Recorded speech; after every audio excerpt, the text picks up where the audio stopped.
a lot to do today, so I think if we have quorum, then I'll.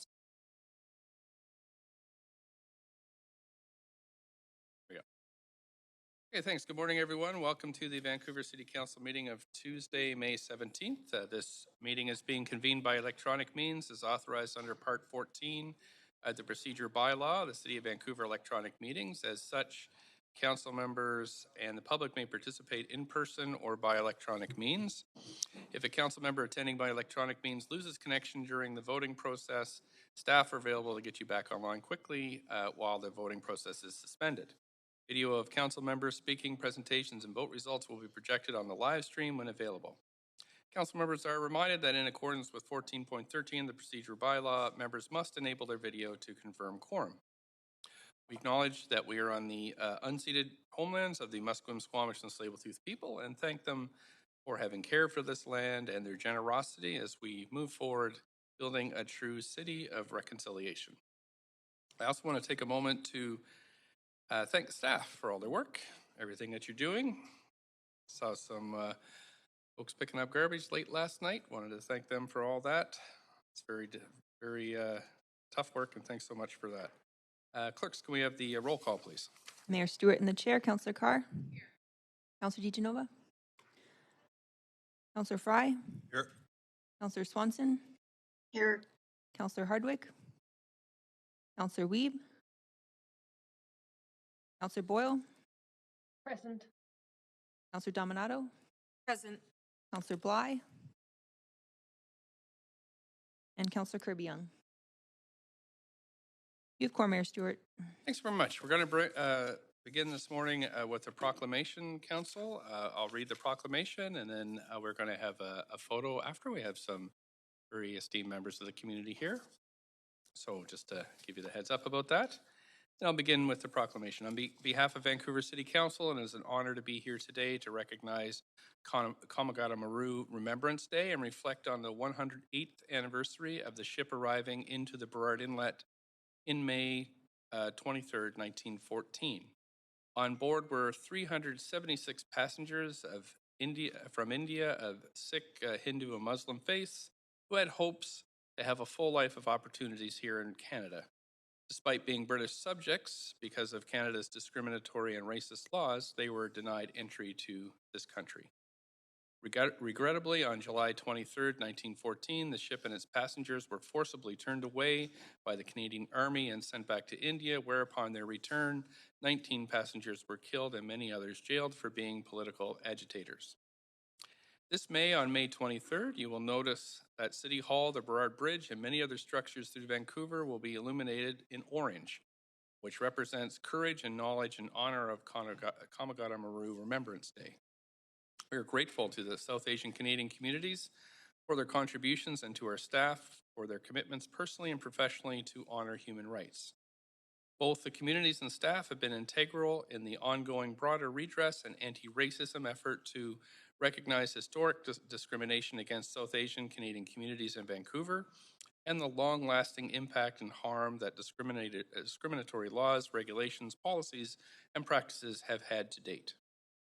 I would like to say on record that the incredible amount of respect and admiration that my council colleagues and I have for all immigrant and refugees who contribute in countless ways to making this city the rich, diverse, and welcoming place that it is today. So I'll read the proclamation. Komagata Maru Day of Remembrance. Whereas 2022 marks the 108th anniversary of the Komagata Maru incident, an experience of injustice in Canadian history, where a ship carrying 376 British subjects from India, including 346, 24 Muslims, and 12 Hindus, arrived in Vancouver's Burrard Inlet on May 23, 1914, seeking entry into Canada with hopes of a brighter future. And whereas Canada's restrictive and racist laws force passengers to remain on board and live in unsafe and deteriorating conditions without access to medical aid, often going days without food and water. Whereas on June 29, 1914, Vancouver City Council expressly supported these racist and discriminatory laws by passing a resolution saying it was, quote, unalterably opposed to the admittance of Hindus and other Asiatic races into this country, and that, quote, These people would prove a serious menace to our civilization, both economically and socially, unquote. And City Council sent a telegram to the Premier of British Columbia conveying this expression from Council. And whereas on July 23, 1914, the Kamagata Maru was forced to sail back to India, where those on board were labeled as political disruptors and 19 passengers were shot and killed by British Indian troops, numerous were injured and many were jailed for years. And whereas many descendants of these passengers immigrated to Canada, settling in Vancouver, and continued to fight against discriminatory laws, including the right to work in a profession of their choosing, holding public office, and the right to vote in 1947.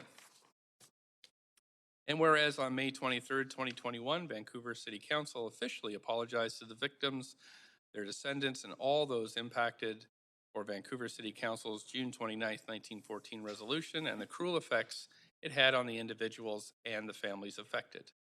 And whereas the City of Vancouver is dedicated to addressing existing inequities, including racial discrimination in all its forms, and is committed to the ongoing redress work with South Asian communities to address historical discrimination against people of South Asian descent in Vancouver.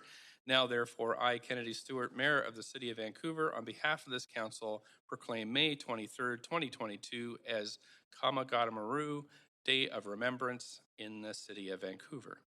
I would like to present Mr.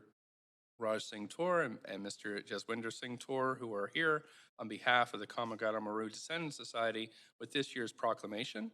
Also, I'd like to thank the descendants of the Kamagata Maru passengers and the larger South Asian communities for their ongoing dedication to this work. So I'll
Hey, Council. So we plan for the day is, first of all, any comments on the agenda items can be sent to Council using the web form on the city's website. The link to this form is tweeted out at Van City Clerk is the handle. I also want to note that City of Vancouver's longstanding commitment to equity, diversity, and inclusion, including utmost respect for all genders. I remind Council that when addressing speakers and staff, we avoid using gender honorifics. Today, we have 3 administrative items, 1 communication, 10 reports, 14 referral reports, 10 bylaws. Just note that bylaw 11 has been withdrawn. 8 administrative motions. Administrative motion 5 has been withdrawn. 1 council member's motions, B3 and B4 have been withdrawn. Notice of council member motions, new business inquiries, and other matters. So we'll go until noon and then break for lunch, go from in camera from 1 till 2 p.m. So it's a shorter in camera today. We return at 2 to 5 for council, and then we break as we have a public hearing tonight. So there are quite a lot of speakers at council on the first item. So just I'll just try to remind folks as we go through. And again, please exercise your rights here on council, but I'll try to just move us along so we get through our agenda as quickly as we can. Council is required to meet in camera later this week. Reasons and authority under the Vancouver Charter are listed in the agenda. Can we have somebody move a motion to go in camera? Thank you, Councillor Dejanova. Councillor Dominato, second. Thank you. All those in favor, yay. Yay. Opposed? Great, we've done that. Thanks. We have a number of minutes, council, 5 sets of minutes. Minutes 1 are from the public hearing of April 14th, 19th, 21st. Any corrections? Move adoption. Second, Dominato. Thank you. Councilor Dejanova, Dominato. All in favor, yay. Yay. Opposed, nay. This passes. Minutes 2 are from the council meeting of April 26th. Any corrections? Move adoption. Councilor Dejanova, thank you. Seconder. And I am listening, so the councilors online, if you feel like moving or seconding, please, I'll be listening for your voices. All in favor? Yay. Yay. Opposed? Passed. Thank you. Meeting minutes 3 are from the council meeting following the Standing Committee on the City Finance and Services of April 22nd. Move adoption. Councilor I'm Dejanova. going to ask for corrections first. I hear corrections. Councilor Dejanova moves. Seconder. Second, Dominato. Thank you, Councilor Dominato. All in favor, yay. Yay. Opposed, nay. It's passed. Councilor Dominato, say you on the queue. Is it for this or no? Pardon me? Oh, okay. Thanks. Minutes 4 for the special council meeting for the purposes of going in camera on May 12th. Any corrections? Probably not. Move adoption. Thank you. A seconder.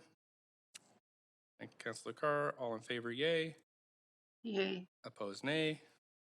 That passes. Last one, minutes 5 are from the special council meeting for the purposes of hearing from speakers on the public safety and violent crimes citywide of April 23rd and April 28th and May 10th. Any corrections? Move adoption. Councilor Dejanova. Thank you. Second, Seconder. Dominato. Thank you, Councilor Dominato. All in favor, yay. Yay. Opposed, nay. Those have passed. Thank you so much. Okay, so I'm just going to get a pen here first.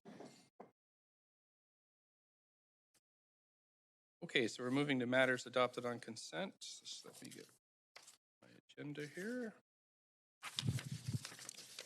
So we have communication 1, reports 2 and 5 to 7. So that's 2, 5, 6, and 7. And referral reports 1 through 14 on the consent agenda for consideration.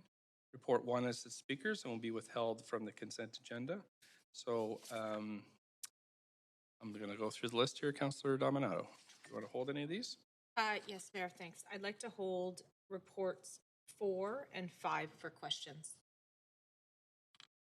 Okay, I think report 4 has speakers. 3 and 4 have speakers, so that's being held, but So report reports 5 4 and will 5. hold. Yep, okay, thank you. Councilor Hardwick? This includes referral reports. It does. I'd like to hold referral report number 3 and number 13, please. Okay.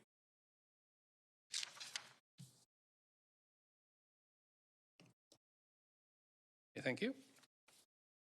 So does somebody want to move a motion to, actually, first I'll ask if anybody has a conflict of interest.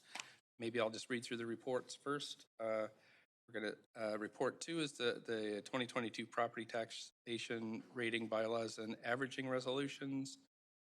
Report 6 is the closure and sale of a portion of lane adjacent to 2631 Victoria Drive. And report 7, funding application to the UBCM Strengthening Community Services Program. Move adoption. And communications 1. Thank you. So moved by Councilor Dejanova, seconded by Councilor Carr. All in favor, yay. Yay. Opposed? Thank you. So that's passed. So I'll just read them one more time. Communication 1 is changes to the 2022 council meeting schedule. Report number 2 is the property taxation rating bylaw and averaging resolutions. Bylaw 3 has speakers. Bylaw 4, report 3 has speakers. Report 4 has speakers. Report 5 has been held by Councilor Dominato.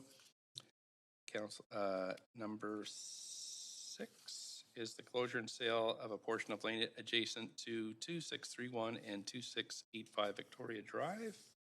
And finally, funding application to the UBCM Strengthening Community Services Program to support safe access to washrooms.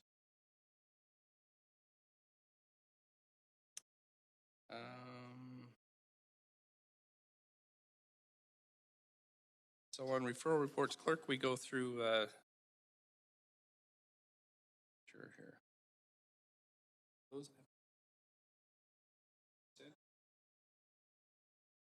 We'll do those now. Okay, thanks. Okay, we'll deal with the referral reports in a second. But we have passed these referral reports, and I'll just go through the list. There's a lot of them.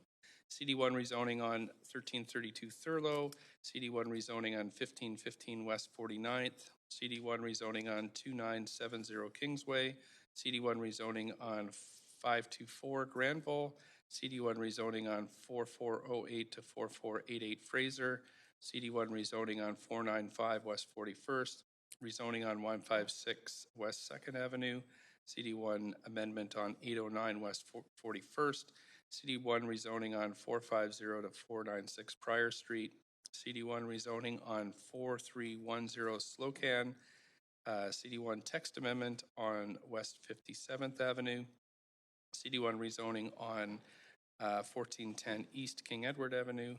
No, that one's held, sorry.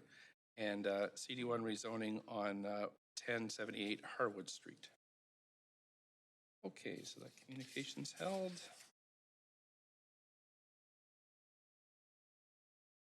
Right, so we are moving now to the reports that are held for questions to staff or registered speakers. And anybody have any conflict of interest on any of these items that are held? Don't see any. Okay, so we're going to move to report number 1, Climate Emergency Summary of Building Emissions Reduction Reports. We have Smith here. Just one second here. Okay, we're going to consider reports 1A to D of the Climate Emergency Summary of Building Emissions Reductions Reports. And I have Doug Smith, Director of Sustainability Group Planning and Urban Design and Sustainability, here to make a presentation. Staff will make one presentation for the 4 reports. However, after hearing from speakers, we will deal with the recommendations separately for each report. So we'll turn it over to Doug. Thank you so much for coming. Great, thank you. Good morning, Mayor and Council. I'm Doug Smith. I'm the Director of Sustainability, and as stated, we do have 4 reports related to green buildings. We are grouping the presentation because the reports, while they are distinct reports, act as a program towards our climate targets, and we thought it would be valuable to both group the presentation, but also a number of the speakers will be speaking to multiple reports, and we thought it'd be more efficient to have the reports all bundled this way as well. So I'm going to ask Kathy Passion, who is our Climate Policy Manager, to come up and begin the first few slides of the report, and then it'll be passed over to Sean Pander, who's our Green Building Manager. Kathy? Great. Thank you, Doug. Good morning, Mayor and Council. So on November 17th, 2020, Council adopted a target to reduce carbon emissions by 50% by 2030, in line with the International Panel on Climate Change recommendation to keep warming to 1.5 degrees Celsius. Here in British Columbia, we are seeing the impacts of a changing climate, including heat domes, wildfires, more intense storms, and flooding. We've made progress reducing carbon emissions by 15% since 2007, but we have a long way to go. We now need to use all of our municipal tools to reach our 2030 target. The top sources of carbon pollution in Vancouver are burning natural gas to heat our buildings and water. This contributed 57% of our emissions in 2020, and burning gas and diesel in our vehicles at 37%. The Climate Emergency Action Plan is designed to address our biggest carbon pollution sources using our municipal tools. Excuse me, the presentation's not sharing, so hold on a second.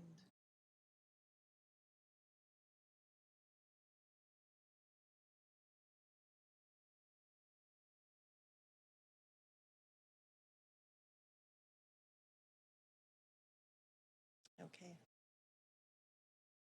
Good. Should I start over or just keep going? Okay. So the Climate Emergency Action Plan is designed to address our biggest carbon pollution sources using our municipal tools. This is structured into 6 big moves. Big moves 4 and 5, zero emission space and water heating, and low carbon materials and construction practices are critical to SEEP's success. Through the coming year, Council will be asked to make a number of decisions to address our climate emergency. Today, you'll receive 4 reports focused on cutting carbon pollution from buildings, and I'll now pass you on to Sean Pander to present on these 4 reports. Thank you.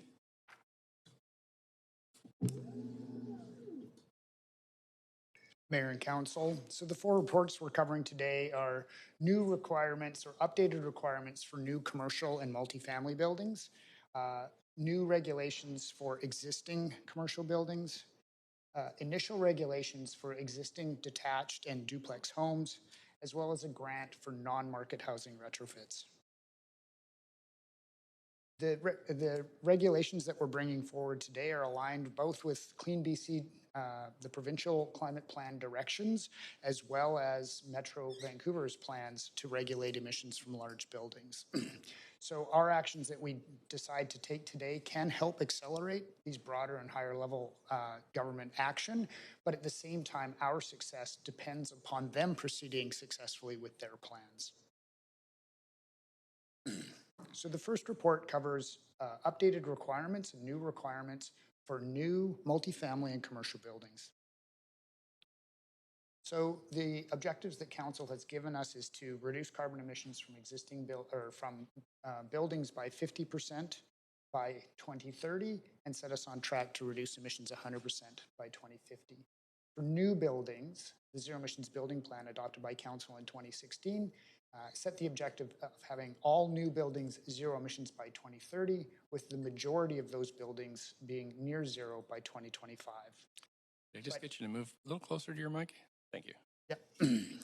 In addition, with the Climate Emergency Action Plan, Council did set a target to reduce embodied carbon, so the emissions associated with materials and construction practices, to reduce those emissions 40% by 2030. So the first report has 4 major recommendations, and I'll move briefly through each. The first recommendation is to reduce the greenhouse gas limit for new multifamily and commercial buildings, and lowering that limit would, in effect, electrify domestic hot water.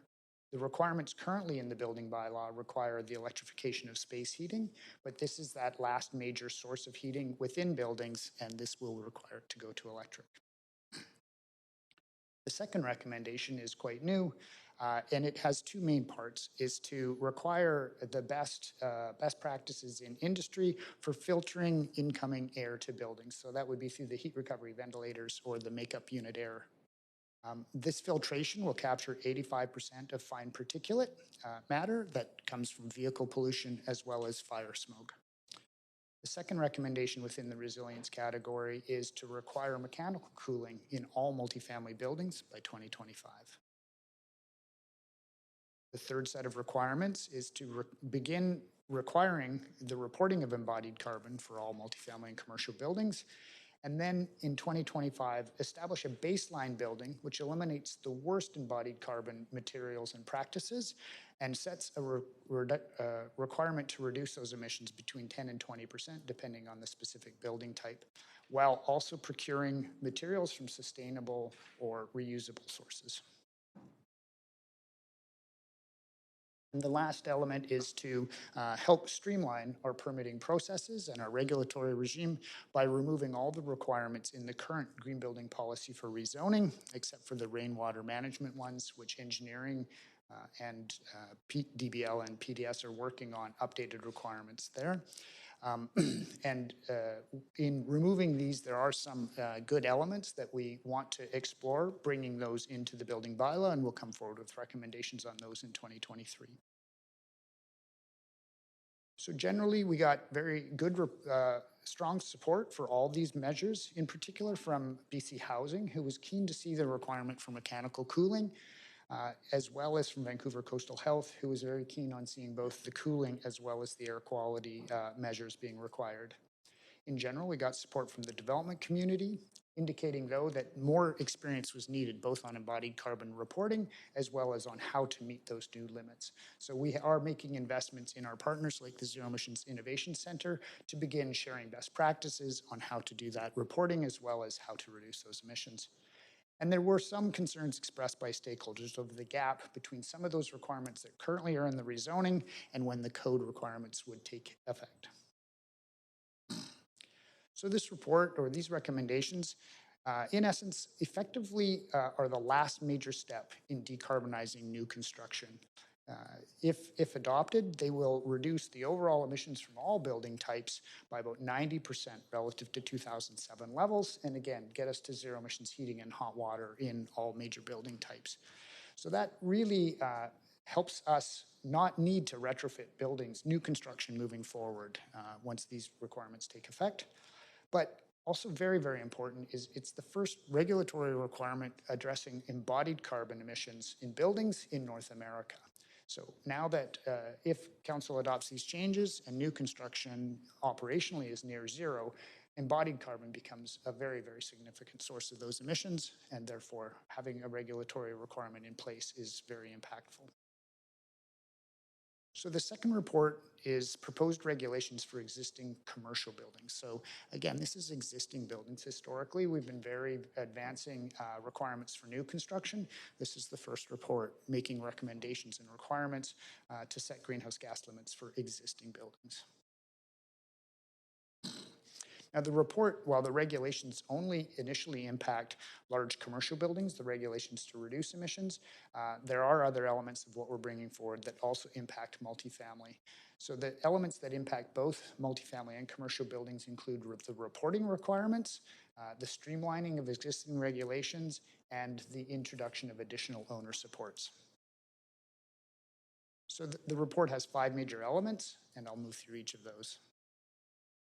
The first is to introduce energy and carbon reporting for all multifamily, to introduce energy and carbon reporting and phase those requirements in over time, beginning in 2024, but by 2026 to have all multifamily and commercial buildings over 50,000 square feet reporting on an annual basis to the city their energy and carbon emissions. The second set are those initial reduction requirements. Those initial requirements only apply to large office and retail buildings at this time. And in 2026, we establish a greenhouse gas limit. That initial limit is relatively modest because between now and when the first reporting happens in 2026 does not provide a lot of time for substantial retrofits of these buildings. So we wanted to set that limit relatively modestly to get industry paying attention to the fact that regulations are coming, that this is just the initial limit. And it does eliminate and improve the operations of these buildings, as well as encourage the use of renewable energy. More significantly, though, is it sets a zero carbon limit to be met by 2040, as well as a heat energy limit. And the heat energy limit will effectively, we anticipate that heat energy limit will require most commercial or office and retail buildings to reduce their reliance on gas and other heat energy inputs by between 70 and 90% by 2040. But because each of these buildings will only have one really good cost-effective opportunity to do this, we anticipate between 30 and 40% will have undertaken major retrofits to reduce that energy use by 2030. The third recommendation is to streamline the existing regulations. We currently have regulations that when commercial tenants come in to do renovations to space, that they have to do energy upgrades. And we're aware that Council, to streamline the regulatory regime as well as the permitting process, that we're trying to focus on the requirements that get us the biggest and highest priority impacts. And so part of our recommendation is to streamline those current requirements, which are getting us some energy efficiency improvements, but are not significantly addressing the major carbon sources within those buildings. The fourth element is acknowledging that these initial regs will not get us to our 2030 targets. More action will be required, and the report includes a roadmap of potential future regulations that we look to bring forward in 2024. That's expanding the greenhouse gas limits for the commercial buildings to additional commercial building types, as well as a lower size threshold, looking at prescriptive requirements for the really small commercial buildings, as well as some prescriptive requirements that would apply to multifamily buildings. And then finally, what we learned through our consultation was that some owners are well positioned to take this action right now, but there are others that will require support for these regulations to be successful in reducing emissions. So the report does indicate a range of new supports that we'll be developing and bringing forward to help multifamily buildings take voluntary action, in particular to adopt heat pumps that would both decarbonize their heating while adding cooling. But in addition, the commercial building owners will need support as well, and that's to fine-tune or tune up their buildings. It's building recommissioning, as well as to begin understanding what would be required in specific buildings to meet that 2040 limit, and when those buildings need to start planning to take action given the age of their existing boilers. So the feedback we got from our stakeholders were that the commercial building regulations were quite reasonable, that the 2026 limits were achievable, the 2040 heat energy limits would challenge them, but were consistent with best practice in industry, and that with support that the commercial building industry felt that they could meet these requirements. Multifamily stakeholders were supportive. Again, they're not being regulated except to report, but they were keen to see the supports to help owners take voluntary action. And we heard broadly calls for greater and faster action. So the impact of these initial requirements, again, only large office and retail, would be to reduce emissions by about 24,000 tons per year by 2030. That reflects about nearly a 10% reduction in commercial building emissions. So that, combined with historic actions, the increasing supply of renewable energy from our utilities, would get us to about a 40% reduction in commercial buildings. And again, that doesn't get us to 50. And so the roadmap actions, if we do bring those forward successfully, we estimate could reduce emissions nearly an additional 20%. It's important for council to know that we're not certain of a path to reduce emissions from multifamily buildings by 50%. So some existing building types will need to overshoot 50 in order for us to achieve our overall target. So the third report recommends the initial requirements for existing detached homes and duplexes. Existing detached homes and duplexes are the single biggest source of carbon emissions in our building sector, representing between a quarter and a third of all emissions. And owners of these homes have the access to the most resources to undertake action. When we engaged the public on these, we were looking at 4 different regulations. But the regulations and requirements for time of replacement, zero emissions time of replacement requirements for domestic hot water and space heating have been delayed. Finding a way that was simple to permit and gave owners flexibility is going to require a bit of additional time, but we're optimistic we can bring forward requirements that do provide that flexibility when electrification can be challenging, while at the same time being relatively easy to permit. So the requirements that we are bringing forward that would require all air conditioning units actually be a full heat pump. So not just a one-directional heat pump, but a heat pump capable of not only cooling, but also doing heating for the spaces that the owners have chosen to provide air conditioning for.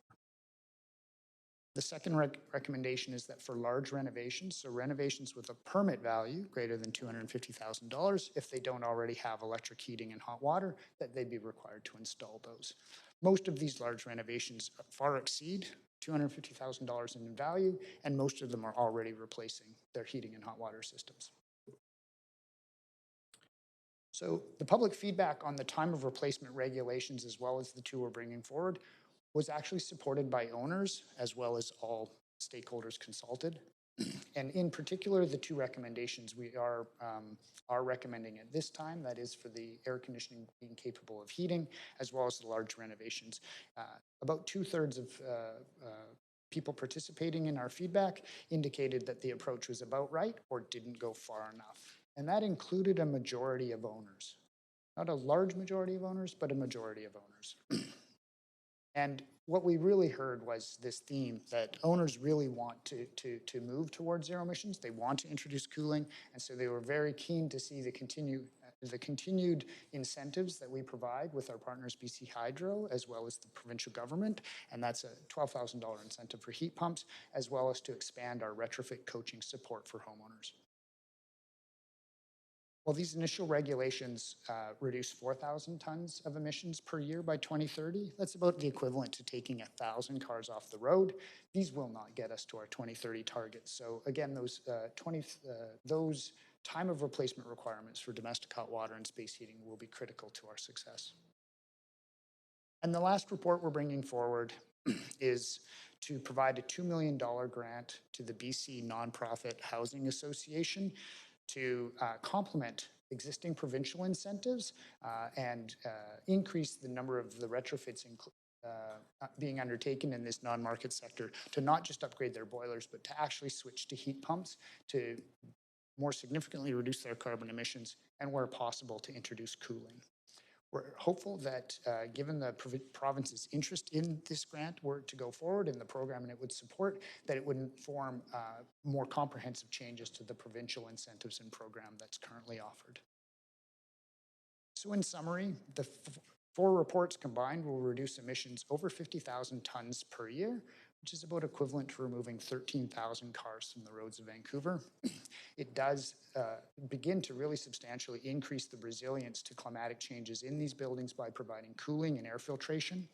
It would be the first embodied carbon regulations for buildings in North America. It would be the first requirements to reduce carbon emissions from existing buildings within Canada. And it would really support both Metro Vancouver, their work to develop and bring forward related regulations for large buildings, as well as create market readiness for the proposed 2030 Clean BC equipment standards, which would require efficiencies of 100% or greater for all major heating and hot water equipment as of 2030. That's the end of my presentation, and I turn the floor back over to the chair. Thanks very much for the presentation. Council, there are a number of speakers to this item, but we do have a round of questions now, up to 5 minutes. And Councillor Boyle, I've got you on for 5 minutes. Thanks so much. I will endeavor to be much faster than that. I know we have speakers. I just have two questions. Councillor Boyle, just 1 second. You're a little faint, so I'm just wondering if you might be a little closer to your mic, and we're going to turn up your volume here. Okay, thank you, Mayor. I just have two questions for staff. For now, the first is around air filtration. So, Report A. Maybe you can confirm for me, Report A is suggesting bringing in a new standard for 2023 for all buildings, for all new buildings? For all multifamily and commercial buildings, that's right, to require the best industry practices for air filtration that would capture 85% of fine particulate from vehicle pollution and smoke. So the air quality test that the report proposes taking out of the green building rezoning policy would be replaced by this new standard in the building code that would be in place as of next January? Yeah, that is correct. So it would require that air filtration. The current requirement in the rezoning is for a pre-occupancy air quality test. It's a one-time test that doesn't require action by the developer, but it does indicate sort of the construction pollutants, the VOCs from paints and the dust and particulate. So it's that one-time test is being replaced by this continuous filtration requirement. Okay, that is helpful to know. And my second question is that I know you've heard me ask this before, the building size that we're proposing on commercial and multifamily, both on reporting and greenhouse gas limits seems high. And I know there's other jurisdictions bringing in those kinds of expectations with a smaller building level. Are those policies that we'll see in the next couple years? Or are there policies proposed for smaller and mid-sized commercial and multifamily around both reporting and limits? Yeah, in many jurisdictions, you do see a smaller size threshold, and that's because a lot of these other performance requirements are not targeting carbon specifically, but all energy use. And that energy can come from a wide variety of sources.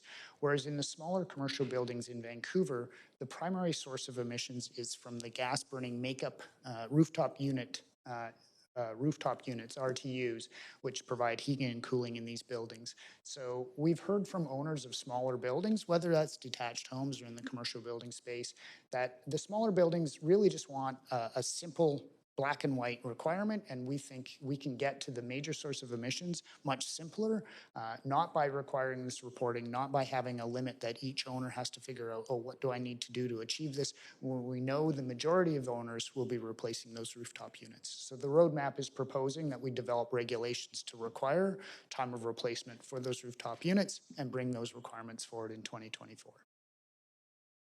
Okay, the time of replacement piece will be for detached homes as well as these small and mid-sized commercial and residential. I think that's the gap I was missing in the many reports. That's correct. Okay, great. I will leave it there for now. Thank you so much. Thank you. Councillor Weave, up to 5. Yeah, my first one is we're hearing from a lot of the community that to add another pole to increase electrification puts a significant burden on some of the smaller property owners. And so I'm just wondering what we're doing to remove some of the barriers and permits and licensing and costs associated with adding extra electrification capacity to different lots that might be kind of troubled and trying to get that electrification to a level to allow them to move all this work into electrification. So we are working with BC Hydro to address their rate structure, which is the operating cost. But I think your question is more focused on introducing or upgrading the electrical service to these small. We're hearing like small sites have put a second pole, and it can be very difficult, and so it can be a really long permitting process just to get that second pole in. So are we finding ways of making it easier to get more electric capacity to different properties here in Vancouver? We are exploring that under our Vancouver plan model and working with BC Hydro about how to simplify that addition of new requirements. What we are finding for existing buildings, which in this report is addressing existing detached homes, is that the current service practice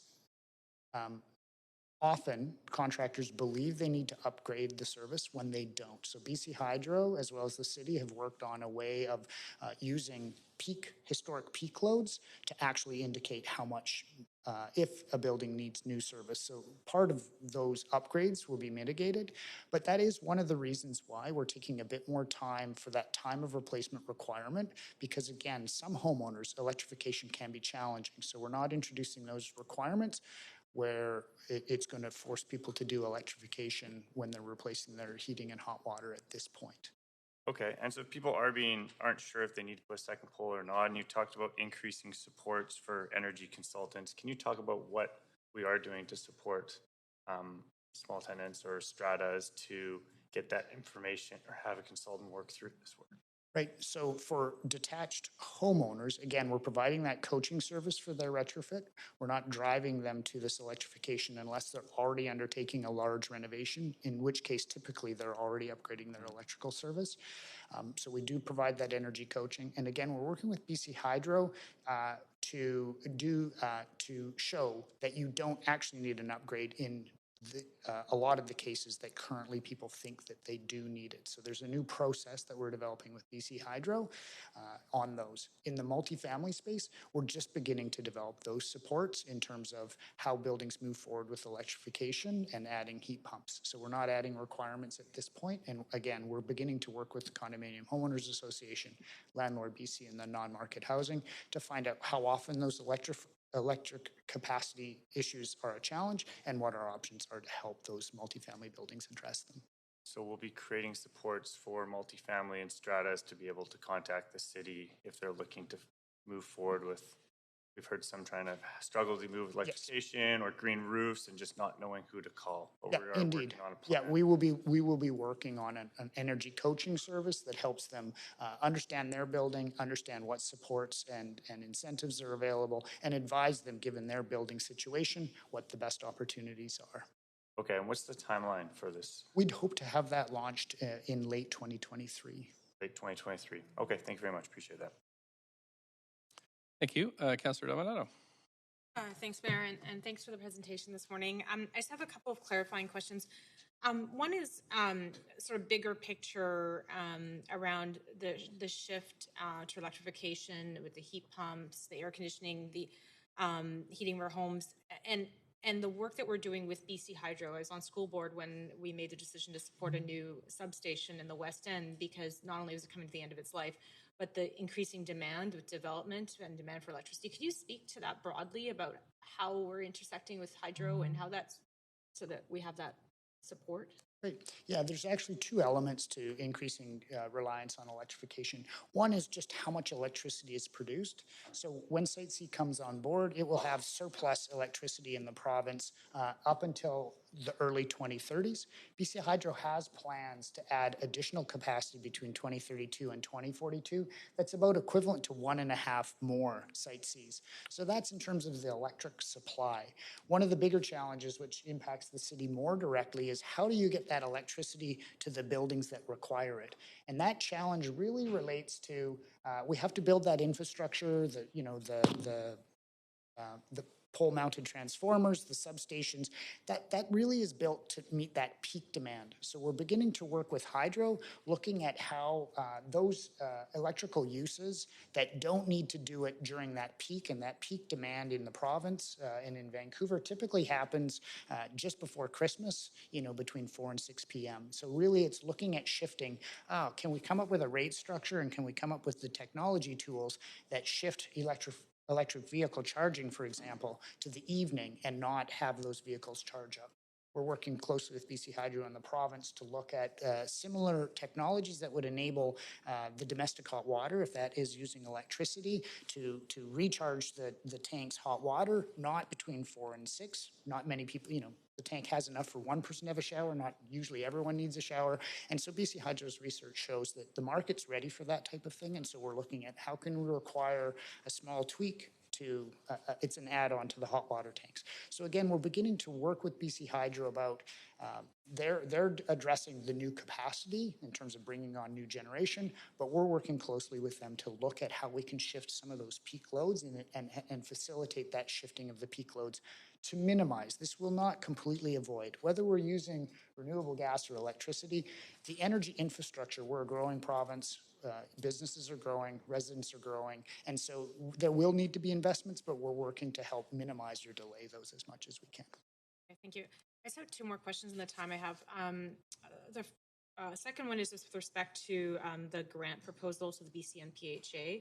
And just could you confirm for me that the intent is that with that proposed allocation of $2 million, that would be specifically for Vancouver housing? It would not be, because BCMPHA is representing organizations across the province, but that would be for housing in Vancouver. Right. All major elements and the substantive costly ones would be focused on projects within Vancouver, either BC Nonprofit Housing or BC Nonprofit Housing will also support Vancouver Aboriginal Housing Association buildings in Vancouver. There is one element of the report that will support housing, non-market housing operators, and that's the training. What we're finding is there's a resistance to or concern by the building operators that they're not familiar with this sophisticated new equipment. And so we're going to develop training and make that available to any non-market housing operator within the province, not just in Vancouver. Okay, thank you. And then my last question is just around detached homes. You referenced in the presentation around the delay around regulations related to heating.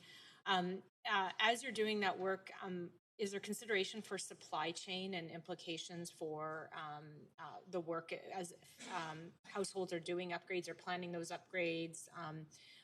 Because right now we're seeing supply chain delays throughout the world on a whole bunch of fronts. And so is that a consideration as we develop regulations?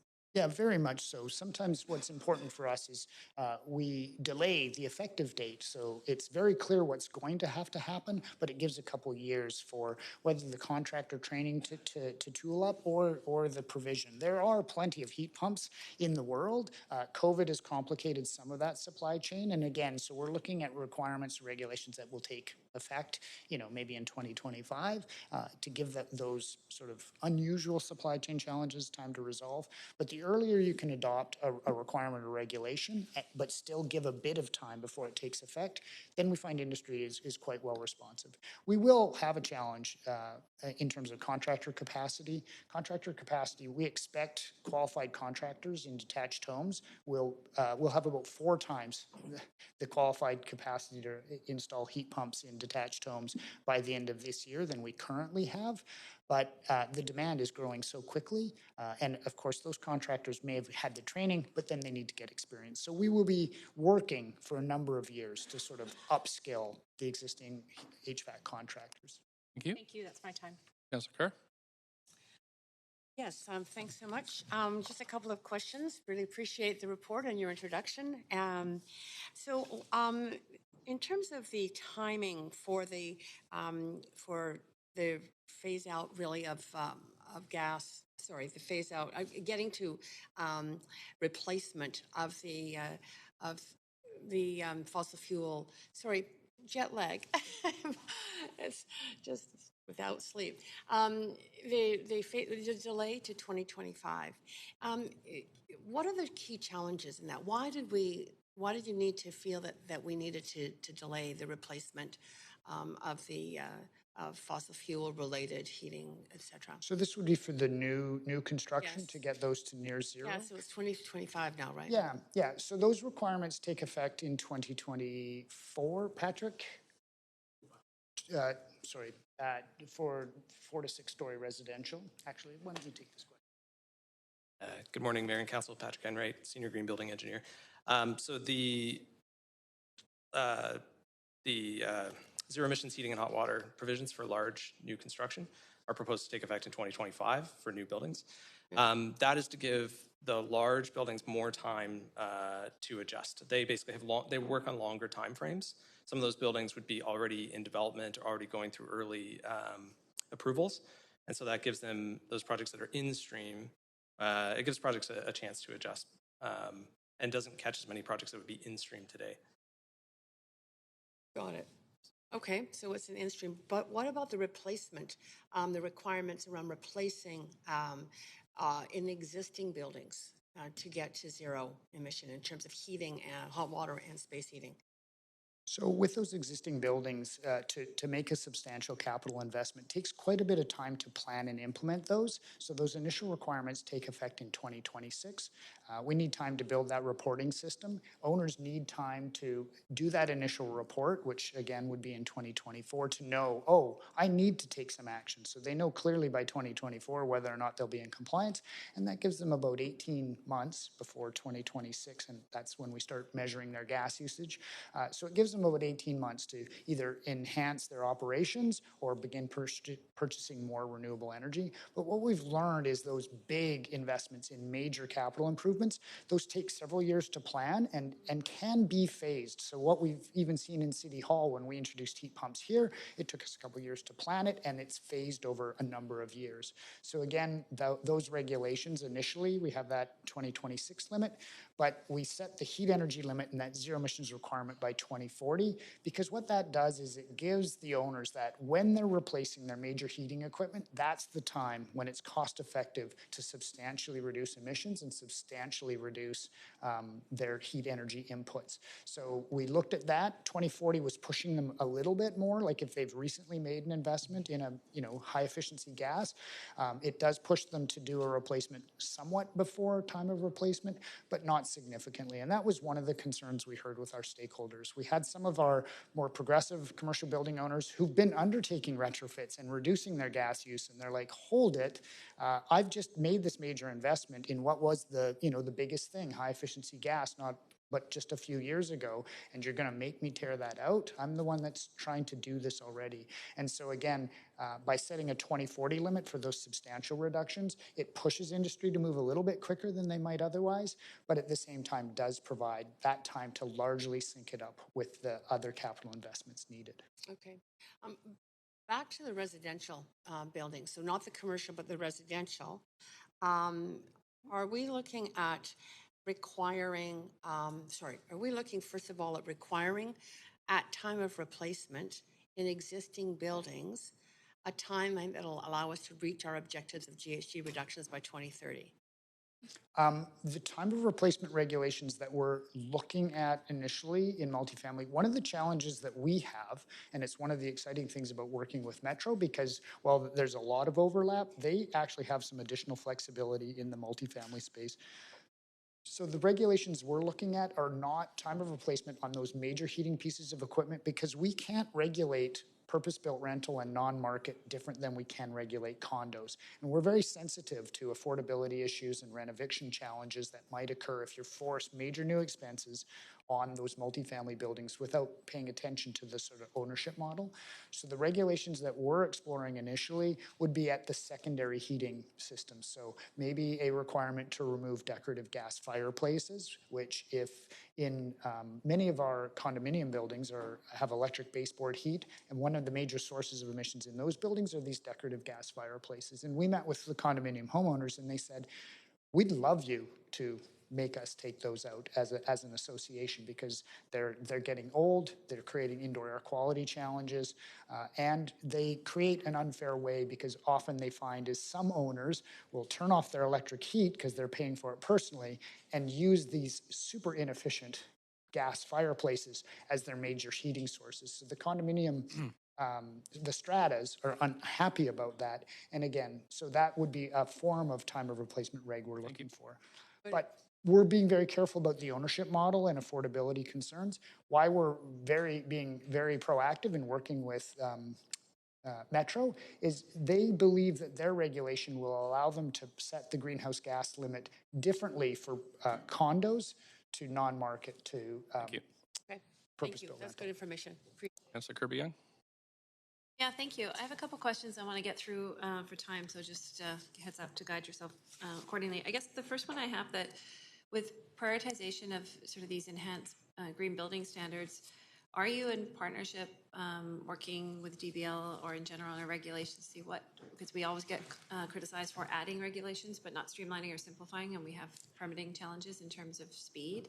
So have you been engaging, and is there some other regulations that can be put to the side in terms of favoring these ones that can be consolidated so that we're not enhancing our permitting backlog? Yep, indeed. And so two of the reports actually make recommendations to remove requirements in existing permitting.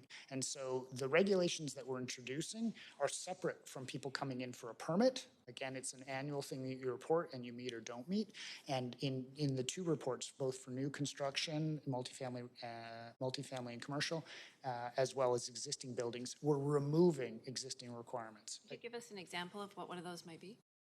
So again, currently in the building bylaw, for if you're a small commercial tenant and you're coming in for an improvement, that improvement or that change in use will trigger energy efficiency requirements, right? So it will go, oh, you're doing this, you've got to look to reduce your energy use as well. So we're removing those requirements. So again, when people are coming in for a permit, we're removing the requirements that at the same time they look to upgrade their energy efficiency because we're creating this, at a whole building level, not this, sort of, small renovation by small renovation requirements. So that would be one example. Another example would be for new construction, we're removing most of the requirements from our rezoning policy, which greatly simplifies that whole rezoning process, and moving some of those major requirements into the building bylaw so it's much easier to check and it becomes part of that sort of streamlined. We don't have regulations in rezoning and the building bylaw.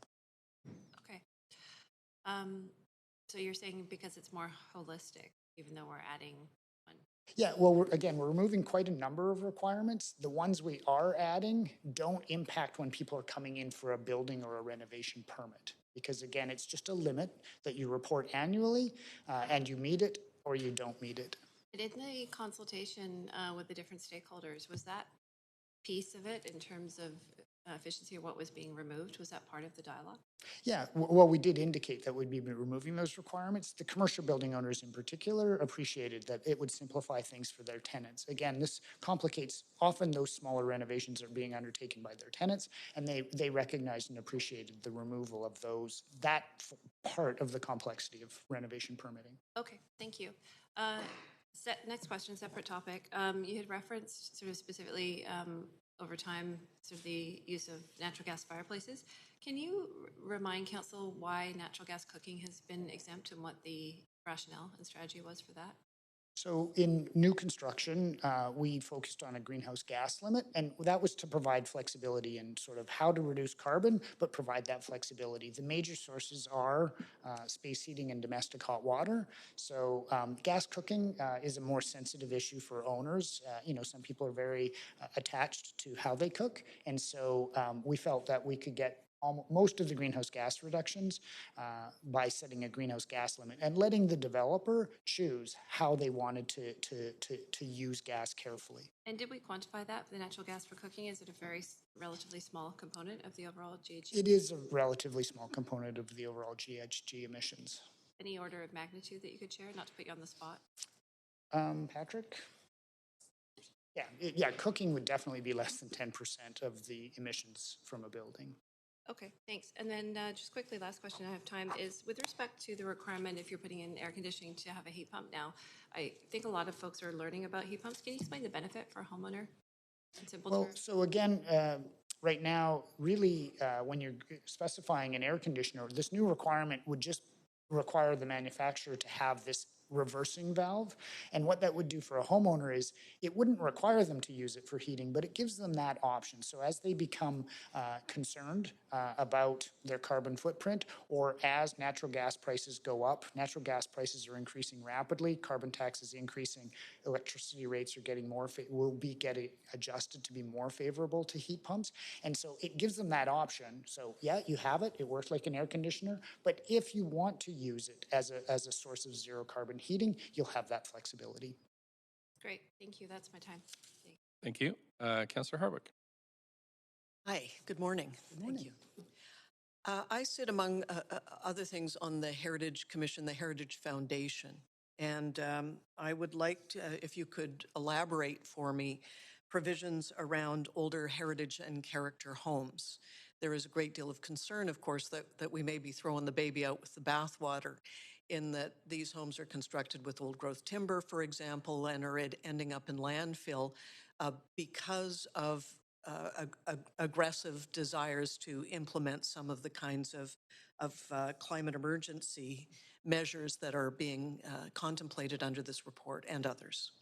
So could you please let me know what provisions and how you're contemplating approaching heritage and character homes specifically? Great. So again, the requirements that we are bringing forward, they don't really require major changes or upgrades to the envelope, which is where that character is retained. It's in the windows, it's in sort of the architectural features of the building. And so as we look at this path forward, and again, we're not bringing forward those recommendations now, but within time of replacement, it's looking at those mechanical systems, which are easier to introduce than those envelope upgrades that are required. But we've been working quite closely, and I'll turn the question over to Chris Higgins. He's one of our senior green building planners. He works very closely with Heritage Vancouver. And Chris, do you want to address how we look to deal with heritage buildings? My name is Chris Higgins, and I'm a senior green building planner. Hello, Mayor and Council. So specifically in terms of single-family homes and duplex homes, the approach that we've taken is a mechanical-first approach. So you retain the fabric of the building. We've worked with the Vancouver Heritage Foundation for the past 7 years on an incentive program where we've retrofitted hundreds of heritage and character homes to reduce the greenhouse gas impact.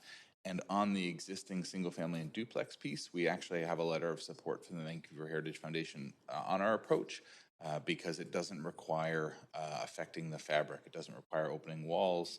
It doesn't require replacing windows. The greenhouse gas reduction comes from the introduction of a heat pump. The last piece I'll just say is we're currently working with a 1908, 1908 is when the house was connected to water, but a 1908 home in Vancouver that is certainly a character home, and in reducing their greenhouse gases, they have replaced their gas furnace with a heat pump, replaced their hot water heater with a heat pump hot water heater, and they went down from about 7 tons down to 1.2 tons without having to open their envelope, and so we are looking to replicate that.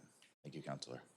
Well, thank you very much, because there is a lot of concern in the heritage community, and I think the fact that you have been working with the Heritage Foundation will give some solace to those that are intimidated by this. Thank you. Thank you. Thank you. Councillor Swanson, up to 5. Yeah, I'm just wondering if I'm sure you've tried thinking of it.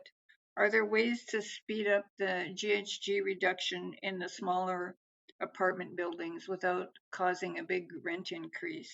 Are we lobbying the feds and the province for financial help, or what have you thought in that area? We are beginning to engage BC Hydro, the province, and the feds about a simplified heat pump incentive for those multifamily buildings, which would apply to the the purpose-built rental and the non-market. So right now, most utility, provincial and federal programs, super simple and streamlined. It's black and white for detached homeowners. We feel that there is a big opportunity for a similar type incentive approach in that multifamily sector. So again, we've begun working with BC Hydro. I will be going to Ottawa shortly to actually begin seeing, sort of advocating for that type of incentive. Again, right now, many of the incentives and the simplest incentives and the most generous incentives are for detached homeowners because that's the predominant form of housing across the country. But again, what we're seeing in big cities like Vancouver is the multifamily sector. There is opportunities to decarbonize. There's a great desire to add cooling, but we don't have those supports in place. And one is the incentives. We also want to work with the Condominium Homeowners Association to simplify the decision making because right now, even if you've got some owners within a condominium building that want to introduce a heat pump, they can find it very challenging to navigate. So we're looking at how we can simplify that. Okay, so and if we did get some incentives, then could we speed up the timeline?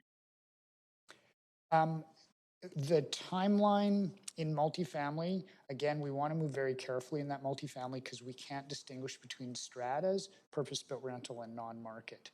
And so we're, first of all... Why is that? It's just the way the Vancouver Charter is written, and we can regulate by building type, but not by ownership type. And so we have constraints that the regulations that we want to apply will impact across all of those. And again, we want to move more carefully and we want to understand a lot more in that multifamily space before we propose those more aggressive regulations so that we don't cause affordability or rent eviction challenges. Okay, thank you. Thank you. Councillor Dejanova. I'm worried I won't get through all of my questions, so I'd like to move a second round if possible. Sure. Do we have a seconder for that? Councillor Hardwick, all in favor? Okay. Any opposed? Great. Second round approved. Thanks. Go ahead, Councillor Dejanova. My first question is on the $2 million grant that was proposed to BC Nonprofit Housing. I'm wondering, is that $2 million to administer a program, or how much of that $2 million will actually be granted to nonprofit organizations to make sure that they on the ground have money to reduce the cost to them in retrofitting? Yeah, about 2/3 of it goes towards incentives. About 1/6 of it goes towards helping them coach. Like they sometimes are challenged in terms of hiring the contractors and identifying the best opportunities.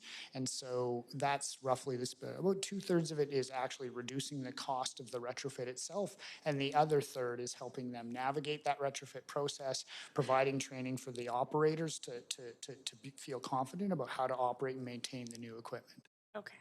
And that will be offered to all nonprofits equally, or will some nonprofits receive more of an amount? It'll be, the buildings that have the opportunities right now. So again, replacing your heating system, it depends on that nonprofit housing operator, whether that opportunity is sort of in front of them. Like their heating system is getting old, those ones would be the ones that would take advantage of it.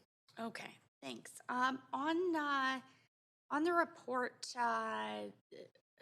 the climate emergency report on existing detached homes. I have a few questions, and that's how many detached homes rely on natural gas currently for heating, but also for cooking in the city of Vancouver? I couldn't find that exact number in the report. Yeah, I'll have Chris Higgins address that. Hello, Mayor and Council. So what I would say in terms of the number of homes that rely on natural gas, if you look at 1 and 2 family homes, and for context, 1 and 2 family are the most the most well off economically, statistically in our city.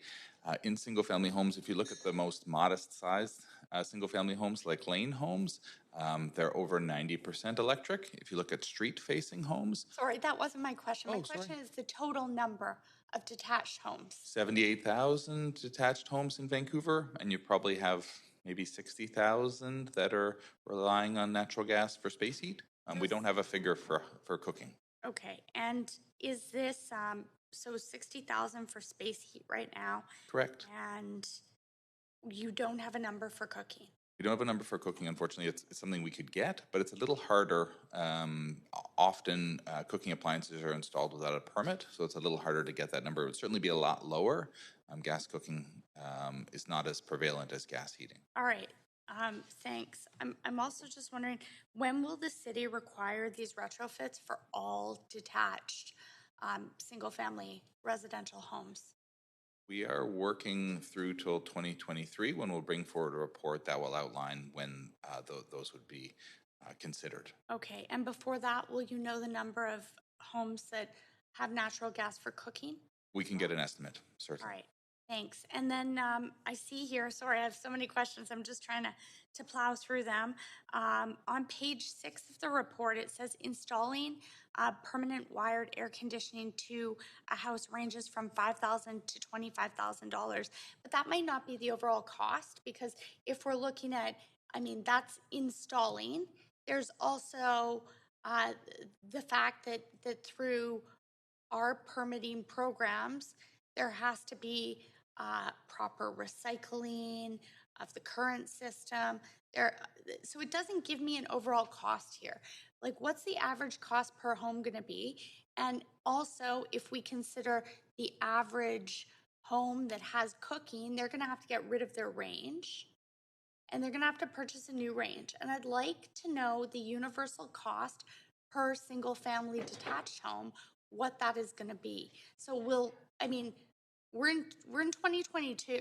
So 2023 is coming very quickly.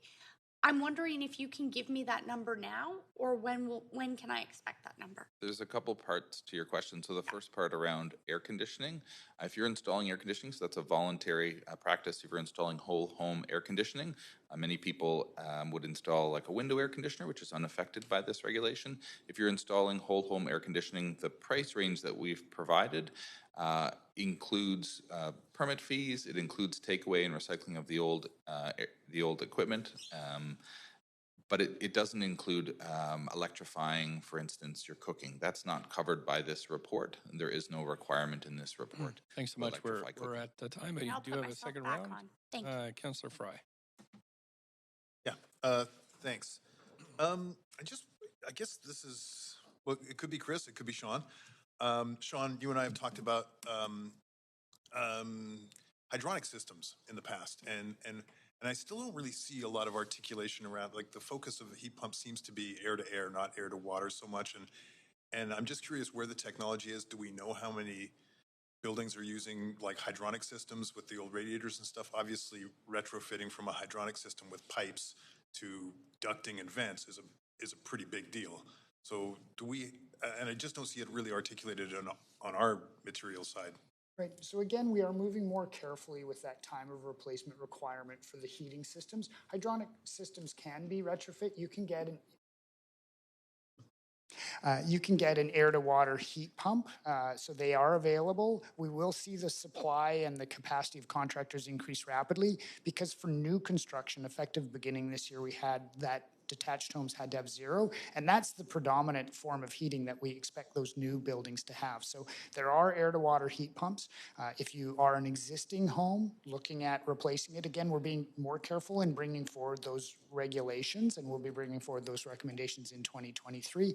But there are several options available to you. You could get an air-to-water heat pump and keep using your hydronic heating system, or you could move to a mini-split heating system, so no longer use your hydronic system and use a heat pump that moves refrigerant throughout the house and then has an air handling unit to distribute the heat or the cool room by room. Okay, that's great. And I would love to see that more sort of articulated on our website, because I think that's a big source of confusion for a lot of folks. And certainly I know a bit about this and it's confusing for me. So it'd be great to see it on some of our material. But speaking of refrigerants, the other thing I wanted to ask about was HFCs. So hydrofluorocarbons, that seems to be a pretty, I don't know if it's an emergent issue, if it's a disinformation issue, but can we talk about HFCs in refrigerants? So that's the refrigerant material that gives off significant greenhouse gases, more than natural gas itself. Is that a real risk? Are we moving away from that? That is definitely a risk. So, it is the type of refrigerant, but it's also the type of system and it's the amount of leakage that could be anticipated. And so in the new construction requirements for multifamily and commercial buildings, included in the greenhouse gas limit is an estimate of the fugitive emissions from the refrigerants. So we are creating a limit that will drive developers and designers to choose either lower impact refrigerants or systems that have less probability of creating those small leaks. So if there are lower impact, and this isn't a question for the city so much, but if there are lower impact refrigerants, why aren't we using those universally instead of HFCs? I'll let Patrick Enright speak to that. There is federal moves towards that. Hi, yes. So there is a federal phase out of HFCs in general, and that has affected already things like foam insulations and reduced their impact. In buildings and refrigerant use in buildings, it's one of the things we're proposing in the changes that would come into effect in 2025 is for designers to take into account the impact of refrigerants, whether high or low, into their overall GHGI greenhouse gas limits and designing to zero emissions. So we're anticipating the industry is shifting away from the high impact HFCs into some kind of more planet friendly refrigerants, and our work here is anticipating that. It doesn't really change the outcome per se. We can help encourage designers to look at both the volume and the type of refrigerants that are going to be going into the design that they're using. But essentially the same mechanical system. A heat pump is a heat pump, whether it's using HFC refrigerants or otherwise, right? Exactly. And in the larger systems that are related to Report 1A, that's the newer refrigerants are being phased in over time. We can help kind of pull forward that phase in our market by including this in the proposed 2025 changes. Fantastic. Great work, guys. Appreciate it. Councilor Kirby-Young?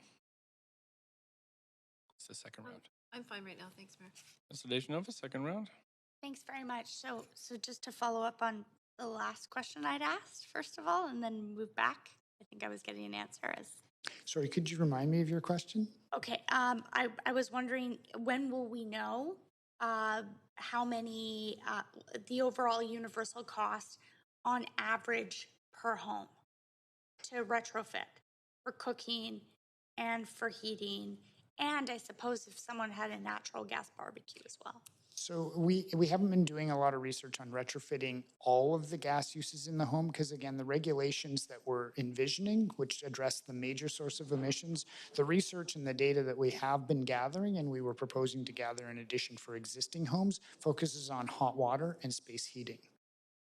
Okay, so there won't be a requirement for cooking to convert? We're not developing a requirement that requires time of replacement of your stove to go to electric. No, not in an existing home. Okay, but if you were going to be retrofitting anyways, it would probably, there would be an incentive there to switch over as well. Is that what you're expecting? No, not currently. I think that most homeowners, the preference in existing homes is in many cases for gas. And again, have focused our regulations on by far the largest source of emissions. Those emissions, I think, roughly are about 2/3 of those emissions come from your space heating, and not quite a third, but about the remainder gets you about to 90% come from the domestic hot water. So our focus is on those two pieces of equipment. There's lots of other gas uses in an existing home, and again, we're really focused on let's tackle those biggest sources. Let's focus on two pieces of equipment so that again we have the biggest impact for the least disruption. So with this, I'm just gonna this is the scenario. Let's say in 2026, there's a senior citizen that hasn't retrofitted their heating in their home from natural gas. Will the city be imposing fines on that individual or that homeowner? So again, we're not bringing those regulations forward. We'll bring those details forward in 2023 when we start to make recommendations about time of replacement for space heating and hot water. So the regulations we're bringing forward right now only impact if you're voluntarily installing air conditioning or if you're undertaking a very large renovation over $250,000 in value. But there's still an expectation that by 2023, this is moving forward. And if not, we're going to learn about those regulations and fines later. Is that? Yes. Yeah. When we bring forward recommendations on those regulations, obviously the impact to homeowners, who's impacted, what are their options, we'll bring forward that information. But we've already started down the road, right? This is down the road. Yeah, we started consulting on those, and again, why we're not bringing those recommendations forward is we wanted to address in some homes.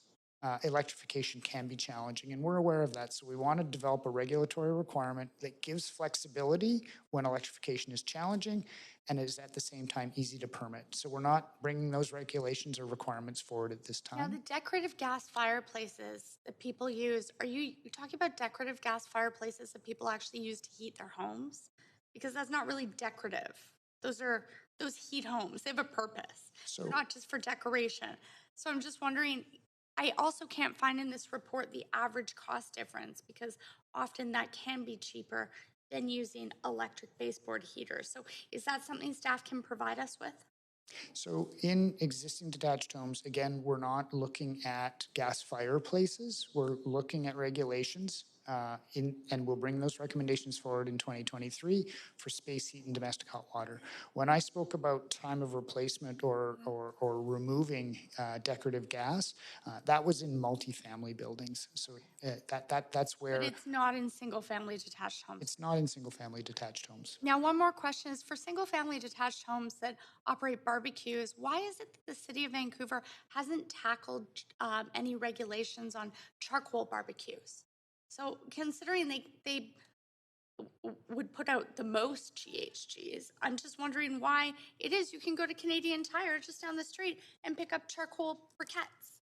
Right. So I don't personally use one, but I'd like to know. Again, the focus of our investigations and our regulations are on those biggest source of emissions, space heating and domestic hot water. Just like we're not at this time exploring regulations in existing detached home for cooking, we're not looking at that for briquette barbecues either. So again, we're trying to focus on the biggest impact changes that we can bring forward. It's also very hard to regulate barbecues.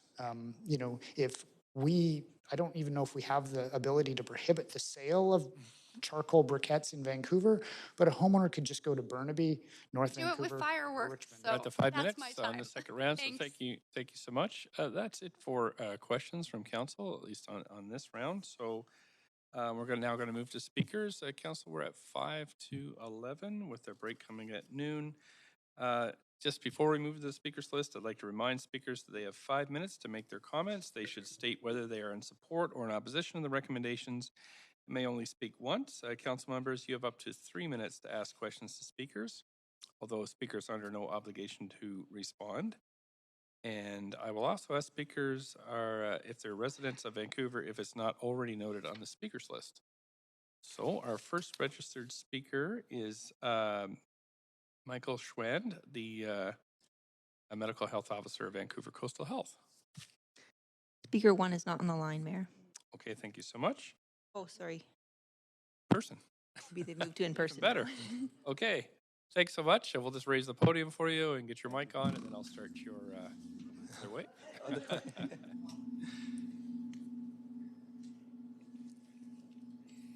little rusty at this one. Okay, Great. thanks so much. Up to 5 minutes whenever you're ready. Great, thanks. And I'm glad to come in person. Our office is just down the street, and it's nice to see you face to face. Good morning to the mayor and councillors. I'm Dr. Michael Schwant, and I'm Vancouver Coastal Health's lead medical health officer for environmental health. I also live in Vancouver. I want to thank you for the opportunity to speak with you today and for accepting our letter submitted to council on the report and regulations for new buildings. We'll be speaking in favor of those recommendations. Our public health program has carefully considered the content of the report. In our changing climate, cool and clean air is not a luxury, but a necessity for health. At the front of our minds is the June 2021 heat dome in Southwest BC, which was both an unprecedented event and a reflection of the hotter summers expected in Vancouver due to climate change. Initial reports from the BC Coroner's Office have identified 595 deaths attributed to the BC heat dome, fully 99 of which were in the Vancouver area. Tragic impacts like this are preventable.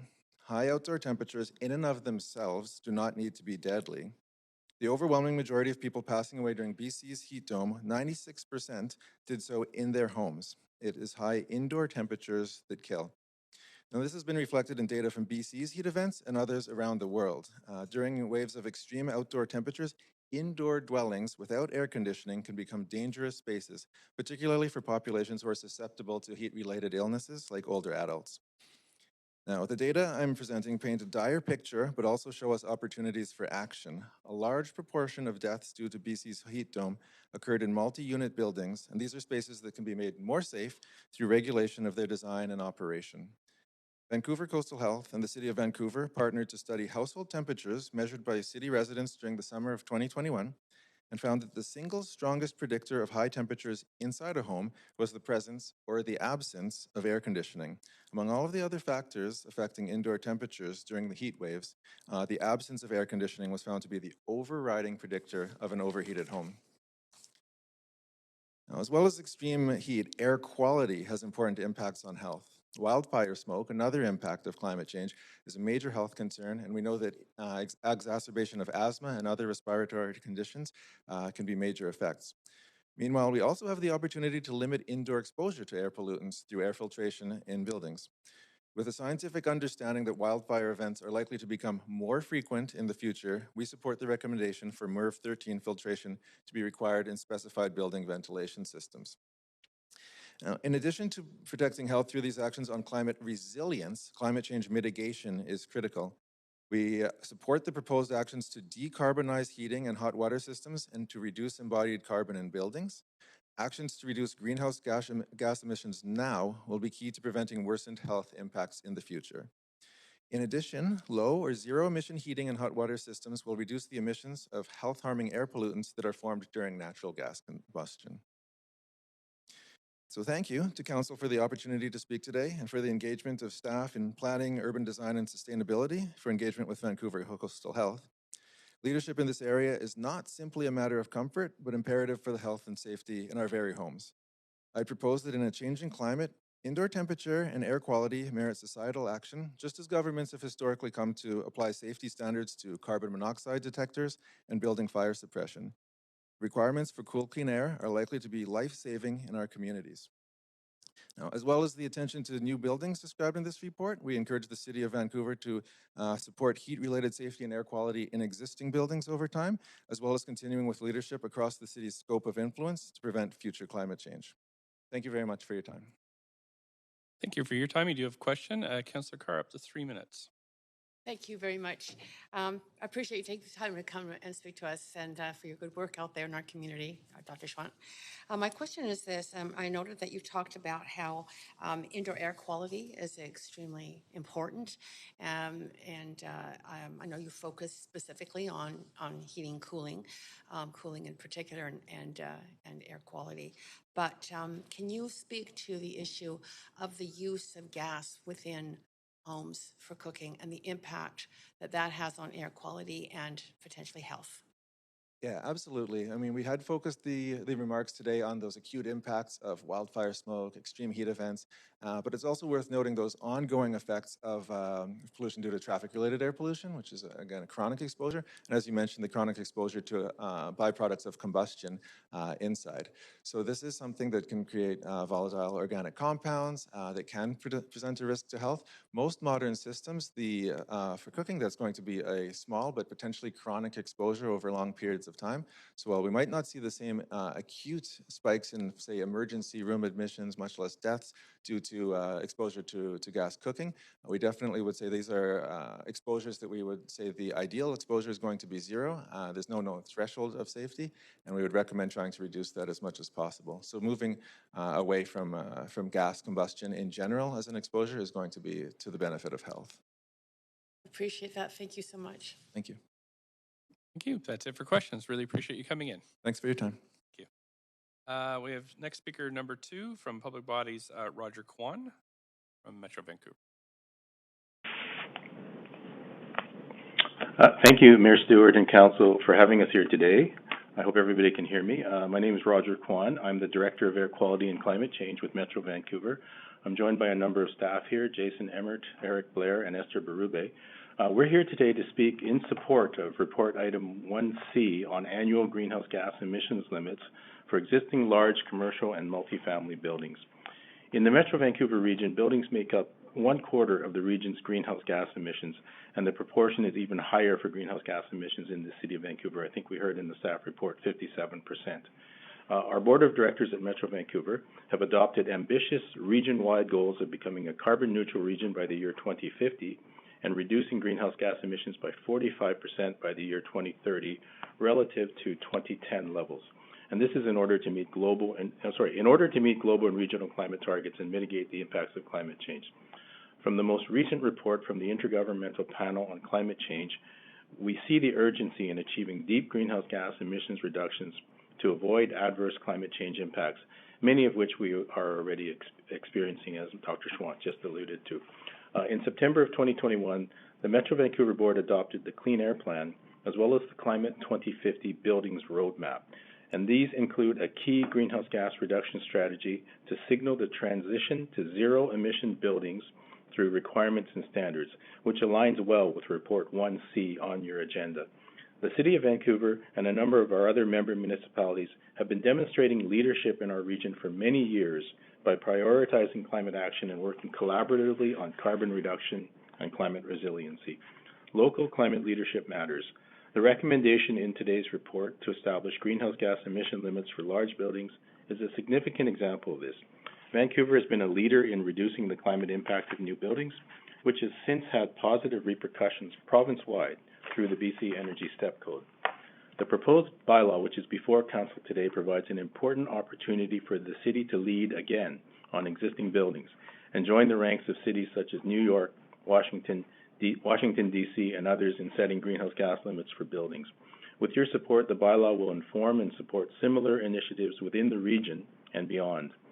At the May 13th meeting of the Metro Vancouver Climate Action Committee, which is chaired by Councillor Carr, the committee supported staff's recommendations to seek our board's authorization to engage on a regional approach to manage large building greenhouse gas emissions. We expect this to be authorized we're hoping this will be authorized on May 27, and if so, Metro Vancouver staff would continue collaborating with the City of Vancouver on this initiative. Our modeling shows that requirements such as these are urgently needed to reach our greenhouse gas targets.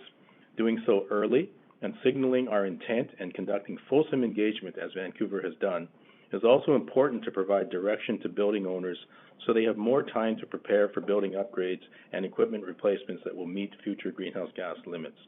Enabling a fair and equitable transition to zero-emission buildings will be important for the success of the proposed bylaw and for any regional requirements. Early awareness building and signaling, paired with the recommendation to establish support services for multifamily buildings owners in the City of Vancouver, demonstrates a practical approach based on best practices from other jurisdictions. In addition, zero-emission heating and hot water systems will have important important co-benefits of reducing the emissions of health-harming air pollutants. The recommendations being presented to the City of Vancouver Council today in Report 1C are well aligned with Metro Vancouver's climate plans, and they are setting the stage for action beyond the City of Vancouver.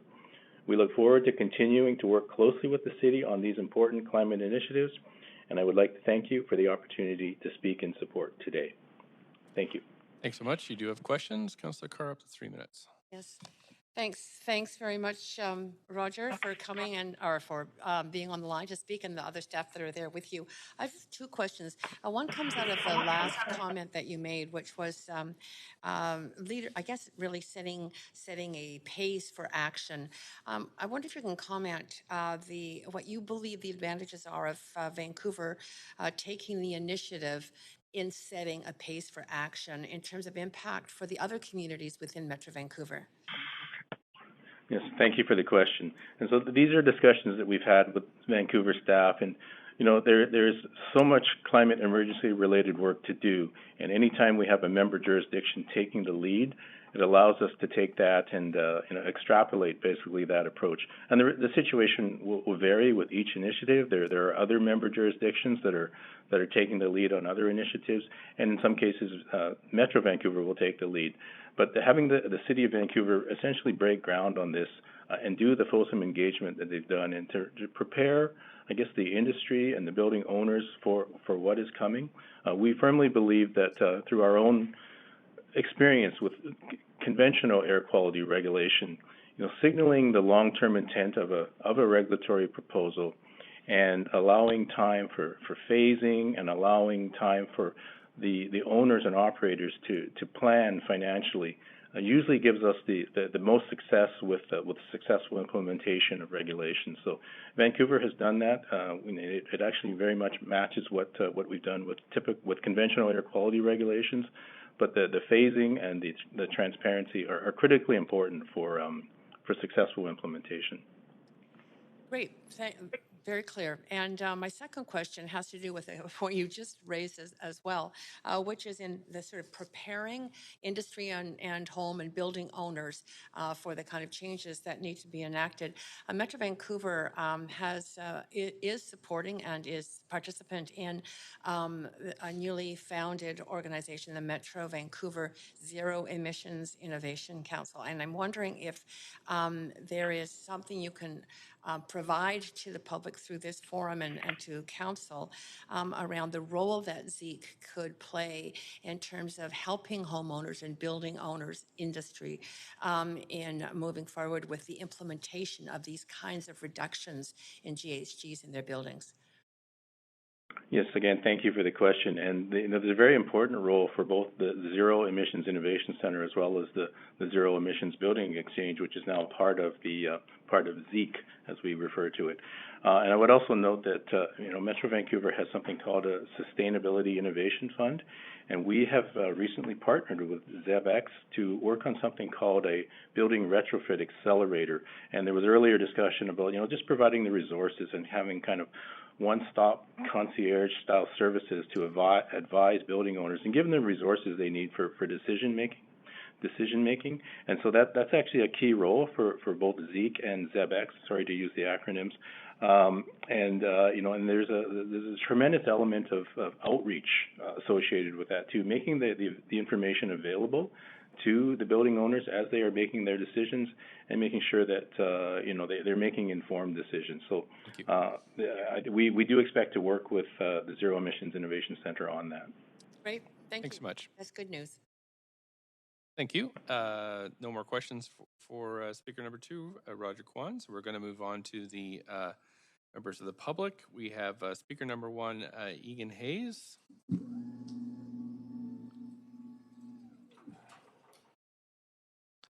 Hi there. Thanks for coming in. Up to 5 minutes whenever you're ready. Hello, Mayor and Council.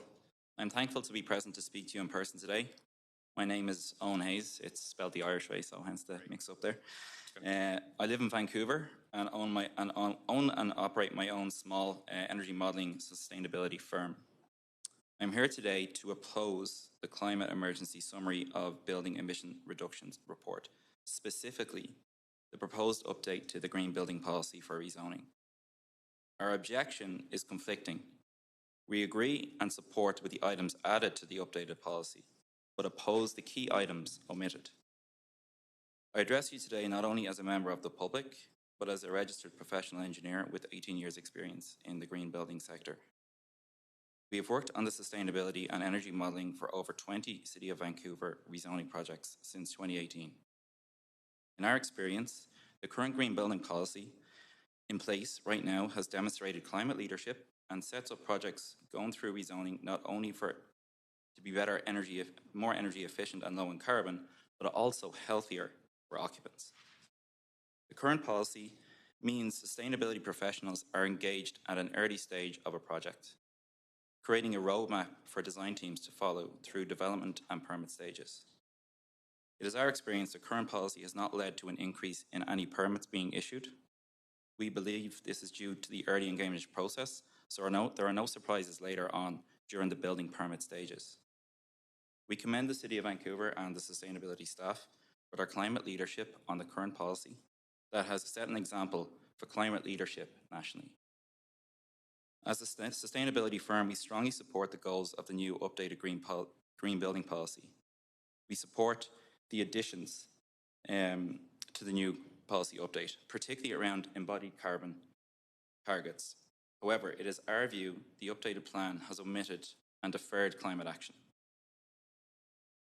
By action, we are referring to the structure that bridges the gap between the climate policy plan and achieving our goals. Trying to go through the next slide here.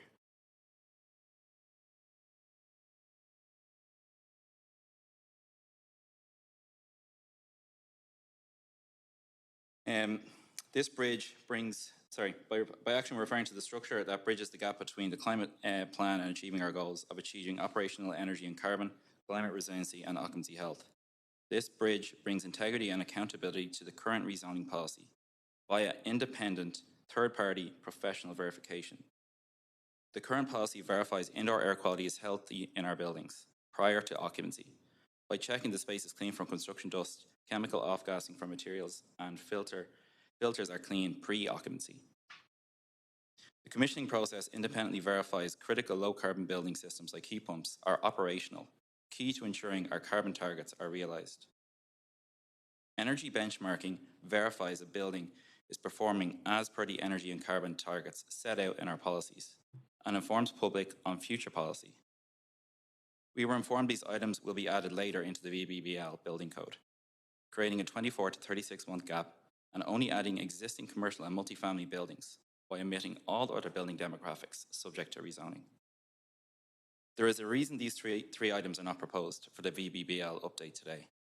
They are difficult to codify or can't be codified. The VBBL has enforcement power up to and including building occupancy. Certain items like energy reporting are currently contractually enforced 3 years after occupancy.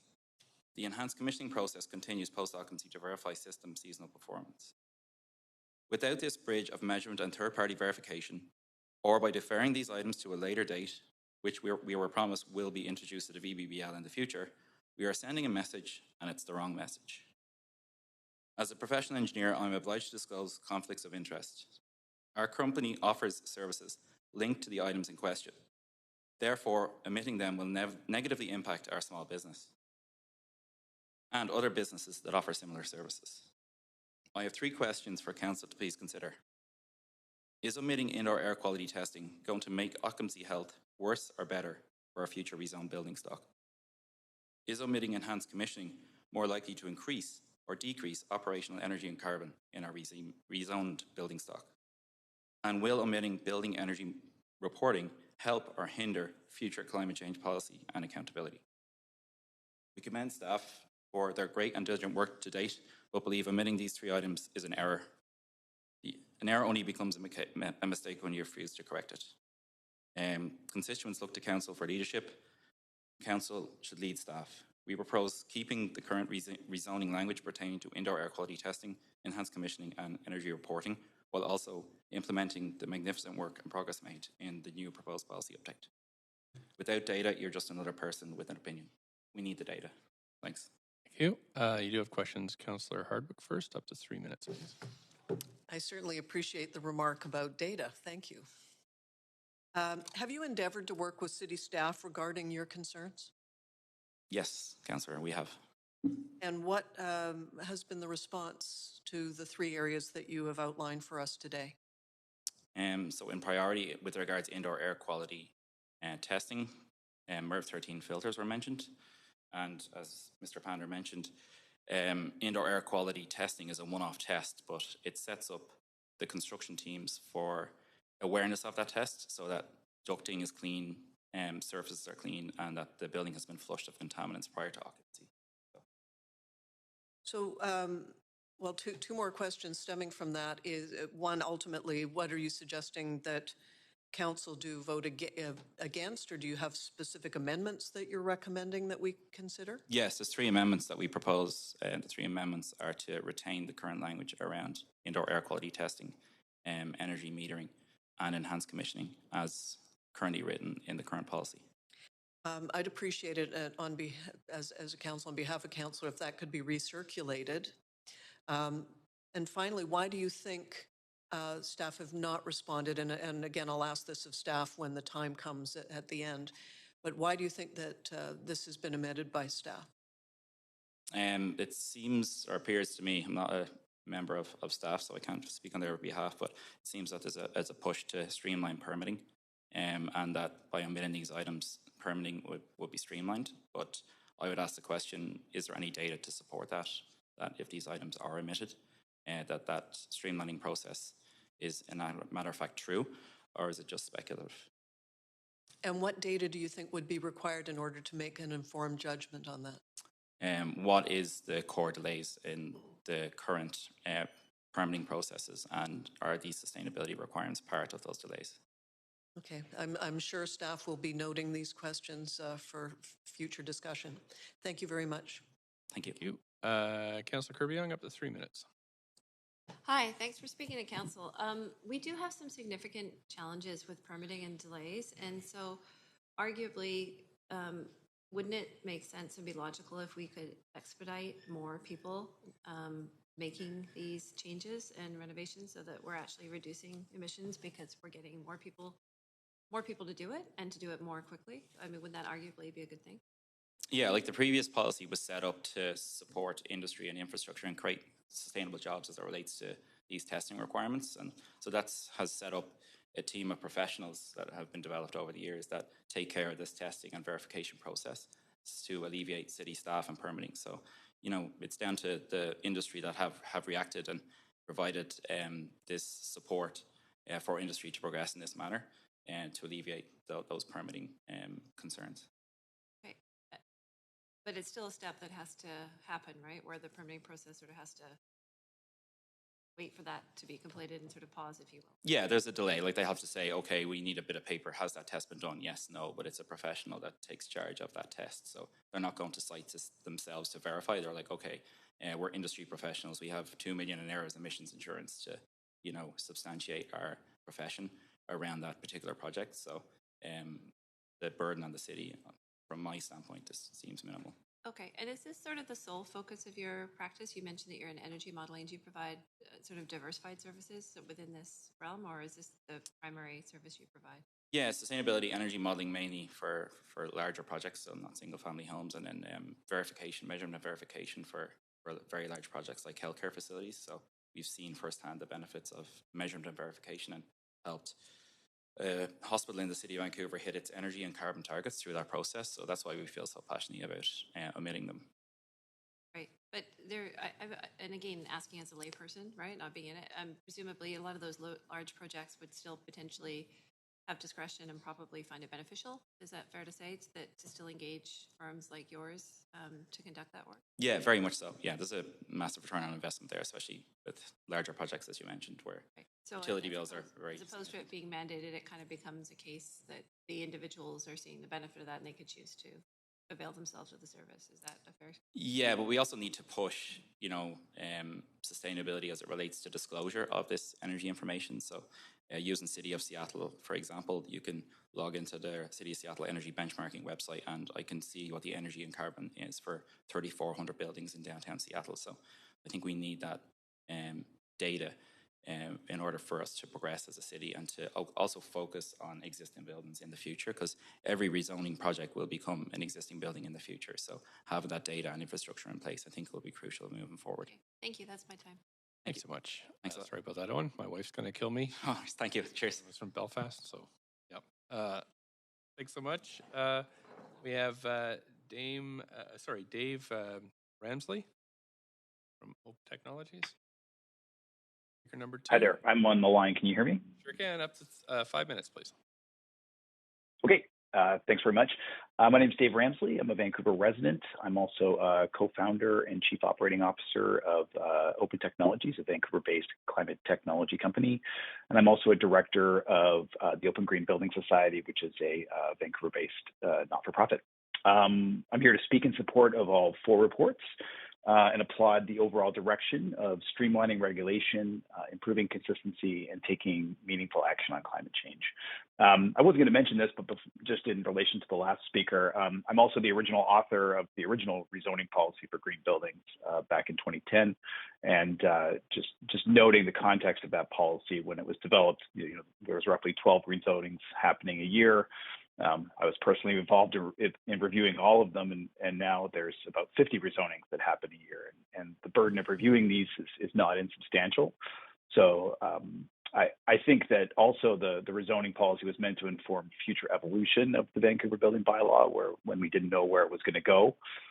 We do now have a clear idea of what's required to fight climate change, and while the number of rezonings has gone up, the approach outlined in the 4 reports moves more substantial yet simplified requirements to a broader group of buildings, I think making for a more equitable and an effective solution.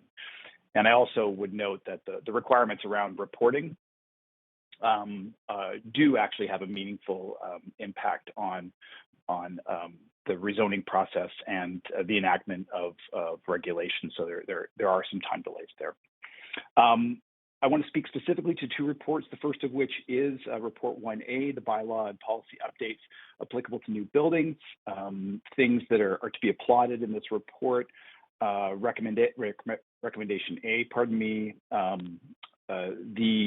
the new requirements around limiting embodied emissions are necessary and excellent. Embodied emissions are the elephant in the room, and showing leadership here is critically important. And specifically, I want to call out the innovative work that staff has done to quantify and regulate fugitive emissions, which are also at the forefront of what we have to keep our eye on as we electrify and move more aggressively to heat pump technology. With regards to recommendations A and B, I applaud the new carbon pollution limits for buildings that do not fit into either the residential or commercial building categories. This is a gap that goes back to the original rezoning policy and is excellent to see it being filled.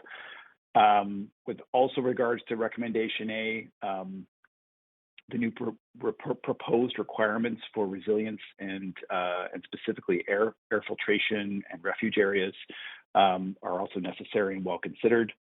And then finally, with regards to recommendation D, the direction to develop commissioning requirements as part of the building code is overdue and frankly requires urgent attention. It's something that, while we're leading in some areas on this, I think Vancouver is a little late on the actual integration of commissioning requirements into the building code. The second point I want to speak to is Report 1C, annual carbon pollution limits for existing large commercial and multifamily buildings. I would to speak to recommendation B specifically within this report. The current policy recommends that reporting requirements be rolled out sequentially over time. It's important to note that while we see this sequential report approach is reflective of best practices, those best practices actually date back to the early 2010s when cities such as Seattle and New York first enacted these regulations. In the decades since, there have been new tools and new industry capacity and awareness of building benchmarking and labeling, and therefore greater ability to respond to these requirements. There are also technological tools that can replace a lot of the administrative burden that's placed on both staff and the private sector in meeting them. Just as an example of this, I'm part of a not-for-profit called the Open Green Building Society. We run a program called Building Benchmark BC. It's Canada's largest voluntary benchmarking and disclosure program. It's currently in its third year, and the City of Vancouver is a founding member of the project as well. Last year, we had over 1,200 buildings participate in 16 communities across BC, and over 900 of those buildings voluntarily reported their energy use and climate emissions data. This year, we're aiming for over 2,000 buildings in 20 BC communities, and we're able to do this with a modest staff and a modest budget. And the program already has over 200 buildings in the City of Vancouver that are already participating. Having a you are at your 5-minute limit, but I do have you do have questions from Councillor Boyle. Councillor Boyle, up to 3 minutes, please. Thanks. Just a quick question. I appreciate you wrote the green building policy, and I've been grappling with whether there's a gap that we're creating in removing a number of the requirements there and moving them into the building code. So just wondering if that's an issue you identify, or if it looks like it's covered in the way it's been laid out. You know, if we look at the intent and structure of the Vancouver bylaw, I think that when we identify the issues around commissioning and interior air quality, you know, getting away from a one-time test and then moving to specific requirements around requiring MERV 13 filters, I think is the right move, right? We're looking at the long term here in terms of guaranteeing better air quality throughout the life of the building rather than just immediately post construction. I guess the only one that seems like an awkward fit to me for both, whether it's zoning policy or the building code, is the regulation of toxic materials within buildings. So, you know, regulation of volatile organic compounds that come out of furniture, millwork, paints, etc. That is not a good fit for the building code, and it's frankly not a good fit for the zoning and development bylaw either. I mean, those regulations should really happen at probably the federal level, potentially the provincial level. But, you know, it's also, you know, I think if we're looking at where the city can have the best policy outcomes, we should probably focus on, you know, those powers that are specifically legislated at the city level. And so that's, you know, carbon emissions, stuff around resiliency, embodied carbon emissions, and you know, the other things that are already outlined in the rezoning policy too around green infrastructure. So, you know, I think it's well aligned, and I think some of the things that were in the rezoning policy were not always a good fit for the future of the building code. Okay, so you're not worried about those pieces being proposed to be removed from the green building rezoning policy? No, I'm not. And if anything, I think more buildings will be you know, impacted, and you know, and we'll get better action if I'm reading the report correctly and looking at the statistics. You know, actually moving this into the building code where it should be, where it can have the greatest impact, is actually the right move. I just think that we just need to make sure that those things around energy reporting and commissioning specifically are delivered quickly, which, you know, they say they will be in the report. Okay, I've been trying to wrap my head around that, so appreciate your input on it. Thanks so much. Thank you. That's it for questions. So I'll move on to the next speaker, Alex Lau. Speaker number 3, Alex Lau. Hi, can you hear me? Okay, and up to 5 minutes, please. Okay, thanks. Dear Mayor and Councillors, thanks so much for your work in addressing the climate emergency. I feel fortunate and proud to be a resident of a city which is looking to take responsibility for our place in the world. It's great to live with integrity. I'm Vice President at Golden Properties, which is a second-generation real estate company and clean tech investor based in Vancouver, and I'm speaking in support of the report and recommendations from staff. I'd like to share my experience and provide some industry context around the work around the existing building emissions reduction component in particular. I'd like to share with you that in our experience in decarbonizing one of our office towers, that it's technically feasible and economically viable, but it can require and would require, and in our case did require, creativity, expertise, and mandates, which are not necessarily available within the offices of most building managers. And so we in industry need both a push and a hand up from the city to make this happen. I lead the company's investments into clean technology companies, as well as overseeing its day-to-day operations.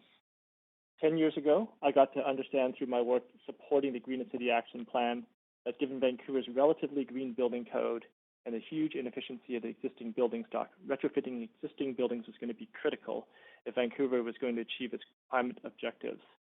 So we decided to use our flagship building, 1177 West Hastings, as a research and learning lab for exploring how to cost-effectively decarbonize a high-rise office building. The building is a 26-story office building, 300,000 square feet, built in the late 1960s, with single-pane windows and a mechanical system designed for a time when energy consumption was barely a consideration for building engineers. Over the last 8 years, we've been able to reduce the carbon footprint by over 80% so far, bringing the carbon intensity of the building's operations to under 1 kilogram of CO2 equivalent per square foot. We were able to do this while maintaining a building at over 90% occupancy. We did this with a commercially acceptable payback period, and our work is not yet done. We also decided that every change that we made also provided benefits to tenant comfort, aesthetics, or other value. We now have the highest spec base office lighting in the world. We have a much more comfortable building with hospital-grade air filtration, and we have levels of building instrumentation that exceed that of most new buildings. In effect, we married a building decarbonization strategy with a building modernization strategy, thus maximizing the benefit to the environment and to our tenants. I should note that we did these things because we cared, because we had the expertise and passion in-house to take this on. While it was profitable, it was not easy. Most of the solutions, or many of the solutions we deployed, were not available off the shelf, or we were the first to deploy them. Most building managers don't have the knowledge base to take this on, and while every building today would like their building to be more environmentally friendly, it's generally a low priority.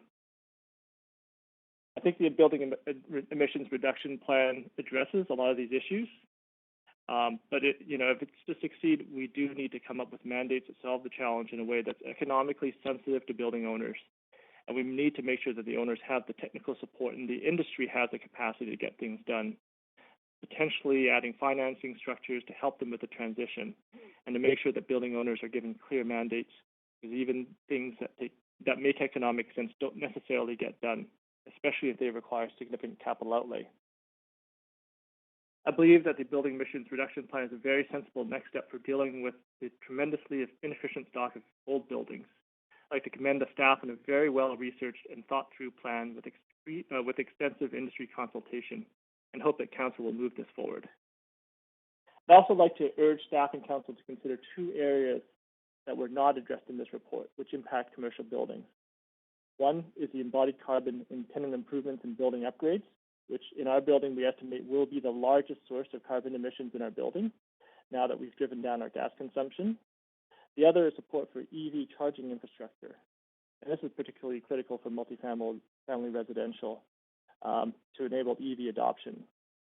But I think it's important, as we're bringing in EV charging infrastructure and decarbonize our buildings, that we do this in a smart way, which considers load management so that we can maximize the efficient utilization of the existing electrical infrastructure, both in our streets and in our buildings, because this will avoid the need for expensive and time-consuming electrical infrastructure upgrades. Thanks very much. Thank you. Councillor Carr has questions. Up to 3 minutes, please. Yes, thank you. Thank you very much. I really was very interested in your portrayal of what you've done and the leadership that you've shown. It's pretty exciting. So first of all, I've got a question around the process you use. You said that you had in-house expertise, and that really helped. Have you heard about the Zero Emission Building Exchange? And if so, have you any comments to make about whether that organization is, which is now housed within the Metro Van, Zero Emissions Innovation Center has a role or could have a role to play in terms of helping those who don't have in-house expertise? I think the role that they play is critical. I don't think there's any other place in the city which has that level of expertise. And just for full disclosure, they came to us and asked us if we could be a case study for them so that they could disseminate that to industry. But I think it shows that they're showing leadership, they're doing their research, and they're really trying to help industry. So I think they're a good group. They could probably use more support in terms of resources to fulfill the mission. If again, we're going to be successful in kind of getting to what we're going to do, I think there's more work that needs to be done and shared. Again, not just around existing buildings, but also around zero carbon construction, so we can really address the issues of embodied carbon. I think there's a lot of work to be done there, and I think actually Vancouver and BC has a really strong leadership role to play there that will both support us, but actually create really a whole new industry around clean tech for low carbon construction. So I see this already happening in Vancouver, where we have a lot of smaller companies who are starting up, and they're taking ideas that we're developing here and testing in Vancouver, and they're taking that expertise to Ontario, to the US, and that's both in the building operation side that we're talking about here, but it's also in low carbon construction, particularly mass timber construction. Awesome. That's very interesting information. You also talked about you did this within a commercially acceptable payback period. What would that payback period look like? Is it over like 10, 20 years? Like I'm not sure. In our case, it was actually 5 years. 5? So, I mean, I can't, yeah. That's fantastic. Yeah. Okay. That doesn't include the cost of management time. I don't know if others would do that. Obviously, we had to do a lot of work to figure that out, and it's not available to every building. But I think it just points to the fact that it's quite possible. Excellent. Well, again, I really appreciate you taking the time to share this with Council. Thank you. Thank you. That's it for questions. Appreciate you calling in today. We're on to speaker number 4, Heartstar Crawford. Hello, Council and Mayor. My name is Heartstar Crawford. I'm a resident of Vancouver. I'm the general manager of Phoenix Energy. So us and our sister company work within the green building space as a design firm related to heating and cooling systems. In general, I support the report. I think there's a lot of really good work that's been done. I did want to oppose the removal of the clauses related to enhanced commissioning and energy sub-metering reporting. There has been discussion about that getting put into the bylaws at a later date. However, I feel that the gap that will occur between now and then wouldn't provide benefit or support the goals that everything is working towards. From my experience working within the industry, a lot of real life energy savings is built upon the data of previous projects and knowing what's actually happening within buildings. And I think any gap within the energy submetering reporting would do a disservice to helping people plan, manage, design energy projects.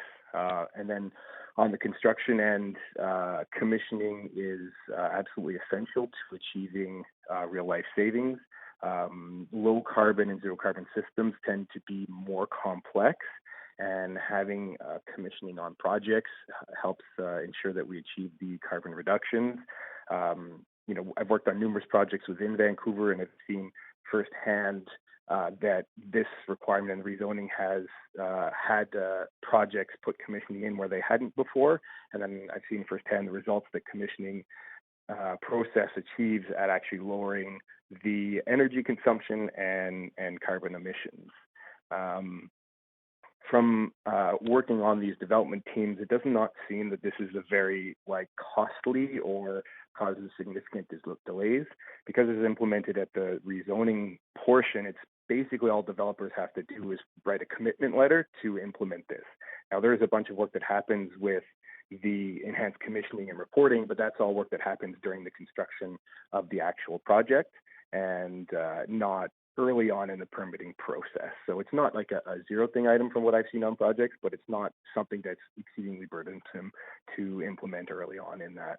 I basically support the amendments that was brought forward by Owen from Edge Consulting with relation to the enhanced commissioning and energy submedium reporting, which is basically to maintain them in their existing form as they're written. Thank you. Thanks so much. I don't see any questions for you, so we're going to move to the next speaker. Thank you again. We have Jamie Gray Donald, speaker number 5. Speaker 5 is not on the line, Mayor. Thanks, clerks. We have Jared McDonald, speaker number 6. Great person. Thank you. Thanks so much. Up to 5 minutes. Notes on my phone. Hi, Mayor and Council. Thanks for allowing me to speak today. My name is Gerard McDonald. I'm a resident of Vancouver, a business owner in Vancouver as well. I'm here speaking in favor, and I have some comments to offer on items 1 to 4. I had asked the clerk to maybe put up one slide that I'd like to speak to, and I'll be brief. Let me just pull up my notes here, please. So really, yeah, the point I want to make here is simple. When we look at the policy that's being put forth today, it's great, but it simply doesn't go far enough. And we know from decades of climate action, there are 2 different types of policies: compulsory and non-compulsory policies. And we know that compulsory policies can cause us to decarbonize. Non-compulsory efforts, they don't work. I mean, we continue to miss climate targets. And when we look at the plan that's being put forth, it's a very small share of the emissions that are actually going to get hit with fines before 2030. We're talking in the order of less than 2.5%. We know we need to reduce GHG emissions from existing buildings by nearly 50%. So I think this is an important point to surface and recognize what degree of policy we're really talking about here. And I say this, and I'm still speaking in favor of it. I'm not unrealistic here. You're not going to make changes on the floor. But as we look to changes in the coming years, like we're doing with the policy for new buildings, where you're ratcheting down the greenhouse gas intensity limit, when it comes up for subsequent review, we think it would be important to really look at what level of threshold would be required to actually meet your target, even if it's only for information. So I'd encourage, council to direct staff to provide that information to you so you can see, right now we're asking for very large buildings, only a few of them, and a very small reduction. What the threshold would have to be so that we would actually meet our targets. I think another data point that would complement that nicely is what is the actual incremental cost to businesses and homeowners in the context of home ownership and a commercial lease, for example. We do this work all the time. I forgot in my intro, a bit rattled starting here. I'm a management consultant, own my own business. We advise on the energy transition. We work a lot of times for large building owners, developers. And what we find is, this gets chaotic, right? It's so complicated. But if you can put it in terms that people know, dollar per square foot per lease, and you can see what the actual incremental cost is to help make a contribution to this climate imperative, it's a huge problem. Now, that doesn't mean everybody in the city is going to be able to afford it. We need to have all the equity measures, which are well thought. So out in the program already, so I think I would, in summary, I just want to offer that we think it's great strides. If this goes through and actually enacting the existing building policy, there aren't many other cities that have actually enacted the policy. There's been a lot of talk about New York and Boston. Toronto's looked at as well. It's not in action. So I think it's going to be great strides if this goes through. But in subsequent terms of it, just looking at putting a little more teeth to the policy, because we think it matters not just for Vancouver, but all these cities we work in, they all look to Vancouver, and they're all following us. So, there's a lot of people behind us, and we have a lot of work to do before 2030. And I wanted to offer those comments into the conversation. Thank you. Thanks so much. You do have questions. Councillor Dominato, up to 3, please. Thanks, Mayor. Thanks for coming in today. Just curious if you could expand on sort of your examples of compulsory policies that you could envision the city undertaking that you think would have a greater impact. Yeah, I mean, we need to get creative with this. I don't have all the solutions, but I mean, the real distinction is there going to be a financial penalty behind it, or are you limiting choice? So in the Netherlands right now, they're talking about bans on gas boilers. Like, you actually can't go and buy a gas boiler in that country. They haven't enacted it, but those are part of the conversations.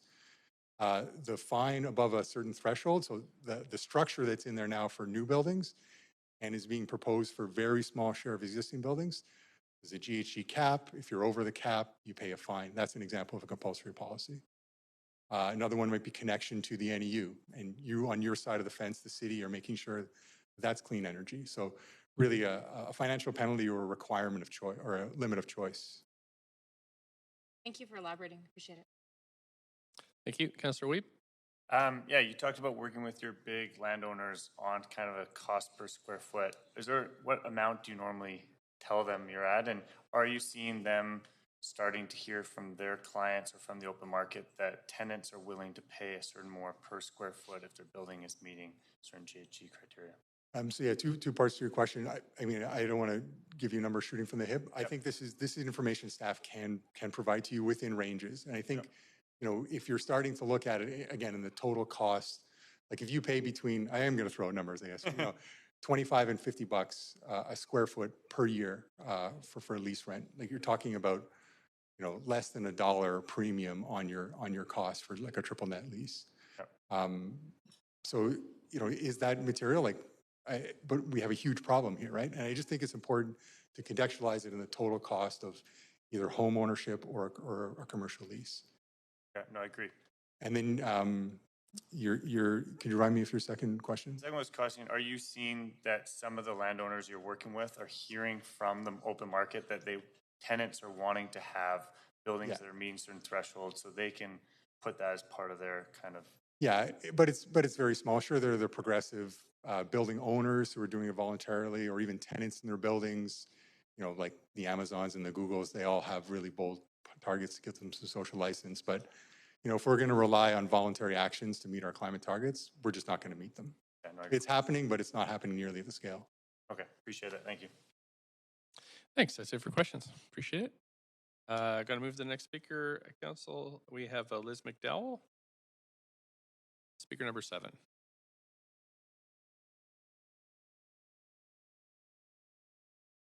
Speaker number 7, Liz. Hello. Yes, we can. We can hear you. Yes, I'm here. Great. Wonderful. Thanks. Hello, everyone. Thanks for having me today. So my name is Liz McDowell. I'm a campaigns director at Stand.Earth, also a longtime East Vancouver resident. And I'm speaking today in favor of all 4 parts of the recommendations as good first steps. I also come with a plea to strengthen them even further as much as you can. I want to give, first of all, really deep appreciation to the leadership that Mayor and Council and staff have shown so far to get our Climate Emergency Action Plan to the place that it is, specifically the set of buildings recommendations. I think that's great, and I think we need to go further.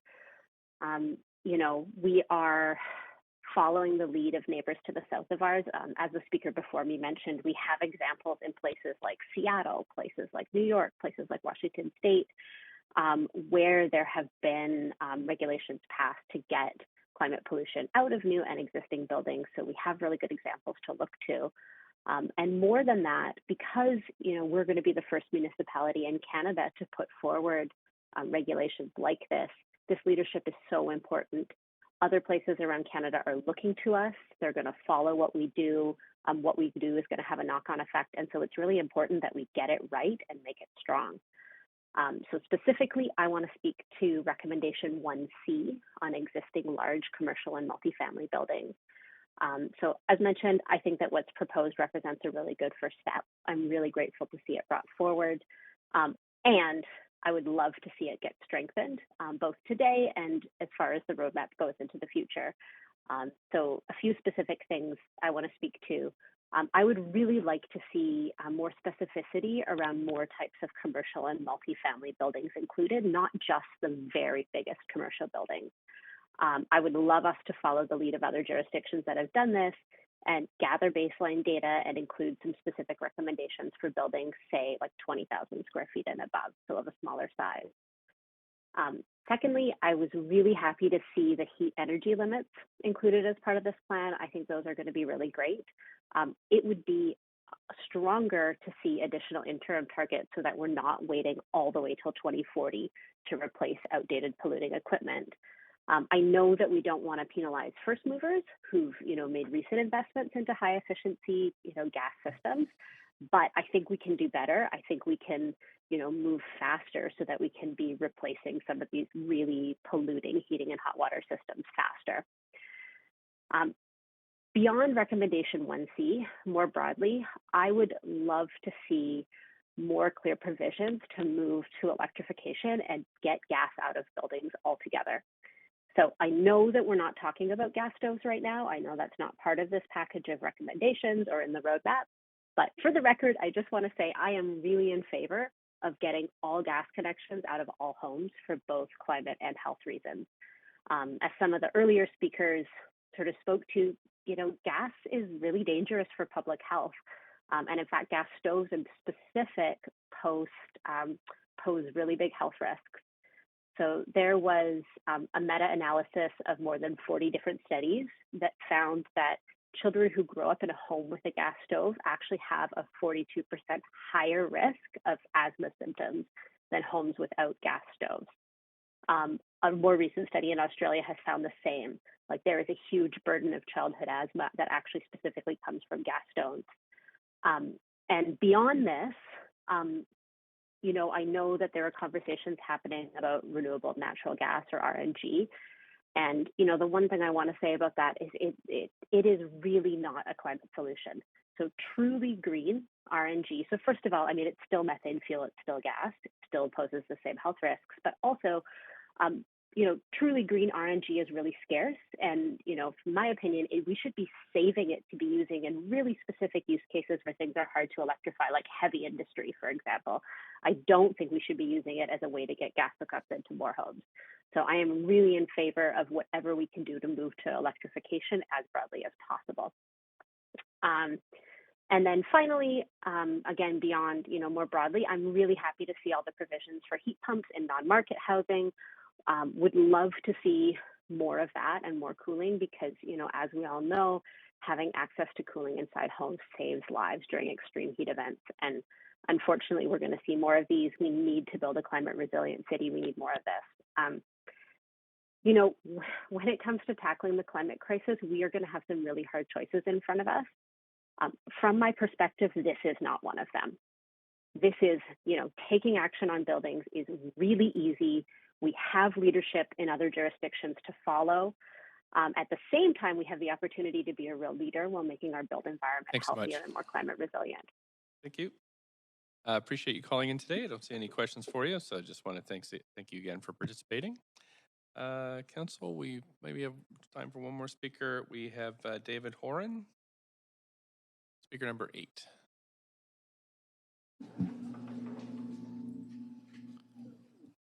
Thanks so much for coming in. You have 5 minutes whenever you are ready. Thank you. Good morning, Mayor and Council. My name is David Horn. I work for Peak Commissioning by Edge Consultants. I'm opposed to the report recommendations. I'm opposed specifically to report R1A. Although it has many merits, it removes the requirements for enhanced commissioning. Building commissioning is critical. It provides independent third-party verification of mechanical and electrical systems. The commissioning provider represents the owner and the operator's interests in the design, construction, and most importantly, post-construction phases of the project. Independent verification is critical, basically because 2 heads are better than 1. A lot of the time, people can't see their own mistakes.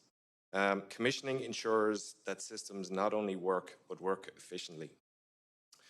Modern buildings are a finely balanced ecosystem where one small issue can greatly impact the performance of the system. Catching these issues early prevents costs and energy consumption ballooning out of control.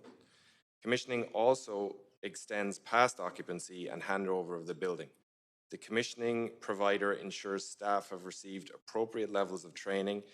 They schedule periodic return visits in summer and winter to ensure systems are operating effectively and that staff fully understand how to operate these systems.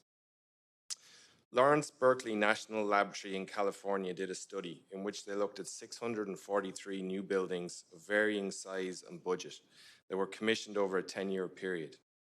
Over 10,000 energy-related problems were discovered, resulting in an average of 13% building energy savings. Projects with a more comprehensive approach to commissioning attain nearly twice that number in energy savings. They found that the value of energy savings were more than the cost of commissioning process. The associated reduction in greenhouse gas emissions came at a negative cost. They also noted that commissioning improves occupancy comfort, mitigates indoor air quality problems, and increases competency of in-house staff. These findings demonstrate that commissioning is arguably the single most cost-effective strategy in reducing energy and greenhouse gas emissions in buildings today. In a letter to the building industry on March 21st this year, the City of Vancouver Sustainability Group indicated that although commissioning would be removed from the rezoning policy, they would explore future Vancouver building bylaw amendments related to enhanced commissioning.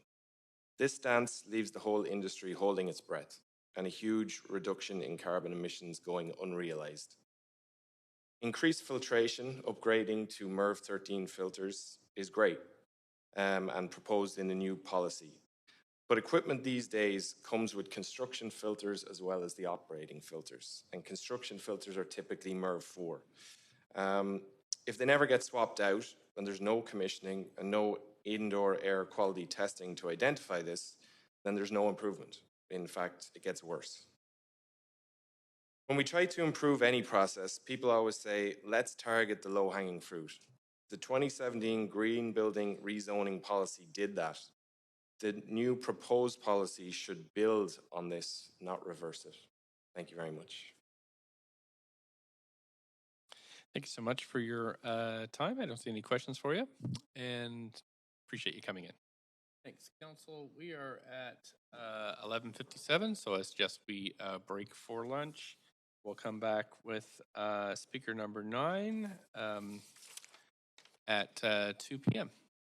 Thanks, Council. We'll see you at 1 p.m. in Council chambers, and in camera, and back at 2 p.m. for hear the remainder of the speakers and make decisions on this item. Thanks again, and we're recessed until 2.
going to reconvene. We're going to continue with our speakers list on the climate emergency motion or report, and it's speaker number 9, Elizabeth Bodino. Yes, you got that right. Okay. 1 out of 2 today. Please go ahead, up to 5 minutes. Perfect, thank you.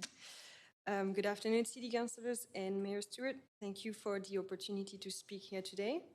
My name is Elizabeth Bodino. I am representing the Community Energy Association today. We are a non-profit organization with 27 years of experience working at the community level to reduce emissions, conserve energy, and transition to a low-carbon resilient economy. We support local government and Indigenous communities through bold and impactful climate action. I am currently working on an embodied carbon guide for all BC municipalities to help them find strategies to reduce embodied carbon. I am also an industry professional with my own company, CarbonWise. We are energy advisors and LCA consultants. And I'm also a resident of the City of Vancouver. I am in favor of the proposed amendments, especially the ones on embodied carbon. They are in line with climate action goals and they are integral to meeting climate targets. Embodied carbon has long been overlooked, but we now have the knowledge and the technology to calculate them, and so therefore we should reduce them. Embodied emissions are now emissions as opposed to operational emissions, which can be reduced over time. The City of Nelson published a study last year that shows that for an average of 34 homes, it takes about 23 years for the ongoing operational emissions to reach the embodied emissions from the materials. So we are in a climate emergency and we can't afford to wait to reduce our impact on our planet. A couple of weeks ago, I was presenting on embodied carbon at the Lower Mainland Local Governments Association. And when I asked how many people knew about embodied carbon, out of about 120 elected officials, maybe 80% raised their hands. So embodied emissions are top of mind, but nobody really knows where to start. Governments are wanting leadership, and the City of Vancouver is leading the industry and has significant influence outside of its borders. So a positive vote today would set the tone for bold climate action in BC and in North America. I also support reporting before implementing reduction targets. That gives the industry time to build capacity and to get familiar with the process. As an industry professional, I have been looking forward to having clear guidelines, which is also one thing that Patrick and his team have been working on. We are ready to implement those reductions into our work alongside operational emissions. And finally, a last point, I think Canada and BC are well positioned to manufacture low carbon materials, thanks to, in part, our clean electricity grid, and combined with the efficiency of our manufacturers and the fact that it is less polluting to ship materials across land than across oceans. Canada's advantage is an opportunity for us. For example, steel in Ontario is 80% cleaner than steel made in China, and yet we still spend $7 billion annually on imported steel and aluminum, which typically have higher carbon. So embodied carbon regulations would strengthen our local economy and increase our resilience for the coming years. Finally, as a resident, I am proud to live in a leading jurisdiction in North America. I am glad that staff and council are taking the lead with decisions that will impact our future, city, and our planet. Thank you for your time and consideration. Thank you for your time. I don't see any questions for you, but want to thank you so much for waiting and especially past the lunch break there. Thanks again. And we're going to move to speaker number 10, who's Travis Dahl. Mayor, Speaker 10 has withdrawn. You. Going to move on to speaker 11 is Anthony Pack. Anthony Pack. Hello. Hi there. You have up to 5 minutes whenever you're ready. Perfect. Sounds good. Thanks. Hi, everyone. My name is Anthony Pack. I'm representing a few different organizations. My company, Priopta, We develop life cycle assessments for new construction projects and also advise on policy matters. And I also represent the Carbon Leadership Forum Vancouver chapter, and I'm also the Carbon Leadership Forum Global Hub Director, so supporting 30 other cities around the world to kind of advance this embodied carbon conversation. And I'm speaking as a City of Vancouver resident, and I am, as many others are, in support of the embodied carbon related updates that's being proposed to Council.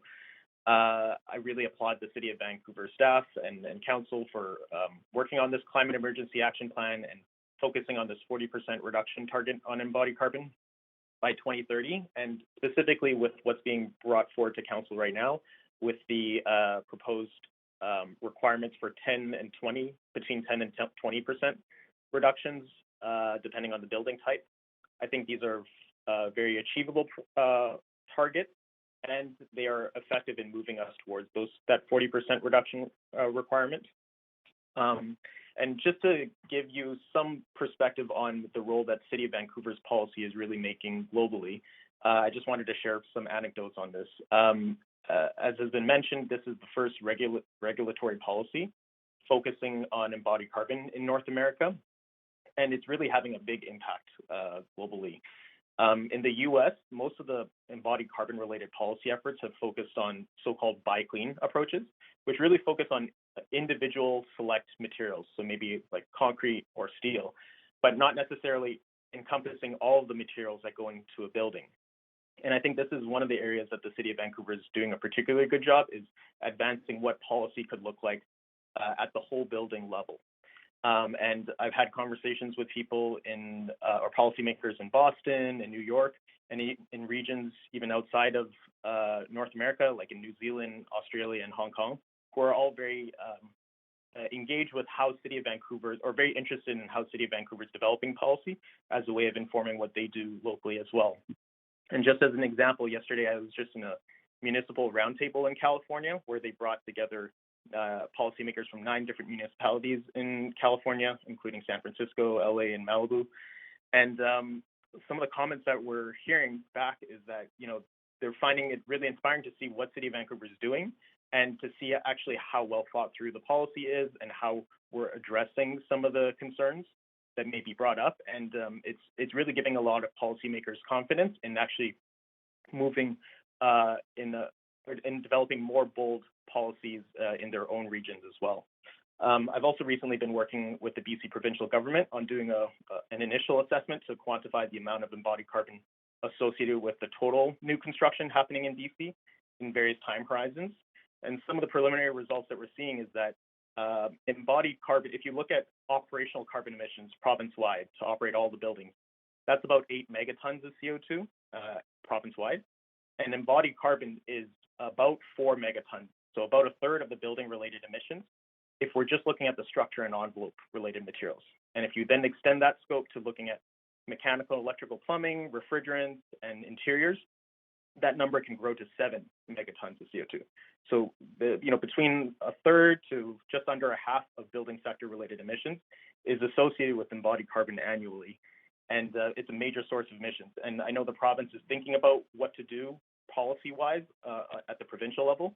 And the City of Vancouver's work on this is really serving as a foundation and a roadmap for what this could look like province-wide. And also there's conversations happening federally, and there's been a lot of recent funding announced at the federal level to support low carbon materials. And so I think there's going to be a lot of resources available to support Vancouver's transition and implementation of this policy to develop better materials, better tools, and also better training on this front. So once again, I just want to close off by acknowledging all the staff, acknowledging Council for advancing such bold and impressive climate policy on embodied carbon. Thank you. Thank you so much. You do have questions from Councillor Wiebe. Yeah, just quick questions. Capacity, one of the things we saw in the engagement takeaway was more embodied carbon experience capacity needed. Can you talk about what you think some of the gaps are and what we need to focus on ensuring that there's capacity of organizations, building owner, property owners to move in this direction, as well as some of, like you said, the suppliers and other kind of supply chain elements to make sure that this is Yeah, so I think I think the city has done a great job in initially setting this through the rezoning policy with just a disclosure requirement since 2017, and that alone has built up a significant amount of industry capacity locally here. I think we're doing a lot of the LCAs. If you just look at all the LCAs that are done in North America, I think Vancouver is actually leading the charge on this front because of the policy front. So, how can we advance this and further improve the training and resources available? So the organization that I started, Carbon Leadership Forum Vancouver, that's now going to be integrated with ZEBEX, another Zero Emission Innovation Center. And I think by having more resources flow towards this, there's going to be a lot more potential to develop training and resources. I think every day I'm seeing new guidelines, new training materials being shared, not just within Vancouver, but broadly. And so I think very quickly you're going to see a lot of training available to help support the implementation and support the training and development on this front. Okay, thank you very much. Appreciate that. Thank you. That's it for questions. So I'm going to move to the next speaker. Thank you so much. Thank you. Thank you. We have a speaker number 12, Melissa Lem.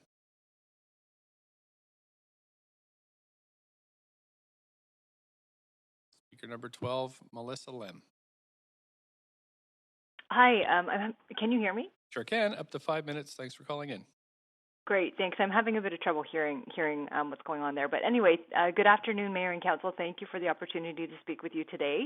As mentioned, my name is Melissa Lem, and I'm a family doctor who lives and works in Vancouver, and I'm also President-elect of the Canadian Association of Physicians for the Environment. And today I'm asking you to vote to support all the recommendations in the Climate Emergency Summary Building Emissions Reductions reports. So as we know, close to 60% of our carbon pollution within Vancouver comes from buildings. So if we want to hit our climate targets, it is essential that we act now to reduce the natural gas that buildings burn. And this is not only because the global heating driven by this fossil fuel is already harming and killing real people within our city, like we saw during the heat dome. It's because these steps are also going to make our buildings safer and healthier to live in now, making us more resilient for what's coming. And it was great to hear other speakers addressing those health impacts today. So there are a lot of great policy proposals in the reports, but I'm going to choose just a few to talk about and support.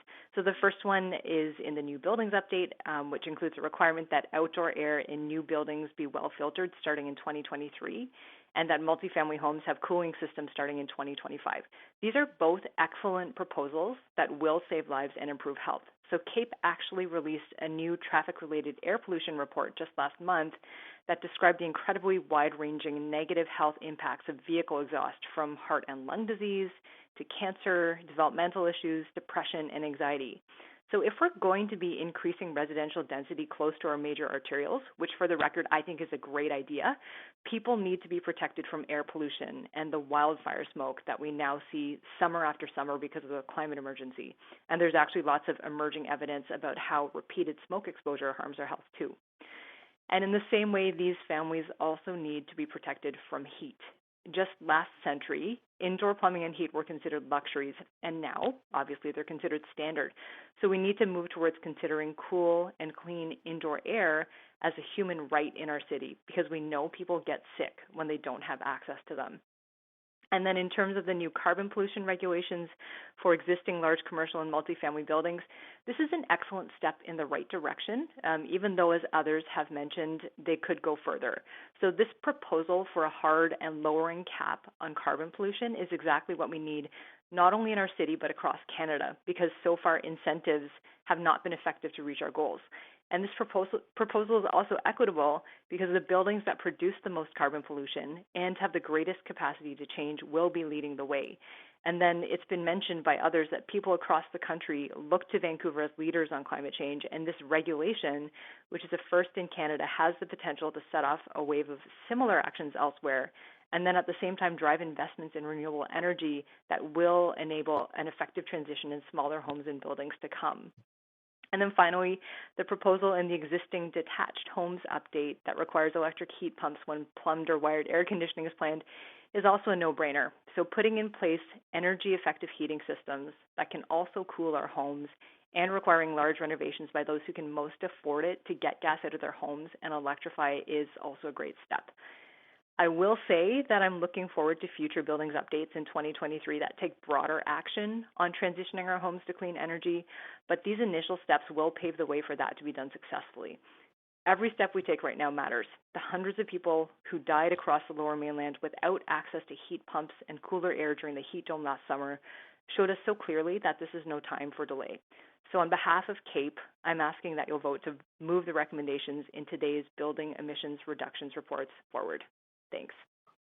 Thank you. You do have questions. Councillor Carr, up to three minutes. Great, thanks so much. Thank you for all your work, Dr. Lem, and for coming to speak to Council on these health-related issues. Really appreciate it.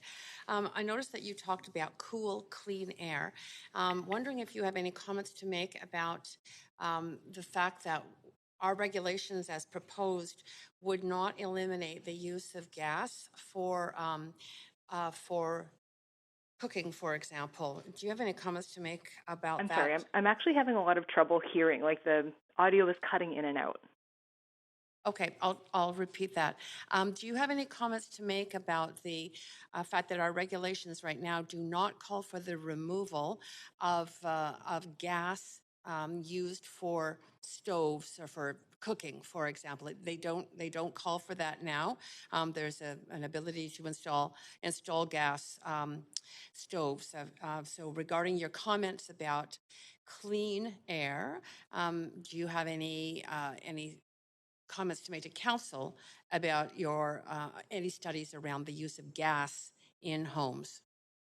Absolutely. I have a lot to say about that, and I actually think that the regulation should go further. I realize there has been pressure from industry in the past to not include stoves in phasing gas out of homes, but I think evidence has mounted over the last few years showing us that burning fossil fuels inside our homes, with the exhaust reaching our kids' noses, reaching our kids' lungs, our own hearts and lungs, is not good for us. I mean, it just seems like a no-brainer, again, that burning fossil fuels indoors is not good. So another speaker mentioned earlier that kids who live in homes that have gas-burning stoves have a 42% higher risk of developing asthma. Breathing in nitrogen oxides, which are released when you combust natural gas, fracked natural gas in your home, also can increase the risk of other chronic diseases, lung disease and heart disease. So it just doesn't make sense in today's society where we have induction stoves, which run on clean electricity and that cook foods even faster and more effectively than gas. It makes no sense to continue to lock in future indoor air pollution into our homes. So in an ideal world, I would love to see phasing out gas stoves as part of the proposed regulations, but I realize that some people want choice, but hopefully eliminating gas in new builds will also make it more difficult to build those gas stoves in. Great, thank you. That's it for my questions. Thank you so much. Thanks so much. That's it for questions. Thanks very much for calling in today. And I'm going to move to speaker number 13, who is Forrest Borsch.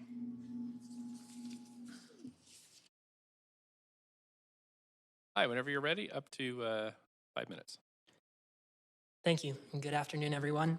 Mayor Stewart and city councilors, thank you for listening to me today. My name is Forrest Borch, and I live, work, and play on the Musqueam, Squamish, and Tsleil-Waututh First Nations, the place commonly now called Vancouver, BC. I am representing today the Carbon Leadership Forum Vancouver, as Anthony Peck was, and also the place where I work, Reload Sustainable Design. At Reload, I work as an energy modeler and an embodied carbon analyst, so I have a good understanding of the operational side and the embodied carbon side. CLF Vancouver, to give you a little more understanding of what it is a grassroots volunteer-run organization that works with local industry professionals to build literacy around embodied carbon and ultimately reduce embodied carbon in buildings. So since inception 3 years ago, CLF Vancouver has organized 30 plus local events and has built up a community of 500 local industry professionals. I'm here today to support to state our support for the proposed amendments, especially around embodied carbon. Because these limits we feel are achievable, that there is industry capacity, and that there's minimal impact on affordability. as well. In great part, these limits are really needed. I think we all feel the urgency of this, so I won't get into that much. But what I would like to state is, and share with you, is a case study that we're working on at Reload. It is a local project, a community center that we're working on, and with city staff as well. We're applying the proposed amendments to this project. So it's a community center that is in the detailed design phase. It's a passive house project, so it's quite energy efficient. And what we've found is that we've looked at the operational carbon emissions and the embodied carbon emissions over a 60-year life cycle. And what we found is that 60% of the carbon emissions over the lifetime of this project are just from materials before building occupancy. So that means these emissions are happening now. So I think it's really a good idea that we're addressing this in building policy at this moment.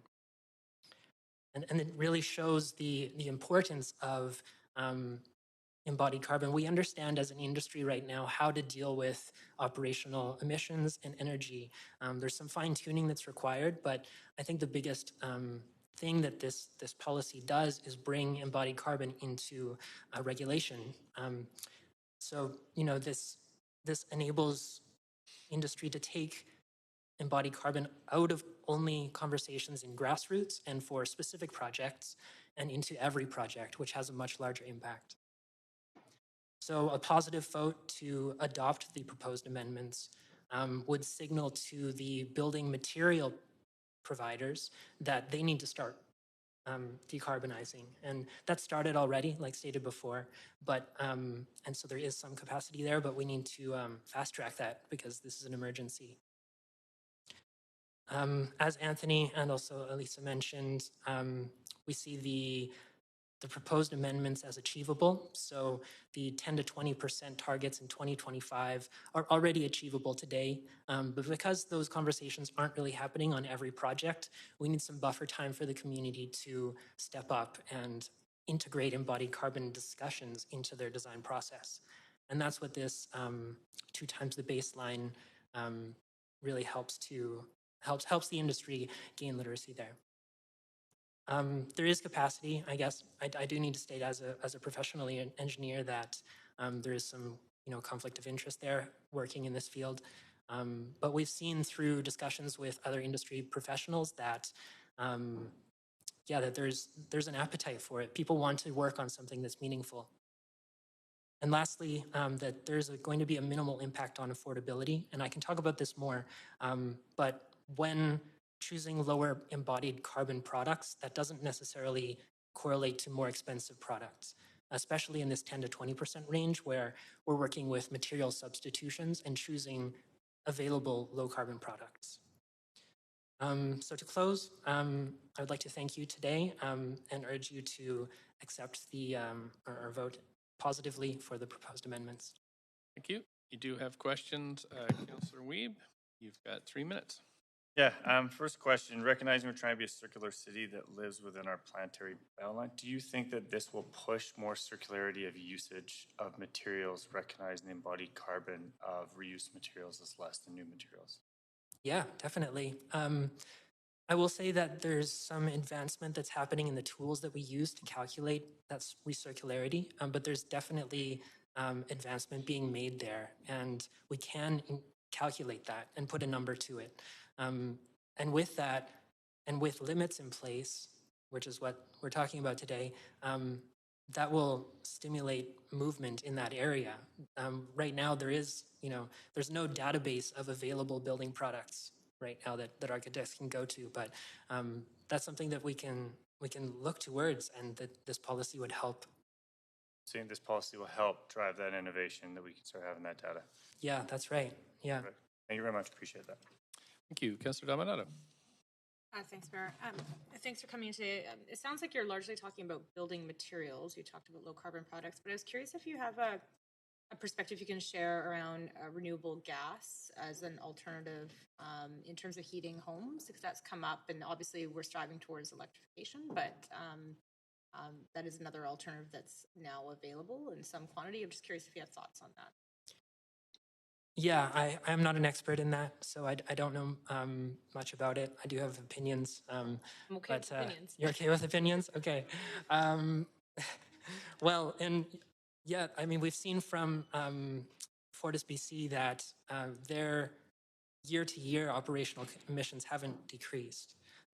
So until that happens, I would be questioning renewable natural gas. And I think that there's some creative marketing that's happening, to be honest, in the how renewable natural gas is being portrayed. So that's my position. Okay. Thank you. I appreciate it. Mm-hmm. Thanks. No other questions for you. Thanks a lot for coming in. We have speaker number 14, Jay Jagpal. Mayor, speaker 14 is not on the line. Thank you, clerks. Speaker number 15, Mark Hutchinson.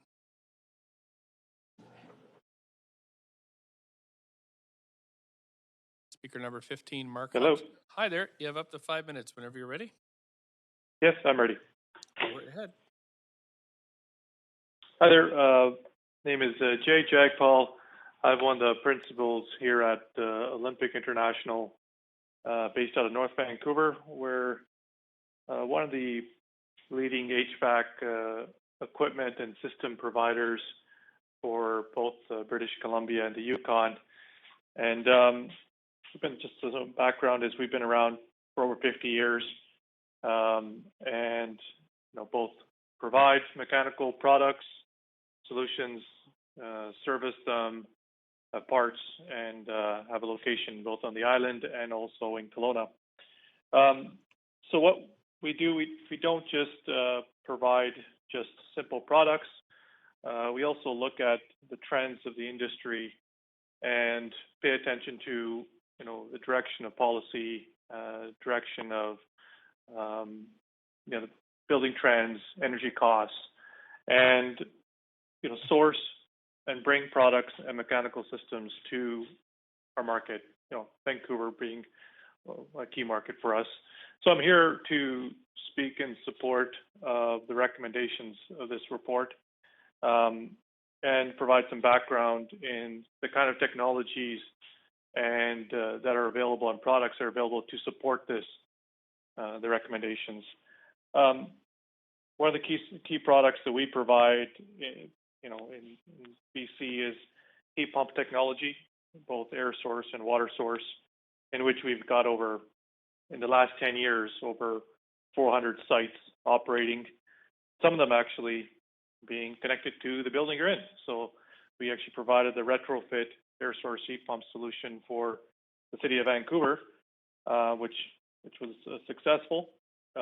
We've also provided heat pump solutions retrofit for the Vancouver Police Department Annex, Surrey Courthouse, several projects at UBC, SFU, and lots of new construction as well. So when we do bring heat pumps to this market to electrify existing buildings, we do speak and work closely with Technical Safety BC, and have so in the last 10 years as we've been bringing more and more products here. Some specific products that we've brought in to support retrofits is high temperature heat pumps that can work with higher temperature heating systems in older buildings. We've partnered up with 3 different manufacturers on domestic hot water heat pumps and both CO2, low GWP refrigerant and standard refrigerant, as well as thermal storage solutions for buildings that don't have much electric distribution support. Our key partners in industry for a job-by-job basis is, engineering consultants, building owners, contractors, and those are kind of the three key clients we work with to provide products and support them in the system installations and the commissioning. So overall, in our opinion, with the products that we have brought to date in the last 10 years, focusing on electrification, we believe there's the technology and product here to support this report, and I'm happy to take any questions. Thanks for your time today. I don't see any questions for you, but I just wanted to thank you for calling in, and I'm going to move to our next speaker, who is speaker number 15. Okay, well, thank you. Thank you for your time. Thank you. Happy to be here. Speaker number 15, Mark Hutchinson. Yes, hello. It's Mark Hutchinson. We're having, I think those of us on the line are having some trouble hearing you, but I believe that I was next. Is that correct? Yes. Yep, please go ahead. Great, thank you. Wonderful, thank you. I'm hoping that you can hear me better than I can hear you. So my name is Mark Hutchinson. I'm great. I'm not a resident of Vancouver, though I have had occasion to spend a lot of time in Vancouver in my role as Vice President of Green Building Programs and Innovation at the Canada Green Building Council. The CAGBC is a not-for-profit organization that works with the design community, regulators, owners, and others to champion green buildings. Amongst other things, we're responsible for the LEED certification program and the Zero Carbon Building certification program in Canada. The CAGBC is in support of the 4 climate emergency reports presented to Council. They represent a continuation of the City of Vancouver's leadership in addressing the climate emergency. Through its efforts to date, the City has demonstrated to the rest of Canada and to other parts of the world how clear goals and a commitment can produce real results. The City's efforts are an example and an inspiration for others, influencing the development of policies and programs in other jurisdictions. And I commend you, the Council, on your leadership to date, and I also commend the City staff who I know work very hard to develop these proposals. To speak to the first set of proposals, which address new construction in larger buildings, I believe that these changes are a natural next step in the City's efforts. The issue of embodied carbon in particular is a critical one. Our own research has shown that the embodied carbon from structural and envelope materials can account for 93% of the cumulative carbon between now and 2050 for a building in Vancouver that's built to be low carbon in operations and to today's standards. Now, after providing the market time since 2017 to develop the capacity for performing life cycle assessment, it is now time to introduce an initial, relatively achievable cap on embodied carbon. Our own Zero Carbon Building program has followed the exact same natural evolution. I'd also like to mention that one of the roles of voluntary programs like LEED or the Zero Carbon Building program is to help prepare the market for regulations. And one of the requirements of our latest Zero Carbon Building standard is a prohibition on fireplace and gas stoves in multifamily buildings. So hopefully that will help the City of Vancouver with future regulations that are being planned right now.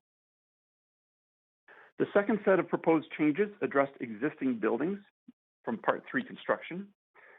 The assessment and disclosure of building performance are a critical precursor to limiting or putting limits on the carbon pollution that buildings can emit. And for many years, CAGBC has worked to promote energy and carbon benchmarking and reporting in this sector. And we have a voluntary disclosure program that includes about 1,000 buildings today. I would love to see the reporting rolled out a little bit faster, but from our own experience, what we've seen in other jurisdictions, I do appreciate the challenges. Now, retrofits to large buildings must coincide with the normal end-of-life replacement cycles for building systems. And that means that the carbon reductions that you see in a building, they occur in bursts. And every building's timeline for getting to zero is unique. So a gradually and continually declining greenhouse gas limit or heating energy limit doesn't recognize that reality. Now, the proposal that's before Council wisely sets an initial target and a final target, enabling building operators to implement retrofits on a timetable that makes sense for each building, and we really appreciate that. Now, that said, deep carbon reductions do require planning, and when a retrofit opportunity is missed, you effectively lock in emissions for many, many years to come, often 15 years or more. So CAGBC encourages support for building owners to develop transition plans that outline how each of their buildings will decarbonize over time. A future requirement for developing transition plans, as required under the Zero Carbon Building Standard, could even be considered.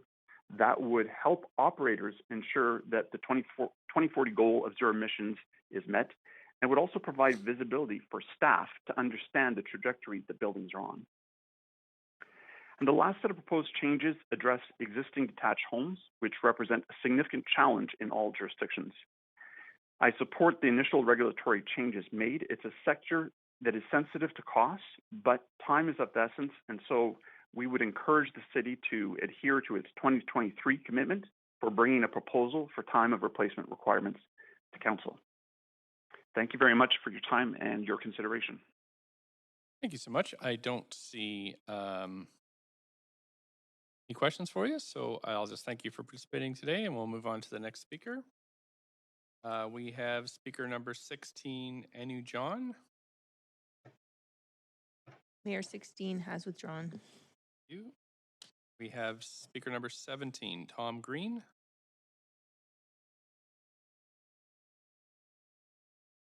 Speaker 17, Tom Green. Hi, speaker 17 is on the line. Tom, you can go ahead. Great. Hello, thank you. Thank you to Mayor and Council for the opportunity to speak today on this very important building emissions reduction report. I just want to mention I came down with COVID yesterday, so I'm not feeling terribly sharp, but the matters before Council are critically important, so here I am. I'm a Senior Climate Policy Advisor with the David Suzuki Foundation, and our climate team advocates for the policies needed to zero out Canada's emissions in alignment with what the climate science is showing us, the increasing urgency and the kind of things we've been experiencing in BC with extreme weather, the flooding, and the heat dome.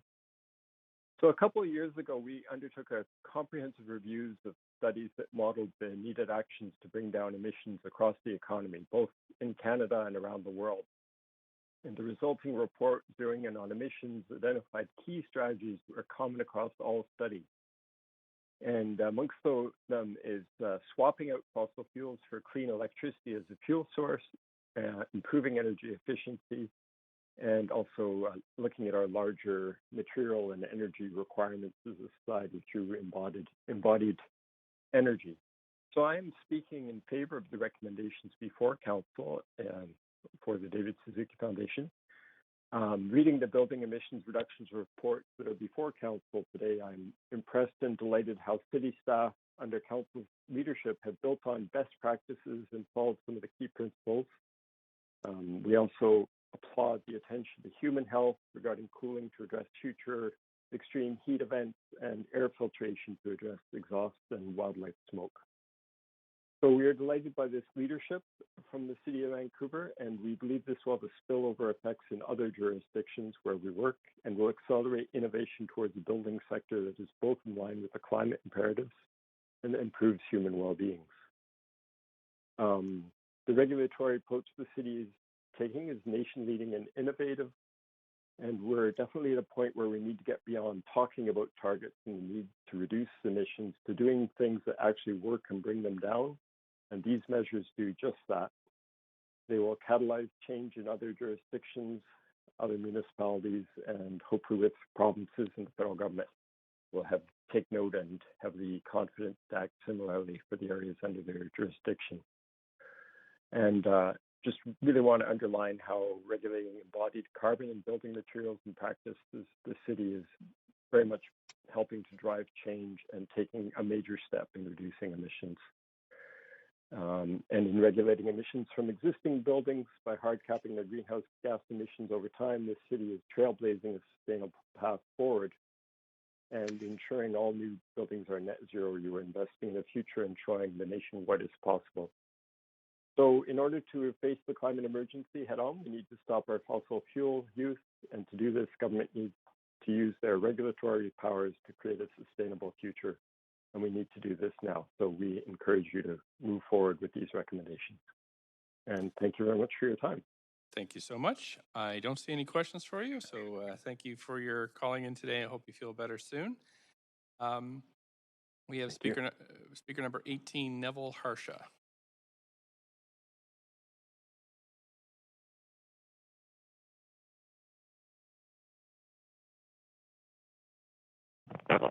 Speaker 18, you can go ahead.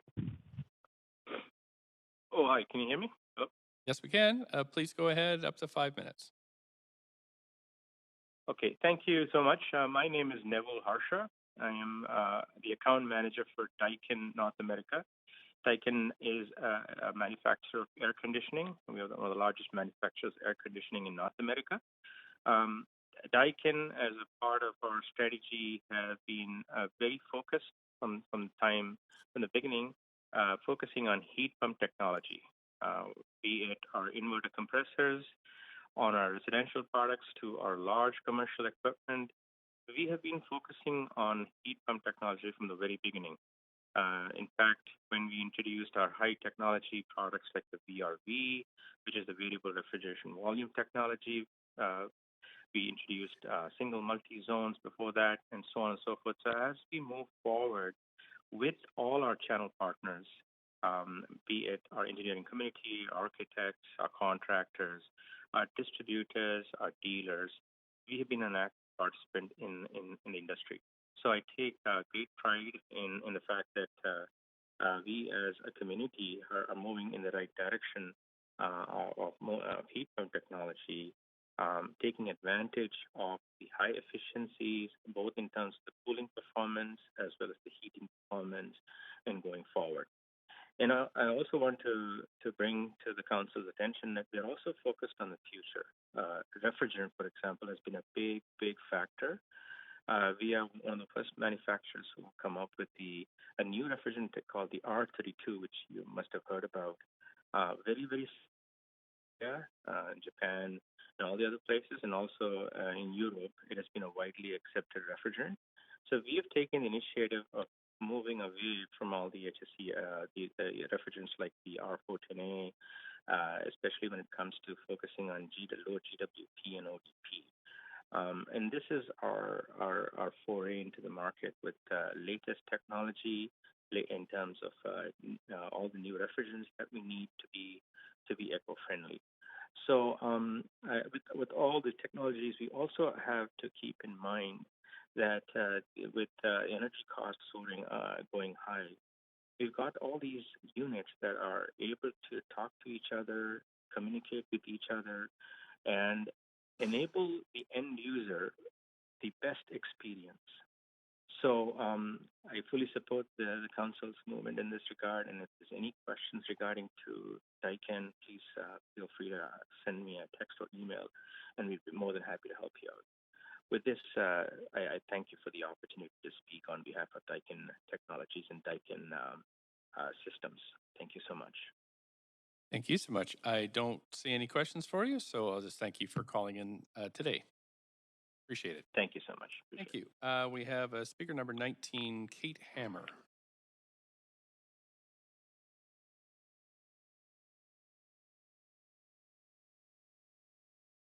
Speaker 19, Kate, you can go ahead. Oh, hi. Sorry, still struggling with the sound quality. Hi, my name is Kate Hammer. I am a Vancouver resident. I am grateful every day to live, work, and play on the traditional lands of the Musqueam, Squamish, and Tsleil-Waututh people. And I am the Director of Government Relations at Vancity. I'm speaking to you today to share Vancity's support for this package and the 4 reports therein, and encourage Council to vote in favor. I know, Mayor and Councillors, you're broadly familiar with Vancity. I might just take a minute to maybe explain why the Director of Government Relations for a credit union comes to speak to you about a building emissions reduction report. And it really comes from the fact that Vancity is founded or was founded on the principles of financial inclusion. And increasingly, we are finding that one of the biggest threats to the financial well-being of our members is the growing climate crisis. And that's why just over a year ago, we made a commitment to be net zero in all our lending in 2040. And given the large scale of our lending portfolio that is commercial and residential mortgages in the Vancouver area, this package of recommendations ties closely to that work. And so for those reasons, Vancity strongly supports them. And like the city, Van City is focused on electrification of hot water and space heating and cooling systems. We believe the city through this package is really looking at the right places to start driving a real shift towards electrification and to make that shift as fair and as affordable as possible. We do look forward to talking to you further in 2023 when we look more closely at existing detached homes. And we just encourage you to continue on that work and not delay. Because the climate emergency requires rapid action to replace GHG-intensive hot water and heating and cooling systems in all existing homes. I'll take a second quickly too and talk about large commercial and multifamily buildings. We're supportive of those recommendations too, both as a lender and as the owner of a building that will be covered by those regulations. You're probably familiar with our head office, 183 Terminal Ave, which is across from Science World. And that's a building that in 2014, we actually moved to replace the aging natural gas boiler.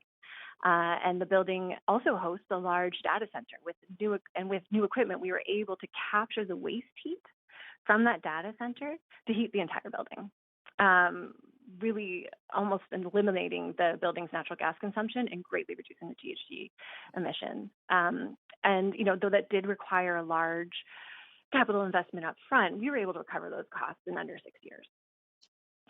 Related to that, actually, I just want to talk to a minute too about benchmarking and reporting requirements around building emissions. We're very supportive of that, and that comes, from our own position. Glad to report our emissions, but also just the fact we sit on the Federal Sustainable Finance Action Council, and I can say financial institutions across the country and a bunch of other sectors too. We're all just looking for data. Data are really critical to this work, and we're starting from a dearth. And so I want to applaud the city for making a move there. And we'd love to see those data shared publicly, even anonymously. But I think just the fact that they're being collated by the city is brilliant and a really critical next step. As city staff have noted, there will be real affordability and equity issues as we move along decarbonization efforts and as we move towards more multifamily and commercial buildings. But we really think that this package represents the right place to start. And when you're looking at sort of multifamily buildings, the MURBs, we're talking about people in those buildings who often bear the brunt of major climate events like the heat dome and who have fewer levers to install energy efficient cooling systems or reduce the GHG emissions of their home, or even just to help them address the rising cost of fossil fuel energy. So we're encouraged to hear that the city is planning for these buildings now and making sure no one's being left behind. Every one of us needs to do our part, and Van City is committed to bringing our resources to this work. Again, we're glad to support the work and the critical progress that will come from this package and from staff, the great economic benefits that will come from this, and welcome your questions. You do have questions. Councillor Swanson, up to 3 minutes. Yeah, thanks so much for coming in, and thanks so much to Van City for doing this work. I'm so proud to be a Van City member. I just wanted to ask you one quick little question, which is, how much fossil fuel companies is Van City investing in? Thanks for the question, Councillor Swanson. We are not invested in fossil fuels companies. And we are, broadly looking to move to reduce, part of that commitment for 2040 is a constant march towards reducing the GHG emissions of where we lend. So the fossil fuel industry is not aligned with sort of that progress and trajectory. Okay, thank you so much. Thank you. Councillor Dominato. Thanks, Mayor. Thanks, Kate, for calling in. I just had a clarification question for you. I thought I heard you say that Van City had done some conversions in with the heating of your building. You're using renewable gas. Is that right? I'm so sorry, Councillor Dominato. I'm not hearing the question. You were speaking about your building and using. Hold on, I can try turning on the live feed. Is it the mic? Yeah. Can you hear me now? Kate? I'm listening online now. Okay. My question just, I thought you had referenced in your comments your Vancity's building and using renewable gas for your building. Did I understand that correctly?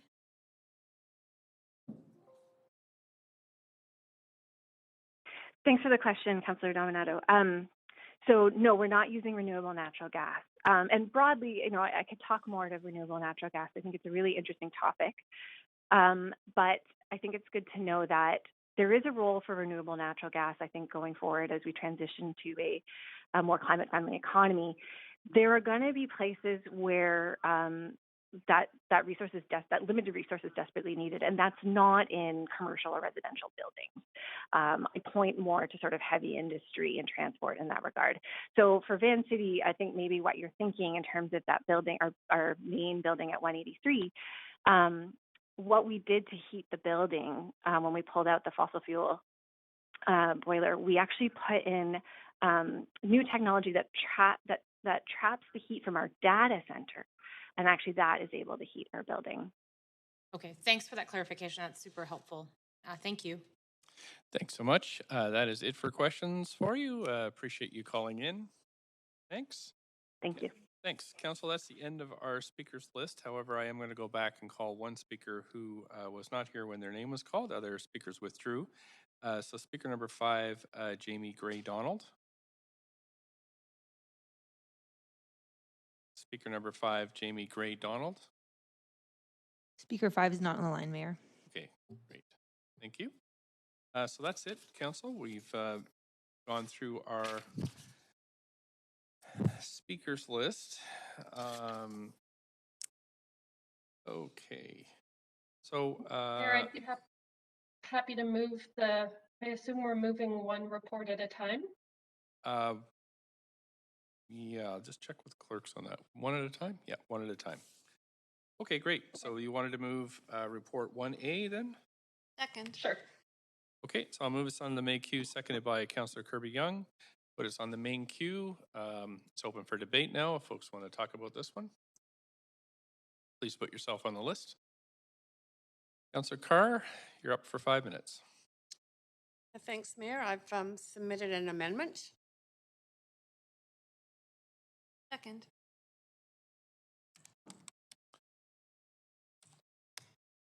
I'm just waiting to be moved to an amendment queue. Yep, I heard the second. I was just waiting for it to get up so councillors could see it. Okay, so if you'd like to speak to this, please. Just wait 1 second. I have to put you on the queue here.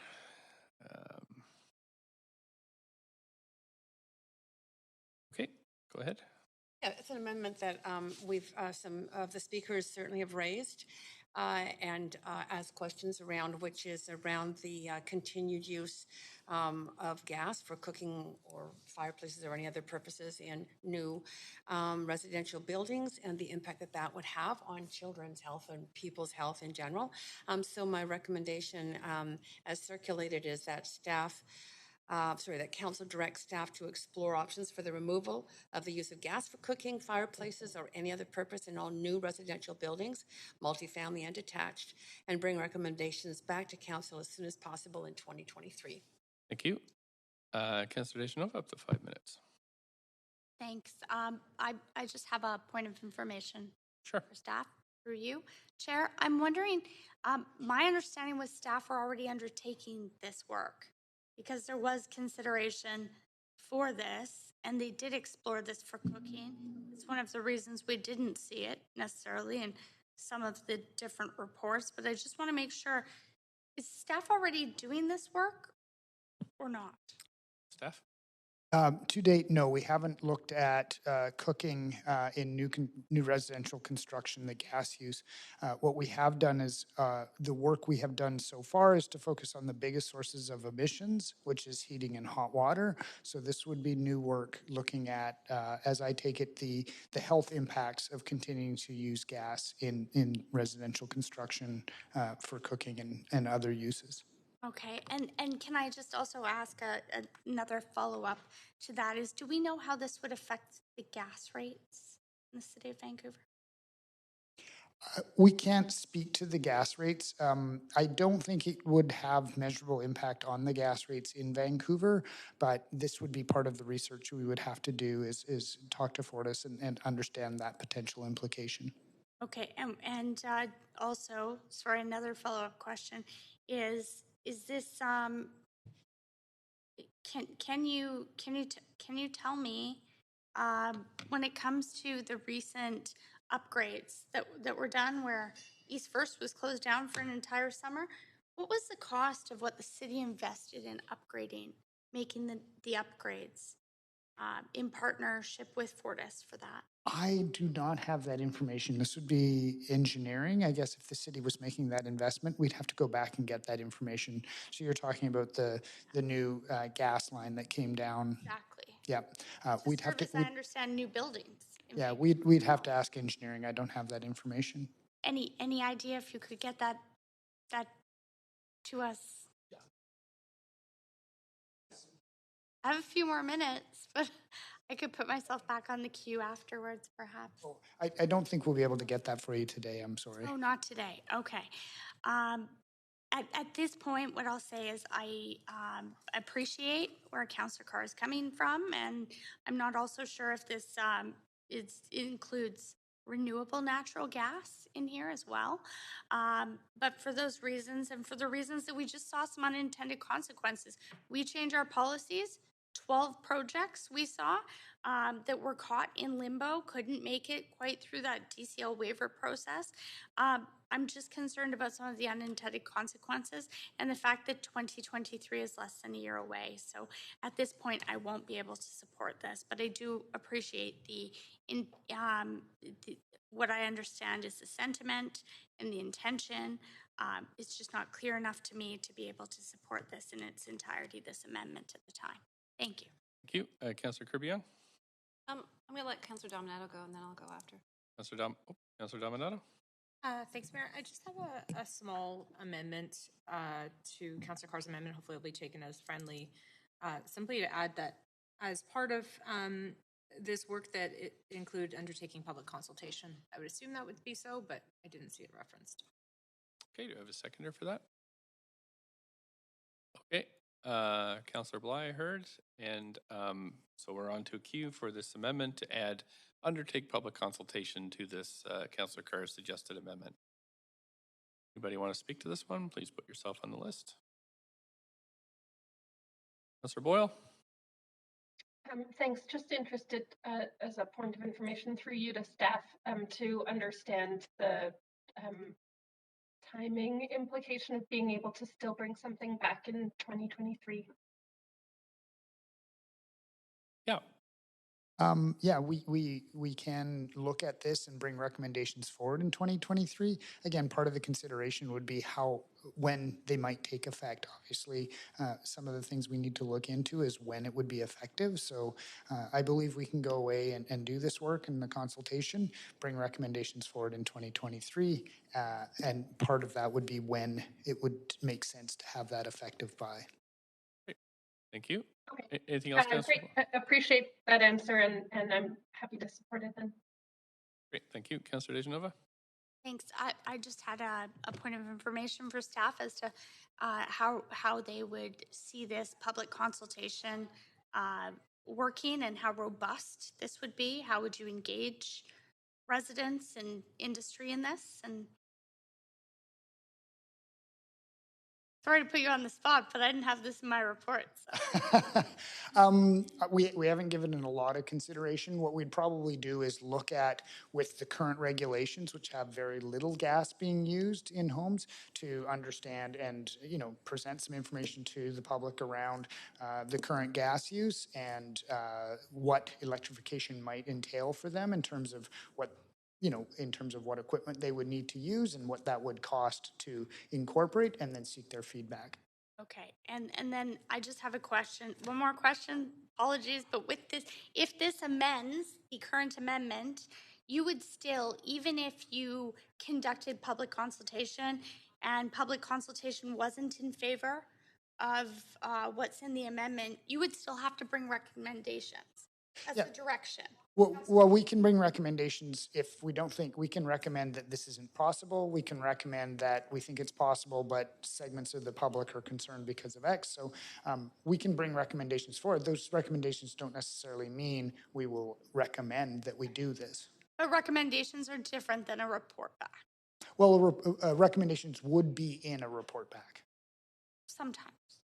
Okay, yeah, my understanding of this, because this would be regulation, we would have to report back because it would be an amendment to regulation. So we would make recommendations in a report back to amend our regulations. Thanks so much. I've received report backs through memos and all sorts of different ways. So I appreciate the clarification to that. I will support the amendment, but I'm still concerned that I'm not quite clear on the amended amendment if this passes. So I'm just speaking to it in its entirety. I will be supporting the amendment. If that passes, I still will not be supporting the amendment. And I'd like to ask the mayor, instead of asking a point of privilege later, to sever this out of the main recommendations. Thank you. Okay, thanks. I don't see anybody else in the queue, so we can have a vote on this amendment to the amendment.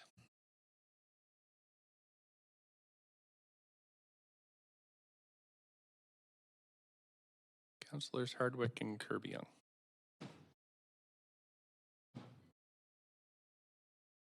we go. That's passed unanimously. Thanks so much. We're going to go back now to the amendment queue.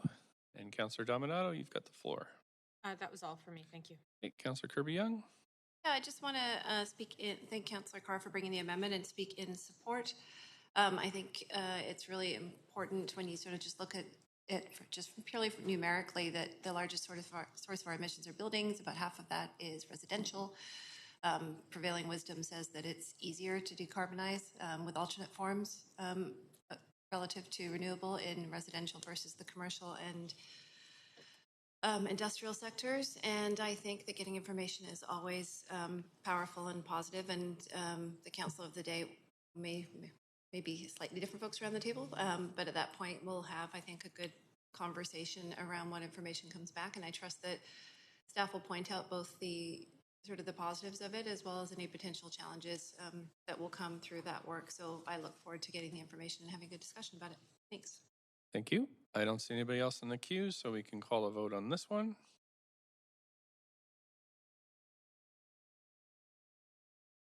There we go. That's passed with Councillor Dejanova in opposition.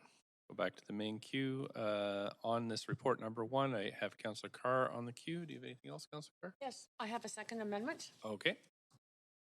And that is also to report 1A. And that is to modify, do you want to? We just need a second. I was just waiting for it to get up on screen. I didn't hear seconder yet, so. Unless more participants join. Okay, we're on Amendment Q1 then. Councillor Carr, you can go ahead up to 5. Great, thank you.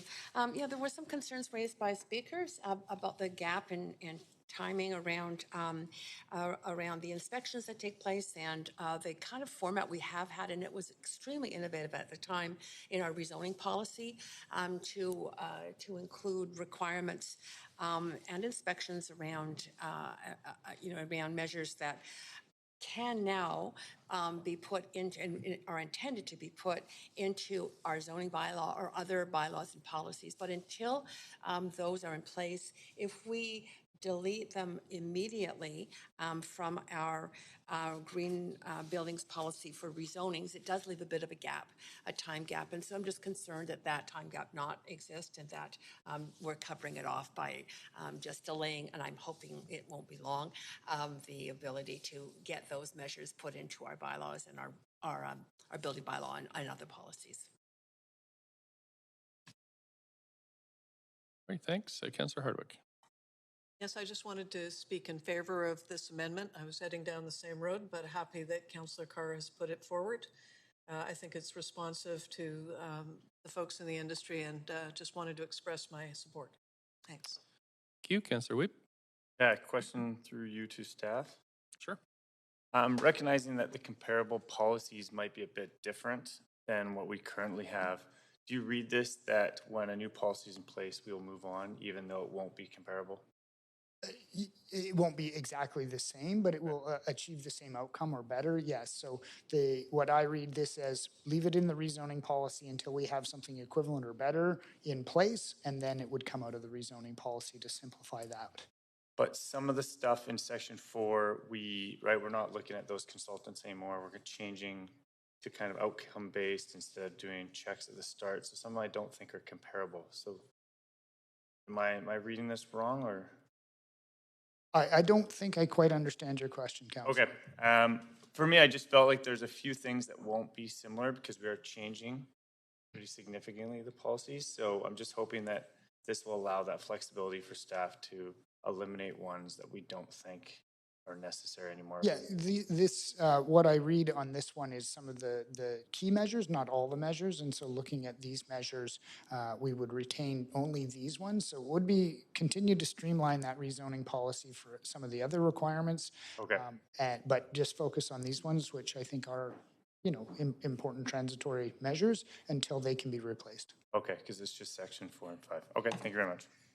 Thank you. And that's it for this amendment. So we'll call a vote.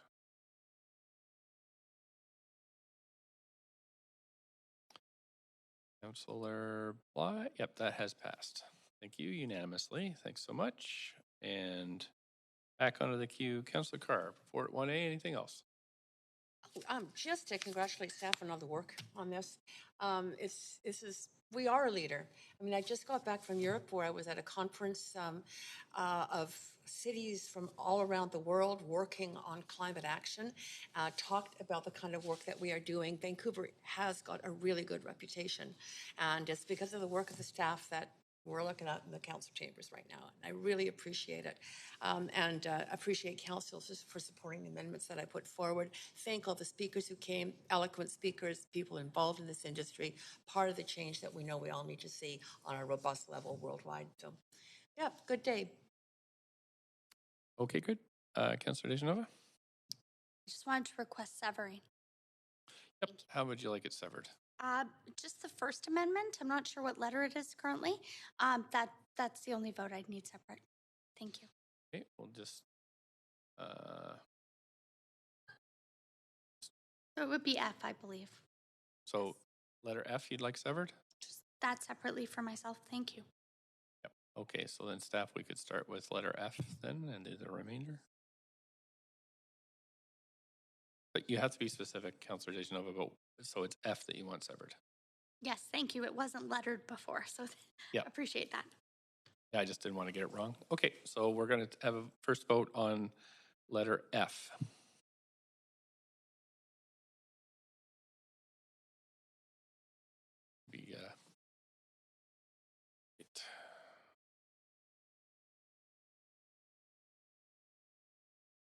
Perhaps clerk could just put that on screen. Sorry, not the vote. I mean the actual. It's not showing. There we go.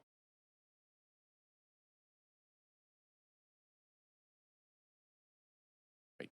So Councillor Dominato and Councillor Hardwick. Just F. Sorry, it's just F that we're voting on now. It's been severed. A request by Councillor Dejanova. Vote in favor for Councillor Dominato. Great, and that passes with Councillor Dejanova in opposition. Now we'll vote on the rest of the report recommendations, A through E.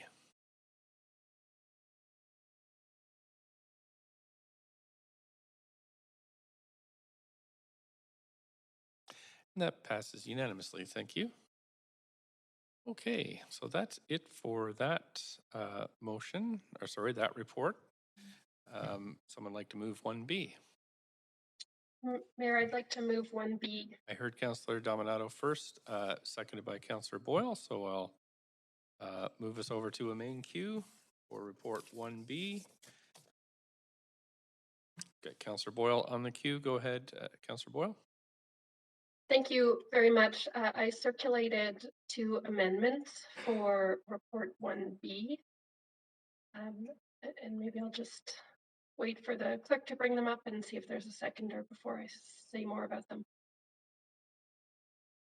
I did hear a second, so we can move to the amendment queue, Councillor Boyle, but I'll just wait until they're up. There we go. I'll get them up on screen.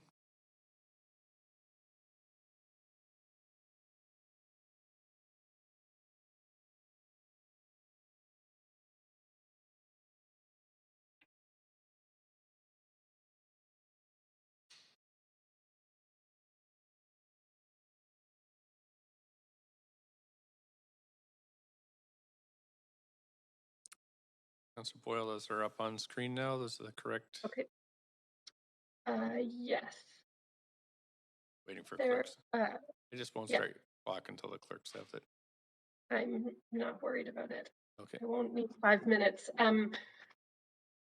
So these amendments both speak to what we heard from speakers and what we've heard from staff about the need to and the multiple benefits of prioritizing electrification.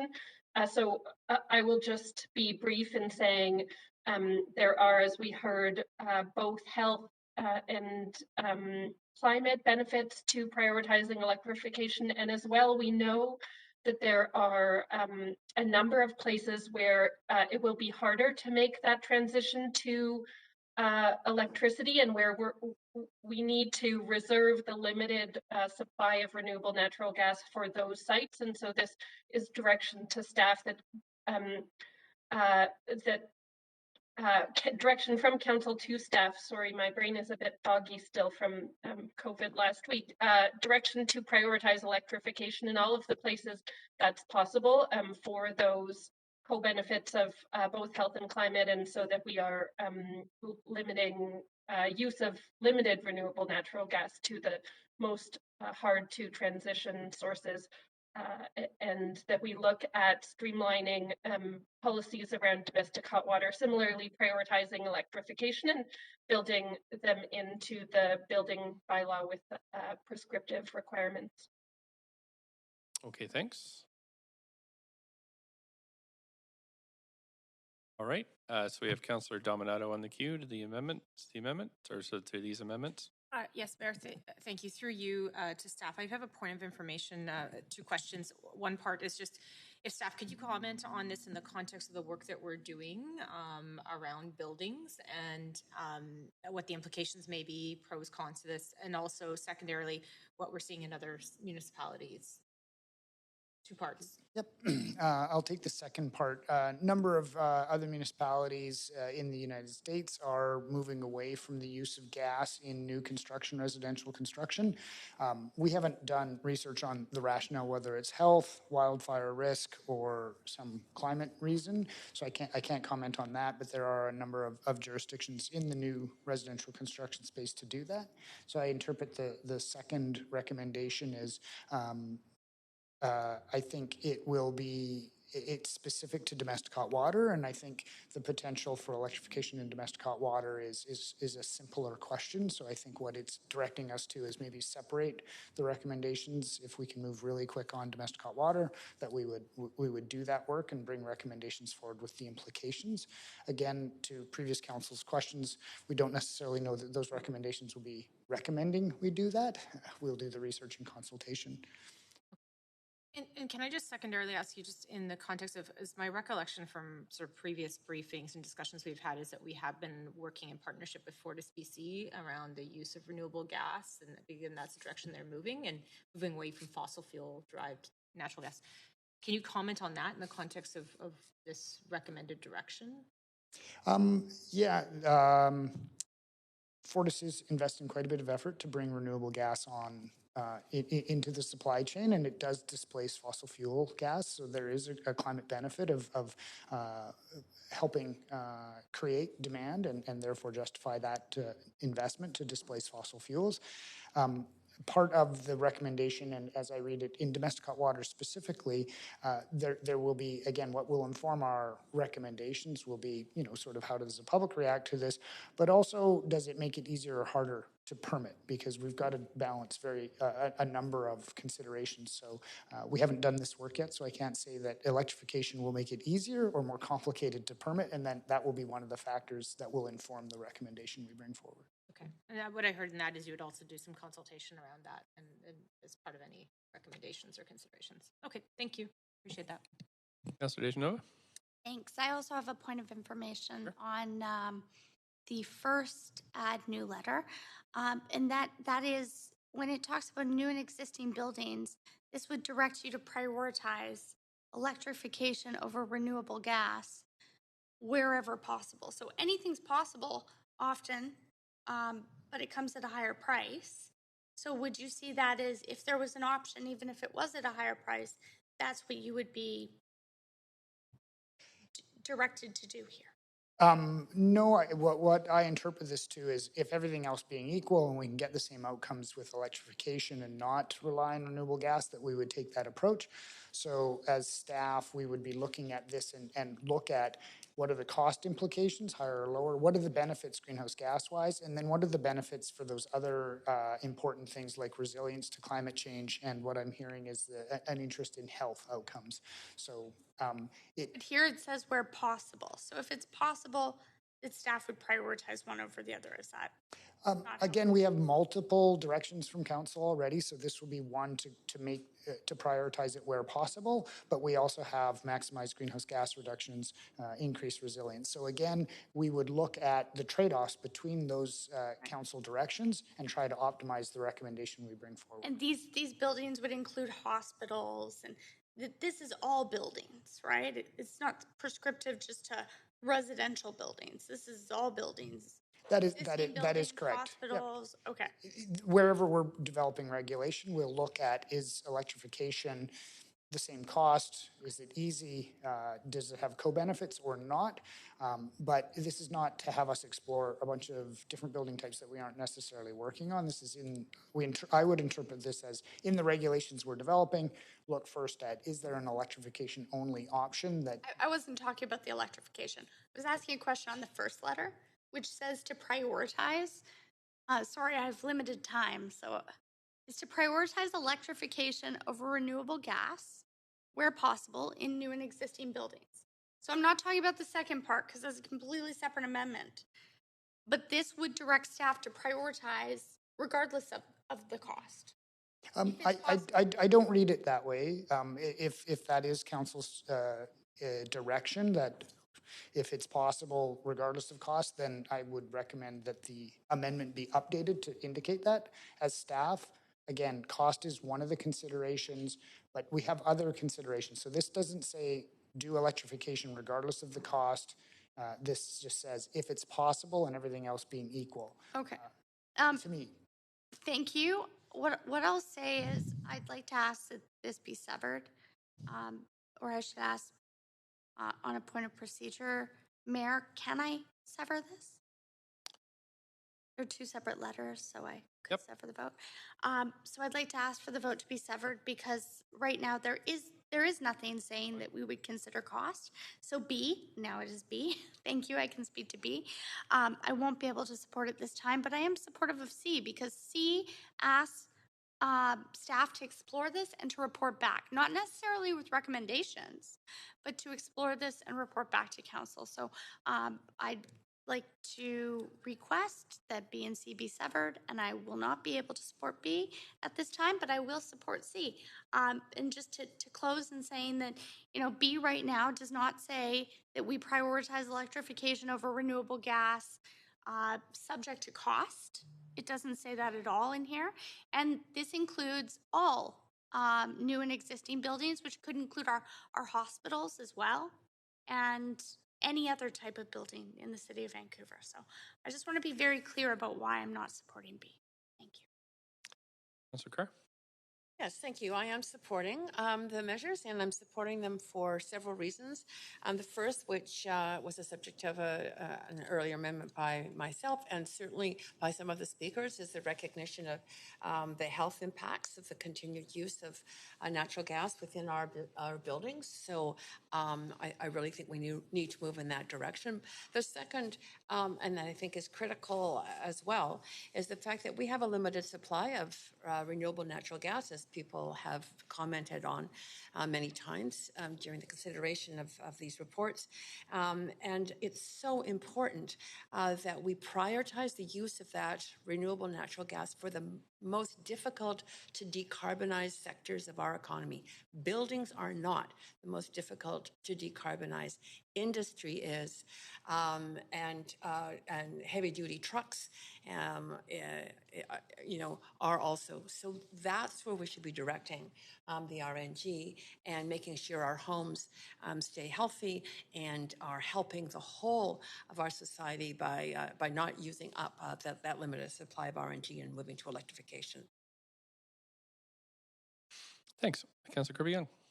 Yeah, thanks, Mayor. I have a few questions, and I'll try to fire through them quickly. The first one, just on C, we're talking specifically about new homes residential, right? Because I heard Councillor DeGenova cite a concern, for example, about hospitals, but we're not talking about those institutional or other uses. This is only, does staff understand? Sorry, this is for B or C? For C, that C only relates to. For C, this is because of the report it's on, I'm reading this as for existing detached homes. Okay.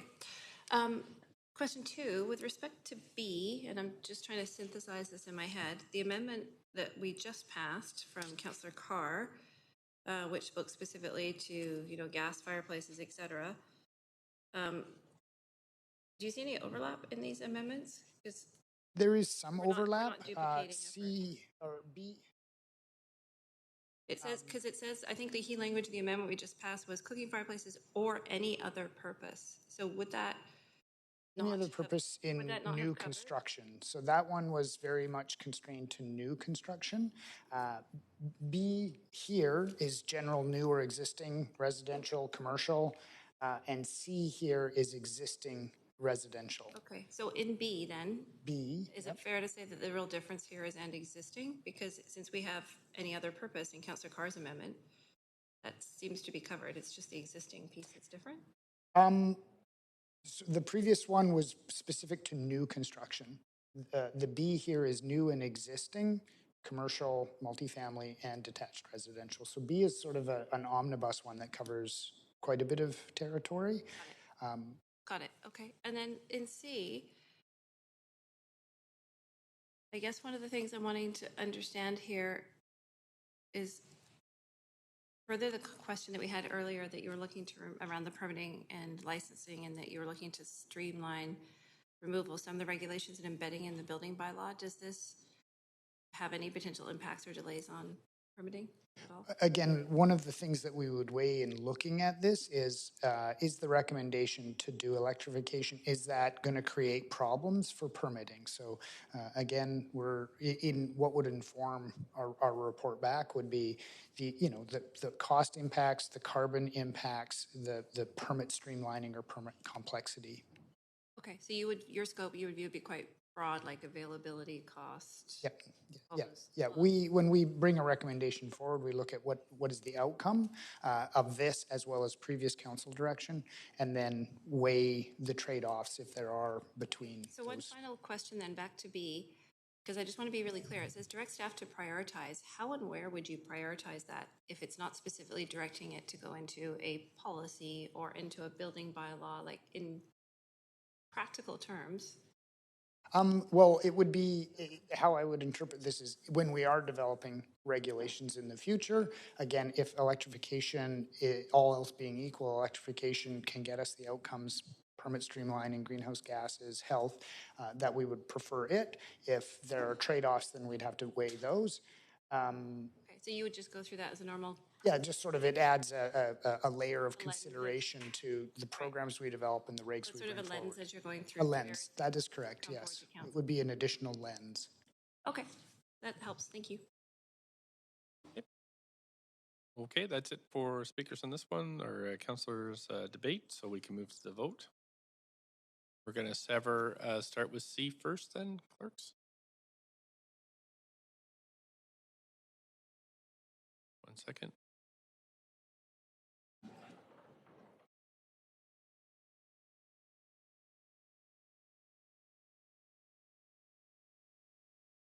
Here we go. So we'll start with C.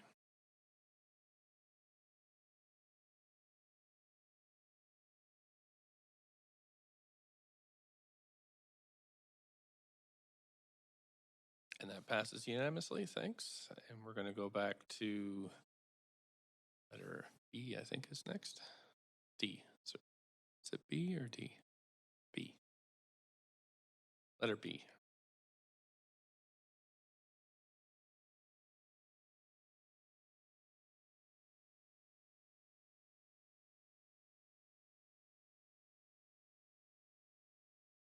Councillors Hardwick and Kirby-Yung.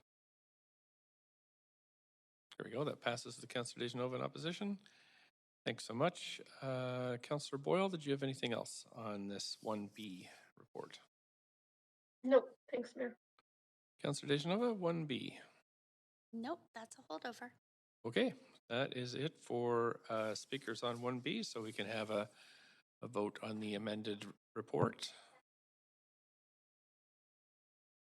And what would you like severed?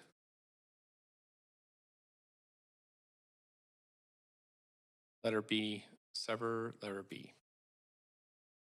Okay. We can start with B.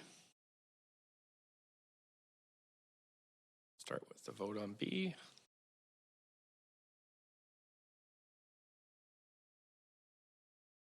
This is the final vote, but we're starting with the severing, and so B was severed on the first one, and that has passed with Councillor Dejanova in opposition.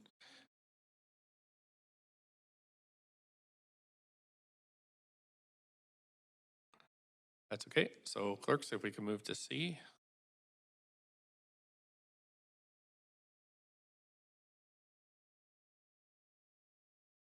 Okay, so we'll call a vote on letter C.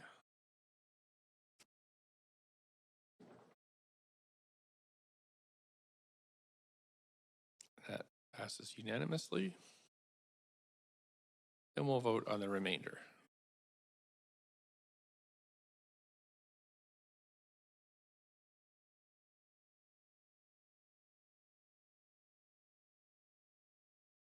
Okay.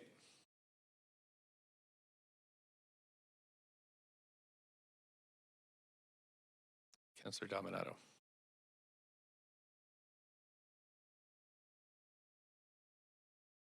There we go. That passes with Councillor Dejanova in opposition. Go back to the main queue, and that's it for 1B. If someone would like to move 1C. Councillor Boyle. I think I heard Councillor Carr first, Councillor Boyle second. So we have it moved and seconded. Sorry, Councillor Carr first, I think. So whoever would want to speak to this, please put yourself on the list. I have Councillor Boyle on the list. Is that a holdover? No, I have a couple amendments I'd like to move to 1C as well. Okay, great. I will. So if you just wanted to start here. While we're getting the amendments up, is it just these to letter E? There's Yeah, exactly. In addition to E, and then a new letter. Okay, do we have a seconder for these? I heard Councillor Wiebe. So we're on the amendment queue. Councillor Boyle, go ahead, up to 5 minutes on your amendments. Thanks. I'll be really brief. I know we have other items for today too. Just again, wanting to reiterate that prioritization of electrification in the regulatory roadmap that's included in 1C, as well as asking staff to look at the possible benefits or impacts of an interim heat energy limit. As council knows, the heat energy limit date provided in the report is 2040, and there's been a lot of work done to reflect that wherever possible, interim and early term dates are important signals in getting that work done faster. Obviously, we need to get to zero emission by 2050, and so the sooner the better for all of these types of changes. And the language is to direct staff to explore, because as we heard staff say, that they want to make sure that we aren't seeing building owners make investments that don't map out over the long term. So that's why the language is as it is. Okay, thanks. Anybody else want to speak to this, or is? I don't see anybody, so we can call a vote on this one.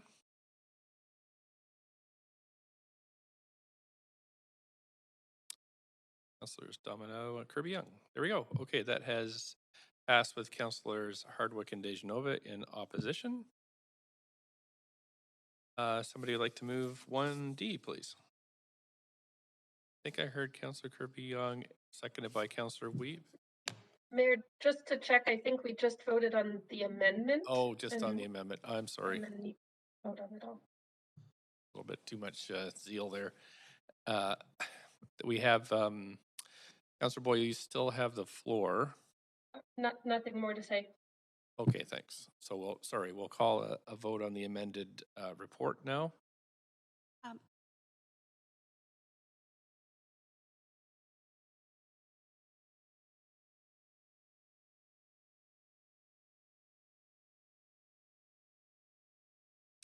Councilor Swanson, there we go. Okay, that passes with Councilor Dejanova in opposition.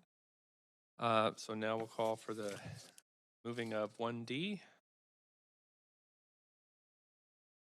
Councilor Carr. Second. Councilor Dejanova, thank you.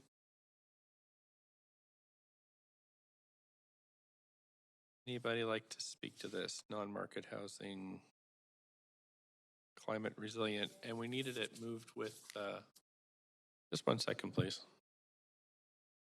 We needed that moved with the, wasn't there, different one? Okay, great. Okay, thanks. So it's moved and seconded. Councilor Dejanova, you have something to say this one?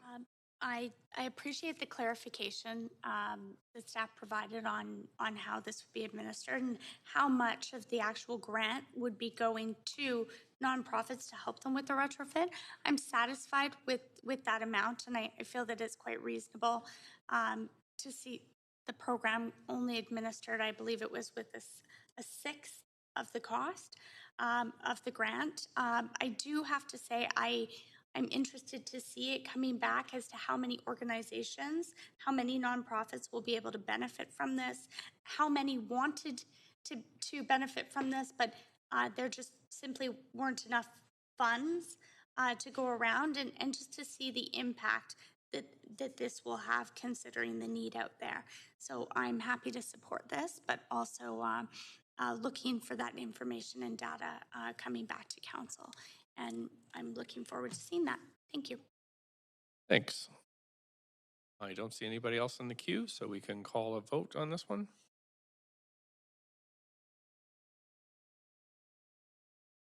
Councilors Hardwick, Dominato, and Bly. There we go. Okay, that's passed unanimously. Thanks so much, Council. And that is it for the climate emergency reports. Sorry? Yeah, I don't want done. Item two, really. So the communication is done. Alrighty, so let's see. Just trying to remember which we have 4. Is it report 4 next? Number 3. Okay, so we have theater rental grant allocations, and I believe that was their speakers.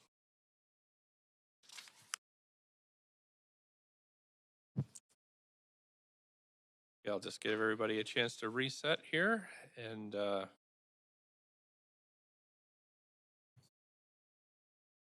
ask the city manager, do we have the staff we need here to answer questions? Yes, we do. Great. Mayor Stewart. Okay, great. Thank you. All right. So we're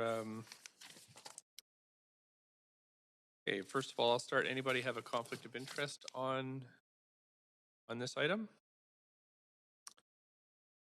There is. I don't hear any. So there's council. There's no presentation, but council has up to 5 minutes to ask questions to staff. Any questions from anybody? Don't see any, so I will go to the speakers list.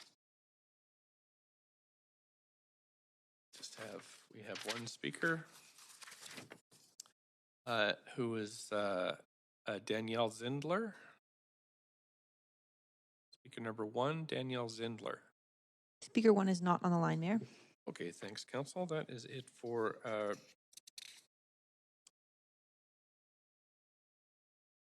I'm just looking here. Yep, great. Thanks. We have Councillor Bly moves the recommendation, seconded by Councillor Dejanova, and we have anybody like to speak to this? I don't see anybody on the queue, so we can go to the vote.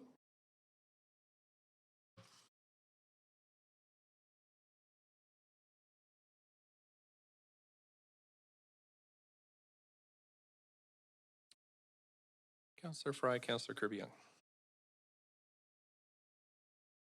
Councillor Fry is, I think, absent at this point.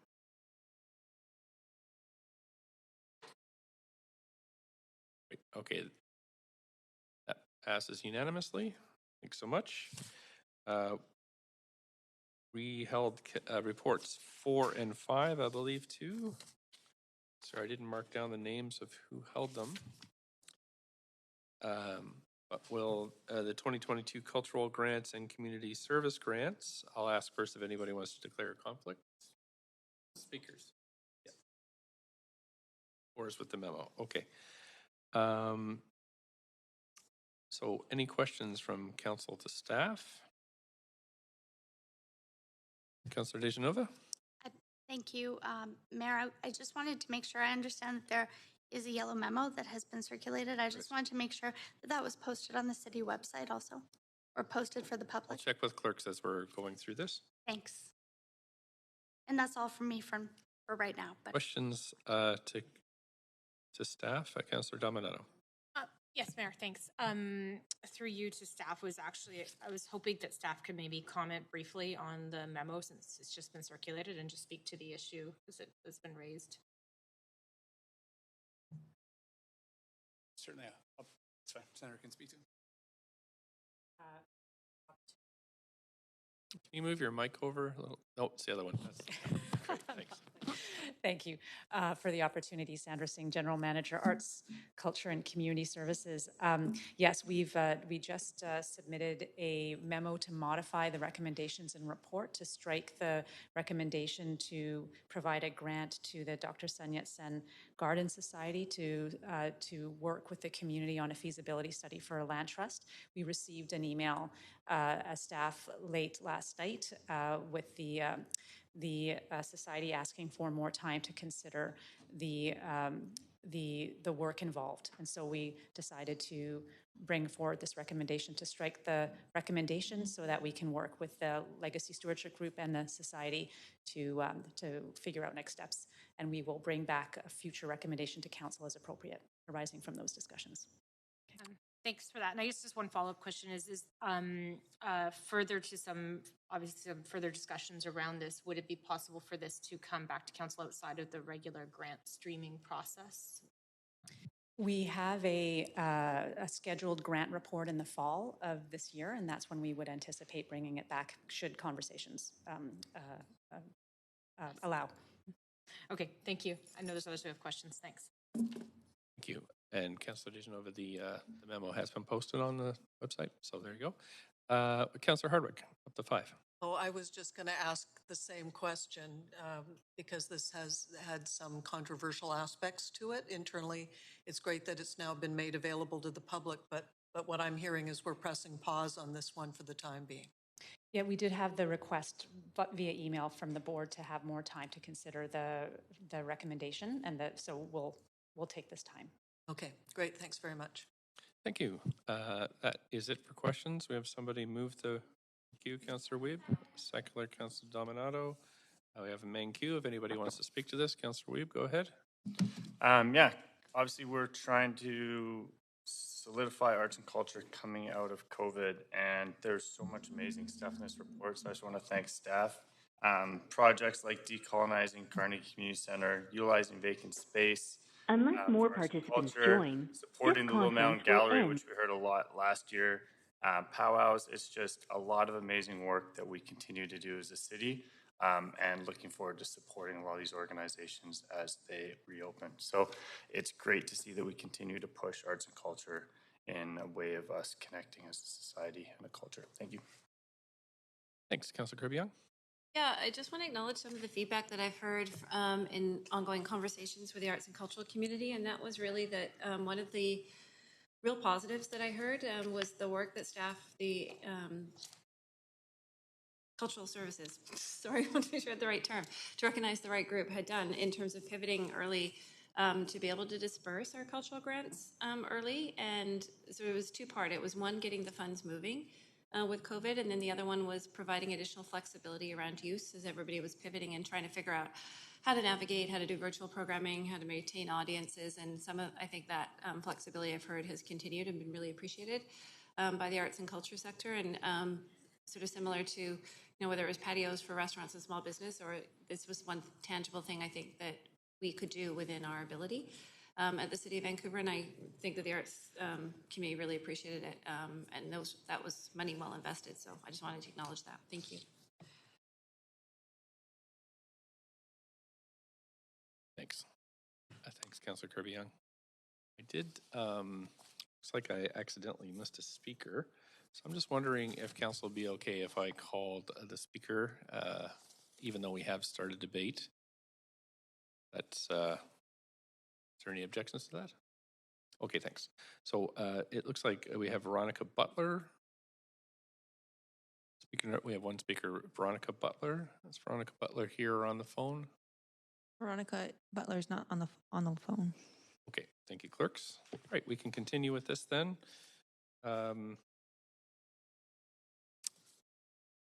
And where are we at now? We've had, so I think we're on the vote. Does that sound right?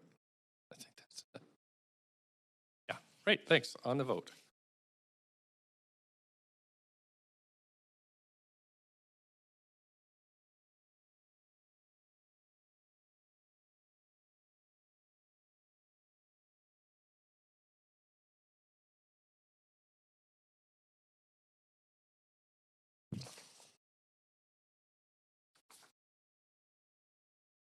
And that has passed. Oh, Councillor Hardwick, needed to vote on this.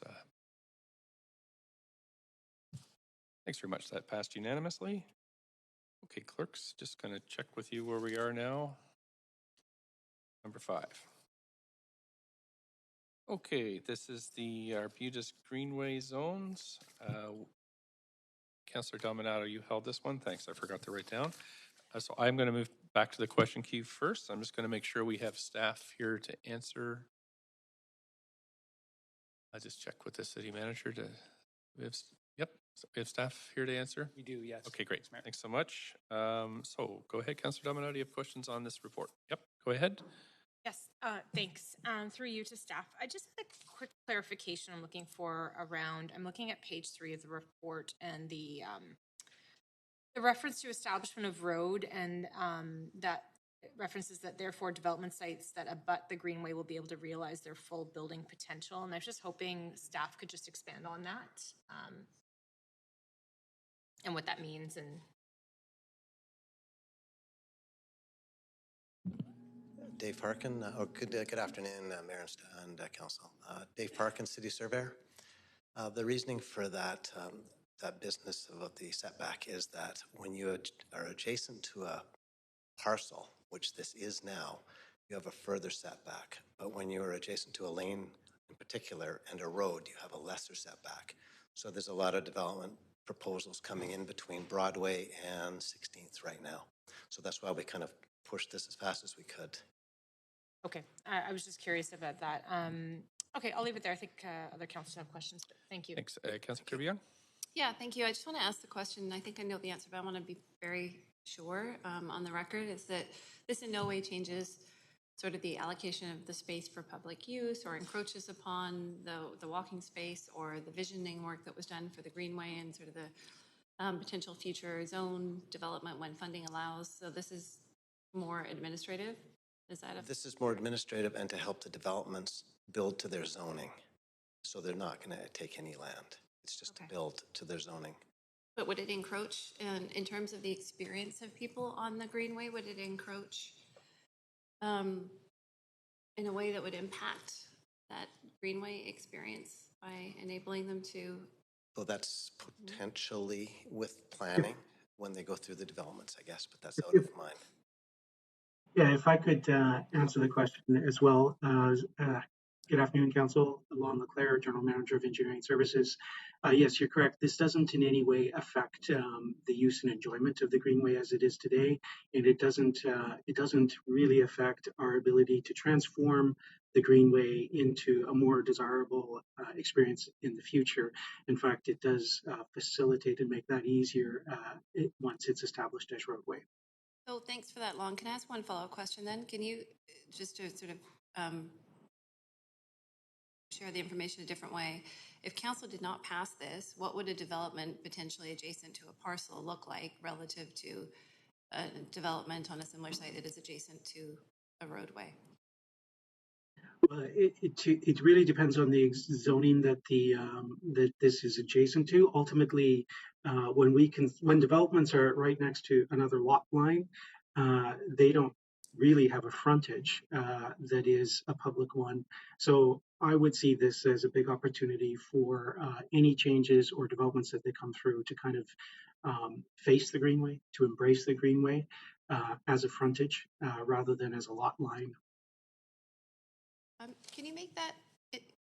Can you explain that to us in more layman's terms, kind of non-technical speak? Like, what does it feel like to people? Does it mean the building is closer to the Greenway? Does it mean that you can see the Greenway more? Like, I'm just. Does it mean that it's set back further?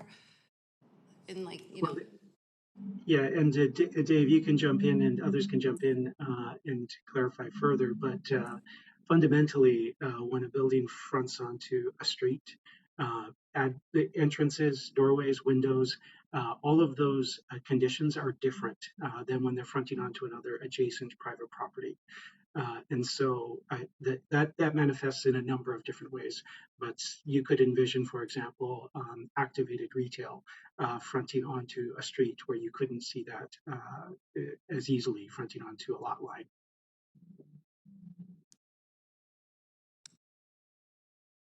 Okay, and then just tying these things together, because council has the Broadway plan tomorrow. So is retail at street level envisioned in terms of that activation along the Greenway? Like, do we envision that to be commercial space?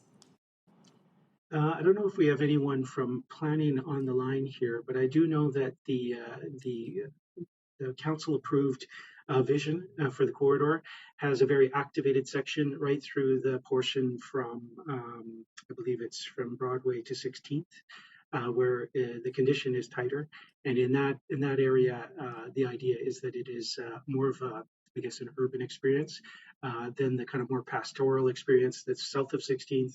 And again, another character experience, which is more garden-like north of 7th or 8th.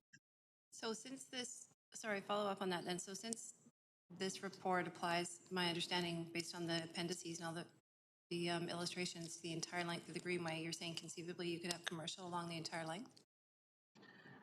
No. In fact, this doesn't change the council adopted master plan that we have for the Greenway, and so that's on the website, and that guides our work and our policies. It also guides the adjacent developments. If rezonings were to come in, they would look to the council adopted master plan that we have for. Okay, so quick question. I only have 30 seconds because people are really concerned about livability in the Broadway plan. Do you feel this will degrade the quality of the green and recreation space in any way?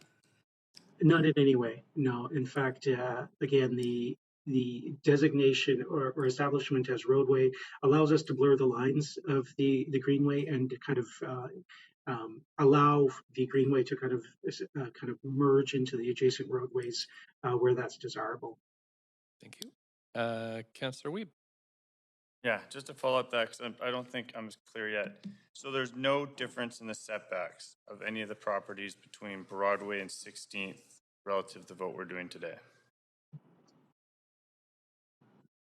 I'll let Dave Parkin respond to that one.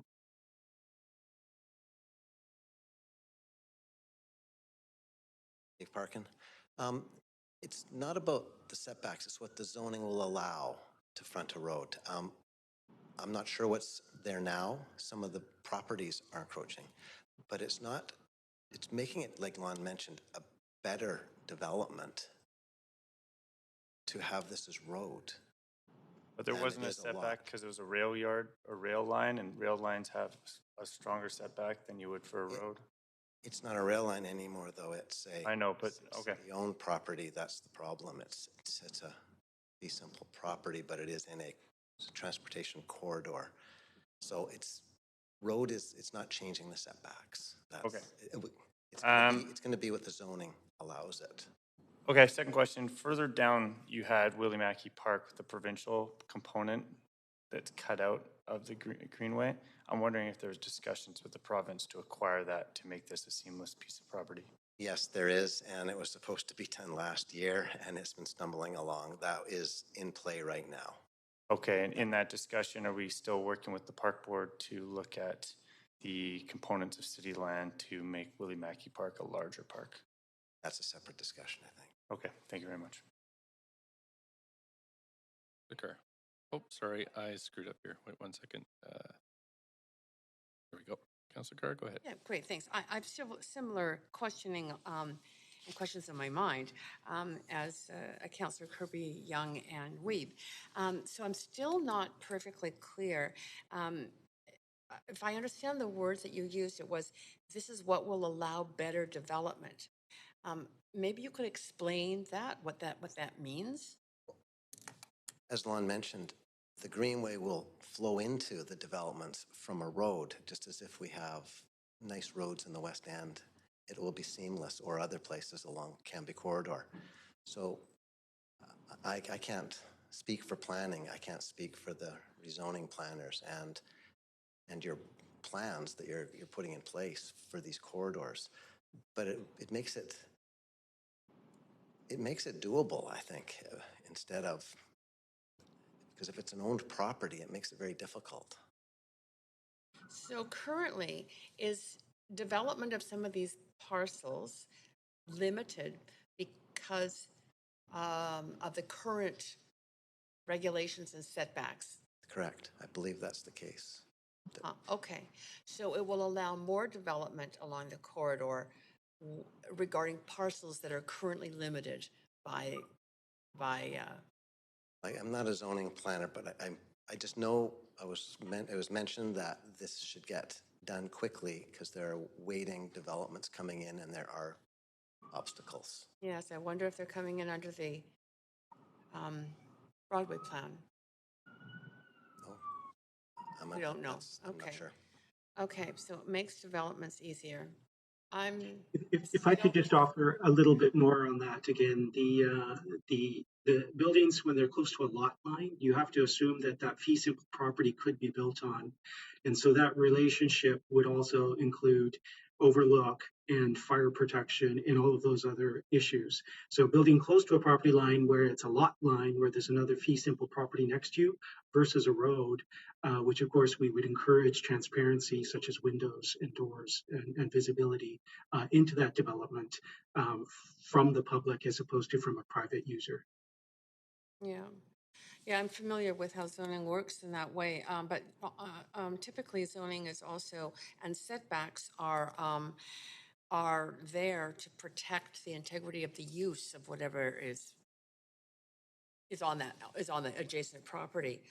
So I guess I'm just again questioning: is the integrity of the Greenway itself going to be jeopardized in any way by potential building closer to it?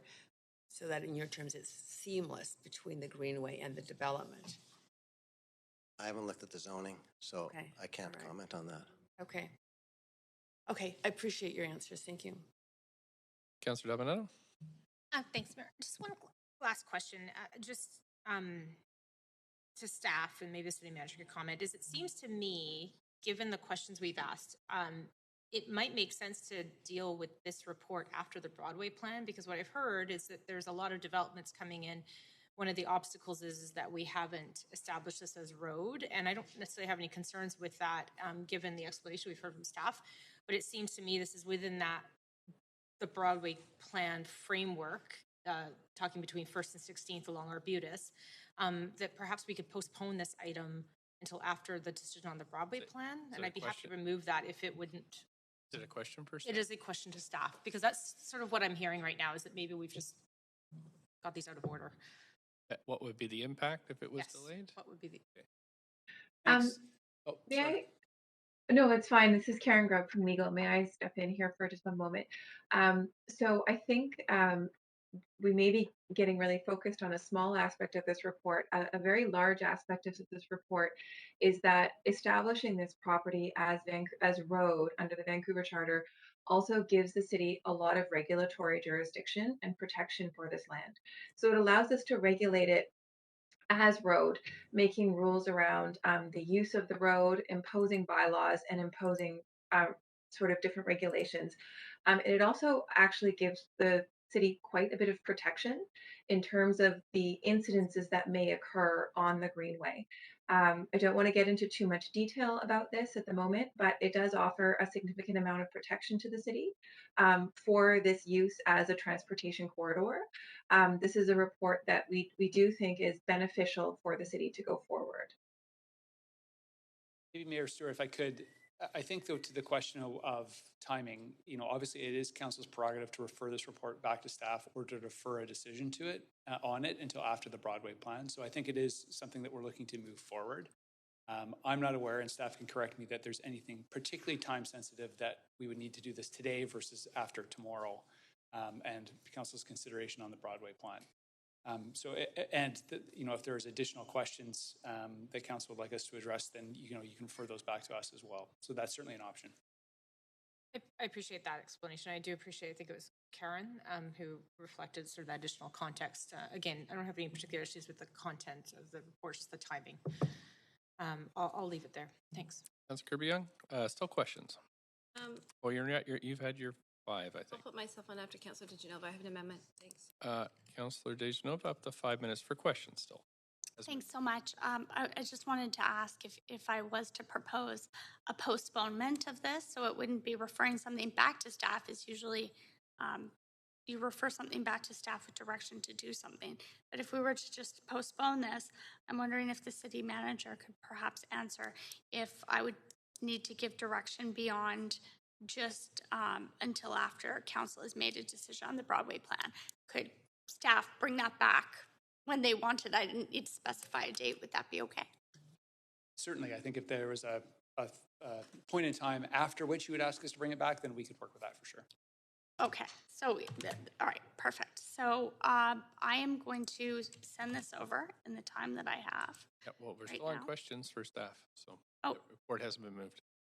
Yes, that's correct. Okay, I will put myself back on the queue, and I've just circulated an amendment. Any more questions? Councillor Kirby-Yung, you're out of time. I actually have an amendment, as I had mentioned. Yep, I we just don't wanted to have, let the Councillor report hasn't DeGenova been moved yet, so we're still I'll on move questions to move staff. the report, and I have an amendment, Mayor. Okay, well, we've had it moved, but we also have councillors with questions, so do we have a seconder? Or are we gonna let? Yep, I've had the, okay, so there's still councillors on the queue with questions, and we've had a motion to move the report, but I need a seconder for that to happen. Second. Okay, so Councillor Hardwick, you're out of luck there, but you can ask points of information. And then I had an amendment. So I think at that point, I indicated I was moving the report, and then I had an amendment. So I think at that point, It's just been moved and seconded now, so I was just explaining to Councillor Hardwick what she can do since she was pumped off the queue. And so as you move the report, you can go first. Perfect. Thank you so much. So I do have an amendment, and I'm sorry I sent a few versions. I'm going to ask the clerks to use the most recent one at 3:59. That reads that council refer the Arbutus Greenway report until after council has considered the Broadway plan. Do we have a seconder for that? Okay, we're on an amendment queue. Councillor DeGenova? I just have a point of procedure as to whether or not it would be a postponement or referral. It says refer. No, I'm just wondering procedurally, if we're considering exactly the same report and the same recommendations, is it a postponement or referral? I think either one works. It works, right?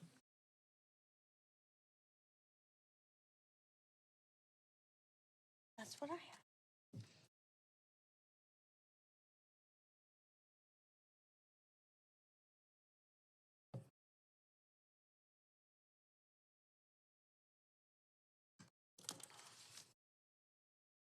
So the intent of this amendment isn't clear because if you're going to refer something, it has to go somewhere, and there's no direction in this amendment to where this would go.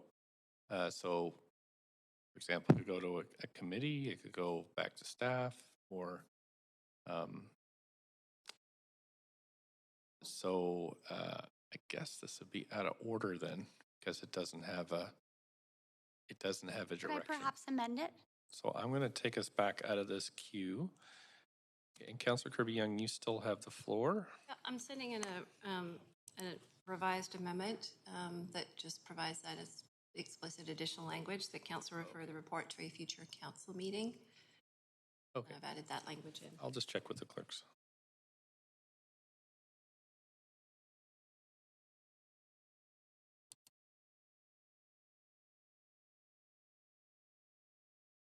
Okay, this will be fine then. Do we have a seconder for this? Thank you, Councillor Carr. Now we're on the queue here. I'll just clear this queue. Right, Councillor Dejanova, go ahead. Oh, I appreciate this. And if Councillor Kirby-Young wants to take the leadership on this, I'm happy to make sure, as long as we're considering this is a postponement, I wanted to make sure that we weren't referring something back to staff with no direction to them as to when it would come back. And that's where my question to the city manager was earlier. So I just want to make sure that we're considering this thoughtfully after we consider the Broadway plan. So I appreciate the direction of city manager and the input on that, and I'm happy to support this. And that was the intention of the amendment that I had before. So in case anyone's wondering, I will not be moving postponement, although postponement, I understand under Robert's rules, would be the correct terminology. Thank you. Councillor Hardwick. Through you, Mayor, I have a question of staff. Okay. I would like to know if there's anything in this report and its recommendations that would be an impediment to future surface rail development of the Arbutus corridor. Long Leclerc, if I could just respond to that too. So the Arbutus Greenway was kind of purchased with the intent of it being a transportation corridor with the limitations that it could only be used for walking, cycling, and streetcar. And so this again, is designating this land as for transportation purposes is actually is completely consistent with that. Okay, so just to be absolutely clear about this, there's nothing in this report and the recommendations that would prevent a streetcar specifically going down the Arbutus corridor in the future. That's correct. In fact, it better enables a streetcar to the legal issues around operating vehicles or transportation type services on fee simple land is actually more complex than just operating on road. Understood. Thank you very much. Appreciate it. Okay, that's it. So we can have a vote on the amendment.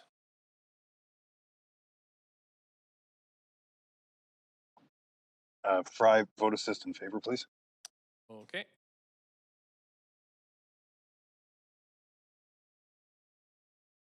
Councillor Weeb and Bly. Oh, Councillor Bly.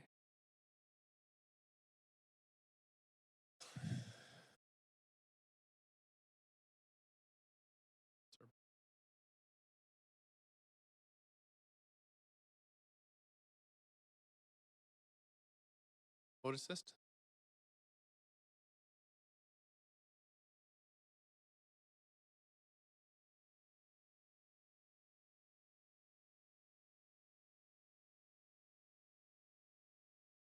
Okay, that passes with Councillor Swanson and myself in opposition.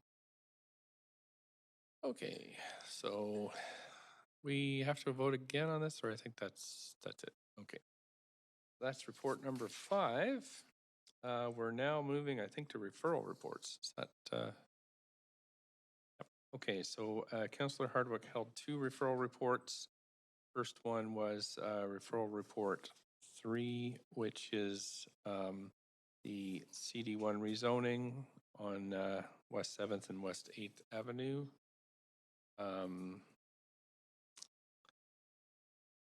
Questions of staff? Yeah, I don't know if we have, I mean, again, this is just on the referral itself, so. I'll see. Do we have We do have staff online, as I understand, Mayor Stewart. Okay, great. Go ahead, Councillor Hardwick. Yes, I would just like to have public clarification of this process. My understanding, and correct me if I'm wrong, is that at this point, all council can do is determine whether or not to refer this rezoning to public hearing. We refer it and it goes to public hearing, or we don't refer it and it goes back to staff. Can you please confirm that, and any other nuance that would be useful for the public's understanding? That is my understanding. That's what we do here. We're actually not allowed to talk about the content of the report, just whether or not it goes to public hearing. Understood, but if we were not to pass it and go it to public hearing, if people were to vote in opposition to going to public hearing, what would happen to it? I think it's important that the public understand. We would go back to staff, and I think staff at some point would bring it forward again, and we would vote whether or not we hear it again, and we could vote, you could just keep voting no, and it never comes, unless the city manager has a different explanation. Yeah, thanks, Mayor Stewart. If council were to decline the recommendation to refer the matter, the rezoning application would not proceed. Right. So it's essentially over. Yep. It's over. It's not the same as referring it back to staff to bring it forward again at a future date. You could refer it back with some, like, no, you can't really do the content, can you? If there's a question of and I'll defer again to the clerk or planning staff who may be on the line. If it's a question of deferring the decision to a different date, I think that's a materially different issue than simply declining the referral. Right. In which case, the rezoning application doesn't proceed. If it's just a matter of timing, then it would be the same application coming back at whatever date council would indicate. I guess there could be conditions attached. Well, a straight vote down would be it, I guess. Okay, one more permutation on the question. Sure. And that is because we've had such an outpouring of response from the community, it has been suggested by the community that they would like more time to work together with staff to come up with a proposal that would have the support of the community. So that being the case, what would be the appropriate course of action? That would have to come at the public hearing. So we can refer at a public hearing. We can approve it, we can refuse it, or we can send it back to staff with recommendations, and that would be the third condition that council could arrive at a public hearing.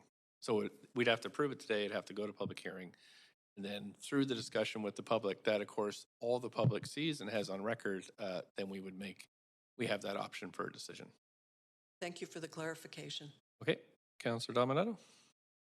Thanks, Mayor. I had a similar question that's maybe slightly different. Is just in the context of this referral report, are we able to refer it back to staff with direction? Given up until this point, there has been a lot of feedback from the community, and I think concerns that maybe some things haven't been considered prior to this being prepared. We're not allowed to judge the content, only whether or not it should go to the public. So we can't really adjust it because it's a quasi-judicial process. We would vote for it to go to public hearing. We would hear from the public, and then we would make our decision on what to do then. So it's either accept it as is, reject it, or refer it back to staff with, additional instructions. But we could do that at this time with additional. We can't, because we're at this stage. We can't debate the content of the report. Okay. Thank you. Okay, I got that right. Councillor Dejanova. Thanks. No questions on the content of the report, as we're not allowed to ask those, but my understanding, I just wanted to make it clear for the public, is that if this moves forward as a referral after this time until public hearing, and after a decision is made at public hearing, council cannot speak to anyone about the application. Is that correct? Could that just be confirmed? One more time? So after an item is referred to public hearing, council cannot be speaking to the community or each other about the application. So all consultation between council and the public would come to a halt after this decision if it were to move forward. Yeah, that's right. Once we refer it, everything that's discussed around this item has to be in public. Just wanted to make sure that was clear for the public. And if this did not pass on a referral, if council opposed this being referred to public hearing, what's the soonest the applicant could bring it back? Would it be a year? No. I'd have to think about that. I just wanted to ask through you to staff. Because we had made it, I guess because we'd made a decision, it would be at least a year, but then I'll leave it to the city manager. Thank you. We do have, thanks, Mayor Stewart. We do have Jeff Greenberg from Law on the line as well. Yes. Yeah. Thanks, Jeff. Hi, Jeff Greenberg, Assistant Director of Legal Services. There isn't a one-year requirement for this to sit in abeyance if you decide not to refer. The application is essentially in limbo. It could be brought back to you at any time if the Director of Planning felt that there was a change in circumstances, something with the application that was different than at the time in which you didn't refer, etc. It would be essentially in the Director of Planning's hands to bring this back to you based upon a reason that she felt was worthy and something had changed that it was worth your consideration again. There's no strict guidelines in the procedure bylaws to what that is. So it's really a discretionary authority which she would hold. Okay, and just to clarify, if I may, Jeff, so either circumstances would have to change or something in the application would have to change for the Director of Planning to bring this back. It wouldn't be brought back in current form with no changes either way. It could be. It could be. Something in the environment, like the market should change for an application, because at this point we're not debating the merits of the application as to why you're not necessarily referring it. But I'm saying something would have to change. So circumstances, what I meant by circumstances. Yeah, something market, in the Director of Planning's mind would have changed. Yes, you're completely correct. Thank you. I just wanted to clarify that, and I'll leave my comments there. Okay, Councillor Bly. Thanks, Mayor. I have a point of information on this, and it's related to the process that's underway right now in terms of the Broadway plans. My point of information is to the Director of Planning in terms of sort of expert opinion. Could the outcome of the Broadway plan change the conditions by which this application could be brought forward? I don't know if we can go there because we're just considering this decision whether or not to refer this one project to public hearing. If it's helpful to further clarify. But if staff feels like that this doesn't go outside of the scope of what we should be considering here, I'd see if the city manager wants to. I do think that the question around the implications of the Broadway plan for this application are appropriate questions for public hearing. Again, the Director of Planning, Teresa O'Donnell, is on the line as well. So I defer to her if there's any additional comments she'd want to make on that. That's right. But the decision to refer shouldn't be impacted by the Broadway plan. But once it is referred to a public hearing, then because it is within the boundaries, I guess that would be appropriate questions. Okay, so if I may just further clarify Councilor DiGenova's questions and answer from staff is that if there are certain conditions beyond, if this does not go ahead to referral and something in the market changes, whatever that is, then the applicant would have grounds to bring this back when they see fit, and staff can sort of reflect back what those changes would be, and we could have a different application before us. I guess it would be pretty unusual not to refer it, though. Like, I mean, that's not the standard practice. You because it's quasi-judicial, you try to give people a fair hearing. So I would say that's the normal practice here. Okay, so one more time is that if we do not refer it, the application does not move forward at all. No. At this time, Again, it would be up to the Director of Planning, but I would also say that there's a lot of bigger issues with respect to the context of this project in terms of funding sources from third parties. Those funding sources may disappear. So there's no guarantee at all that this project would even still be here if Council were to decline to refer. I think that's very speculative about what happens after that. As Jeff has indicated, there may be a circumstance in which it's brought back, but that may not be feasible. So again, we can't speculate at this point as to what would happen if the matter is not referred. Of course, that's Council's discretion. I think you have to approach this like you don't have any other information about this, really, that you haven't looked at the content or read the media or whatever, that you have this application in front of you, you refer it to public hearing, you hear all the information at that public hearing, you make your decision, and then come what may. I think that's the usual practice. It's like allowing it to come to court, essentially, is what we're deciding now. Hearing the case is what we're deciding. I think I'm happy to make a comment. Is that what we're doing right now? Kind of questions. I was just answering procedural questions, so that's. So it's not been moved yet. Hasn't been moved. We have question. It was held, so we're staff is answering questions. I'll wait for it to be moved. Thank you. Okay, Councillor DeGenova, questions? I will move this. Okay. And I'm also going to move a referral. So I've just circulated a postponement. Okay. We need a seconder. Okay, so you have moved the report with a referral, which I haven't seen yet, so I'd just like to see it to make sure it's in order. Well, it was just what we did for Arbutus. So but I haven't seen it, and I'm chairing, so I've just circulated it. Staff should have it now. Everyone should have it.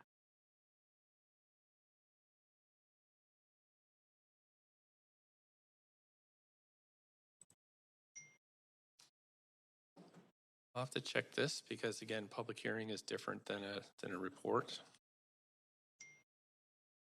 I'll have to check this as an order. Council will probably take me off to talk with the clerk and the city manager here and perhaps legal. So you can give me until 25 after. Thanks.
so this is in order.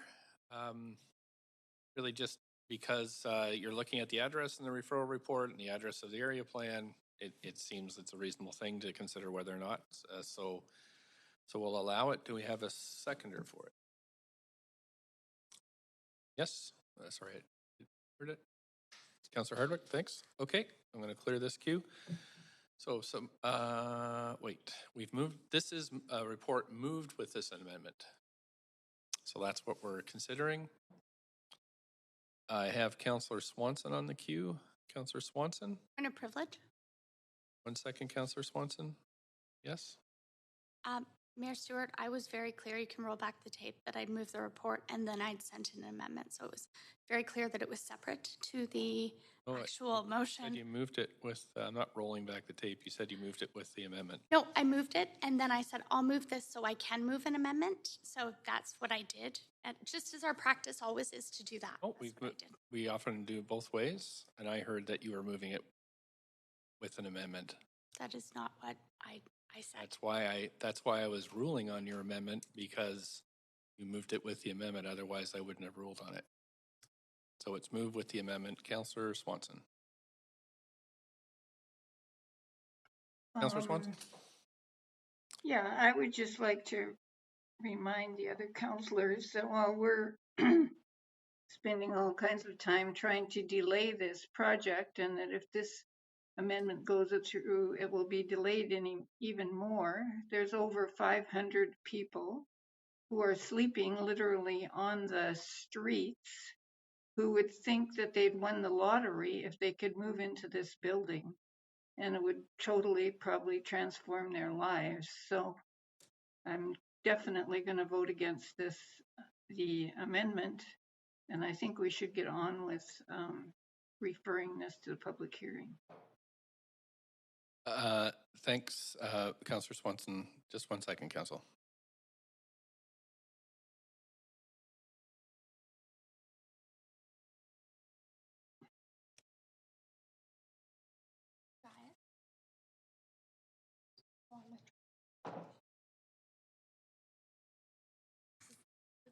Not what happened, but we don't need to wait 10 minutes to roll back the tape.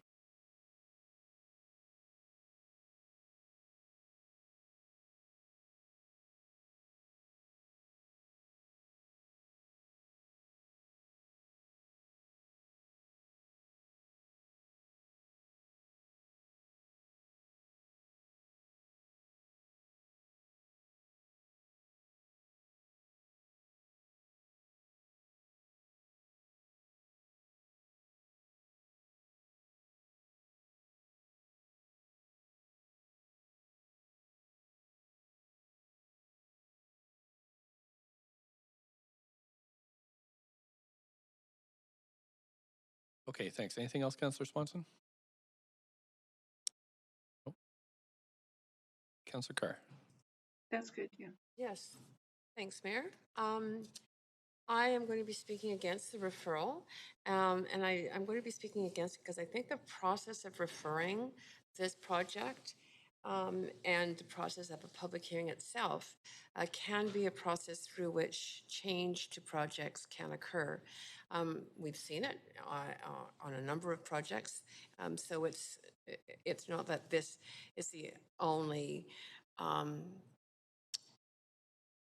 The details in this report are not the only way in which this project could end up developing. I am incredibly impressed by the willingness of the community, especially in the surrounding area and related to the school, to want to work towards a resolution of their issues in a project that they can support. The process of going through public hearing can result in changes, and I'm hopeful that that process could enable the development of changes that they can then feel okay about supporting the project. I'm also concerned around the need for the supportive and social housing that was mentioned by that was mentioned, and that also the need for the provincial funding that that I would not want to see us lose that when that money is so incredibly important around the housing that is in desperate need within the city. Thank you. Councillor Dejanova? Thanks. Mayor Stewart, instead of arguing over it, although I am certain in the way that I not only wrote this in, but the way that I introduced this, that if we did roll back the tape, it would say that I moved the motion and then I moved this separately. So I'm just going to move a motion to withdraw this completely. And I realize I'd need a seconder and support to do that. But then I suppose we could move the motion and move this separately. But that's what I'm intending to do. So I'd like to move a motion to withdraw the motion that you're saying that I've made that is complete with this postponement. Seconder on that? Councillor Hardwick. So clerks, we need unanimous. We need unanimous support to withdraw this.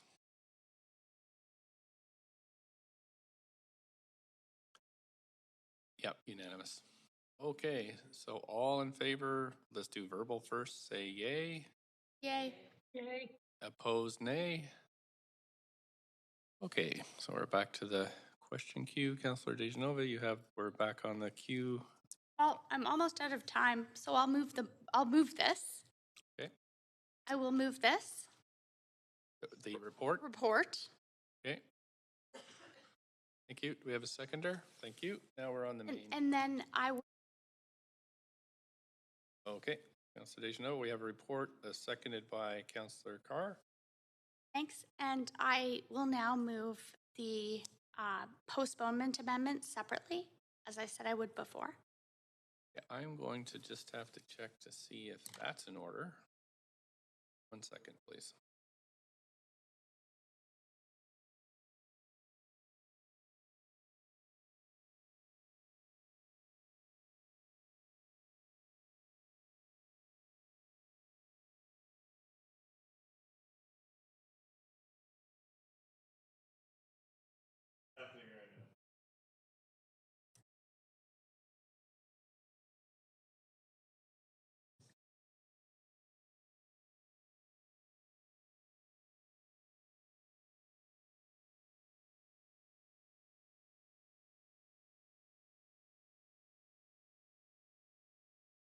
Okay, so we have an amendment that you've had circulated to you. It's on the floor, and do we have a seconder for that? Thank you, Councillor Hardwick. Okay, so is anybody, Councillor Dejanova? Go ahead. Thanks. I wanted to say that I feel that this is really important. We are hearing from people through the Broadway plan, and I know that we have over 100 speakers signed up to speak tomorrow. If anyone wanted to speak to the Broadway plan in context of this, they wouldn't be able to speak to us tomorrow. And I think that that's a huge concern. I think that may create problems for council to continue the good conversations I think we're having with the community. And to Councillor Carr's point that was made before, I too am impressed with the willingness of the community to try and find ways forward. And I'm concerned that won't happen at such a level if we shut down the conversation that council's also been able to have at this point. But I also realize that without this postponement, people who come to speak to us tomorrow about the Broadway plan and want to speak about this issue where we've heard an outpour of I want to say different comments from the community, they wouldn't be able to speak to us. And for that reason, and for making sure that we have, robust consultation as much as we can, also in the context of the Broadway plan, that's why I've moved forward this postponement. And I expect council that we would deal with this referral motion coming back to us after the plan, but at least speakers tomorrow could speak to us on this matter, which they wouldn't be able to if this was referred. Thank you. Councillor Hardwick? Yeah, I'm going to support the referral.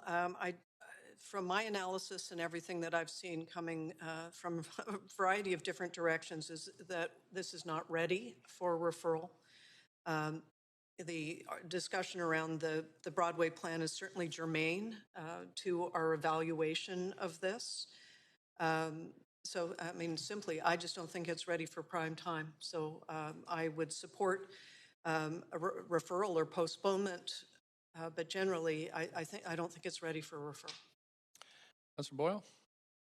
Thanks. I have a point of information through you to staff, which is obviously we have full agendas and the election is coming up. I'm wondering if this gets referred, sorry, if staff could let us know if there will be time for it to come back to council, assuming the Broadway plan might not actually get voted on tomorrow. When we get to vote on it, is there time for this to come back and then for the public hearing still to take place before the end of this term? City Manager? Thanks, Mayor Stewart. Through you, depending on when the decision is finalized on the Broadway plan, we could look to bring the referral report back at the next opportunity, but the public hearing would not happen before the end of the year. Okay, thank you for that information. I'll just say, echoing the concerns that Councillor Carr stated around securing provincial funding and wanting to have a good conversation about this, I strongly won't be supporting a further delay. Thank you. I don't see anybody else on the queue, so we can vote on this amendment to refer.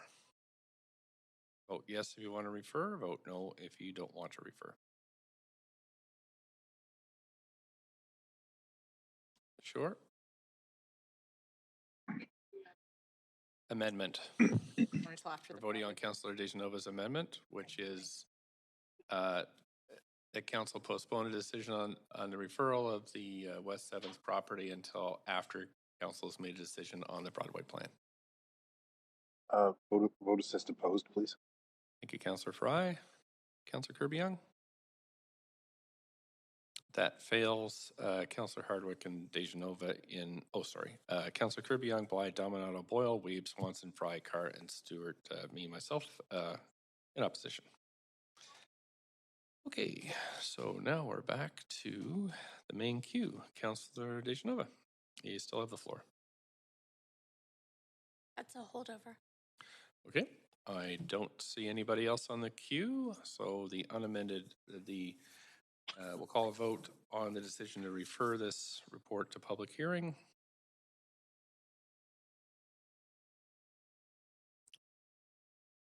And I'll vote assist in favor of public hearing. Thank you, Councillor Kirby-Yung. No, that's Councillor Fry. Yeah, I got that. They mix this up all the time, but Councillor Kirby-Yung still need to vote though. Yeah, that passes. Thanks with Councillors Hardwick and Dejanova in opposition. We also have the rezoning on East King Edward Avenue. Councillor Hardwick, you held this. Okay, would somebody move it then? We have a seconder. Okay, all in favor of referral, yay? Yay. Any opposed? Okay, great. Thanks so much. That has been referred. All right. I'm going to try to hustle through here, Council, because we're getting close to... Second. Okay, Councillor Weeb votes to extend the meeting until to finish the business of the day. Seconded by Councillor Dejanova. Do we have all in favor? Yay. Any opposed? Oh, great. Thank you so much. Okay, we are on to bylaws. 10 bylaws in the agenda for enactment. Bylaw 11 has been withdrawn. Council members who are not present for meetings must confirm that they have reviewed if they wish to vote on the enactment. Bylaw 3 is from the public hearing of April 14th. Councillors Bly and Boyle were absent for this item. Councillor Bly, have you reviewed the proceedings? Will you be voting? Thank you. Councillor Boyle? I have and I will. Okay.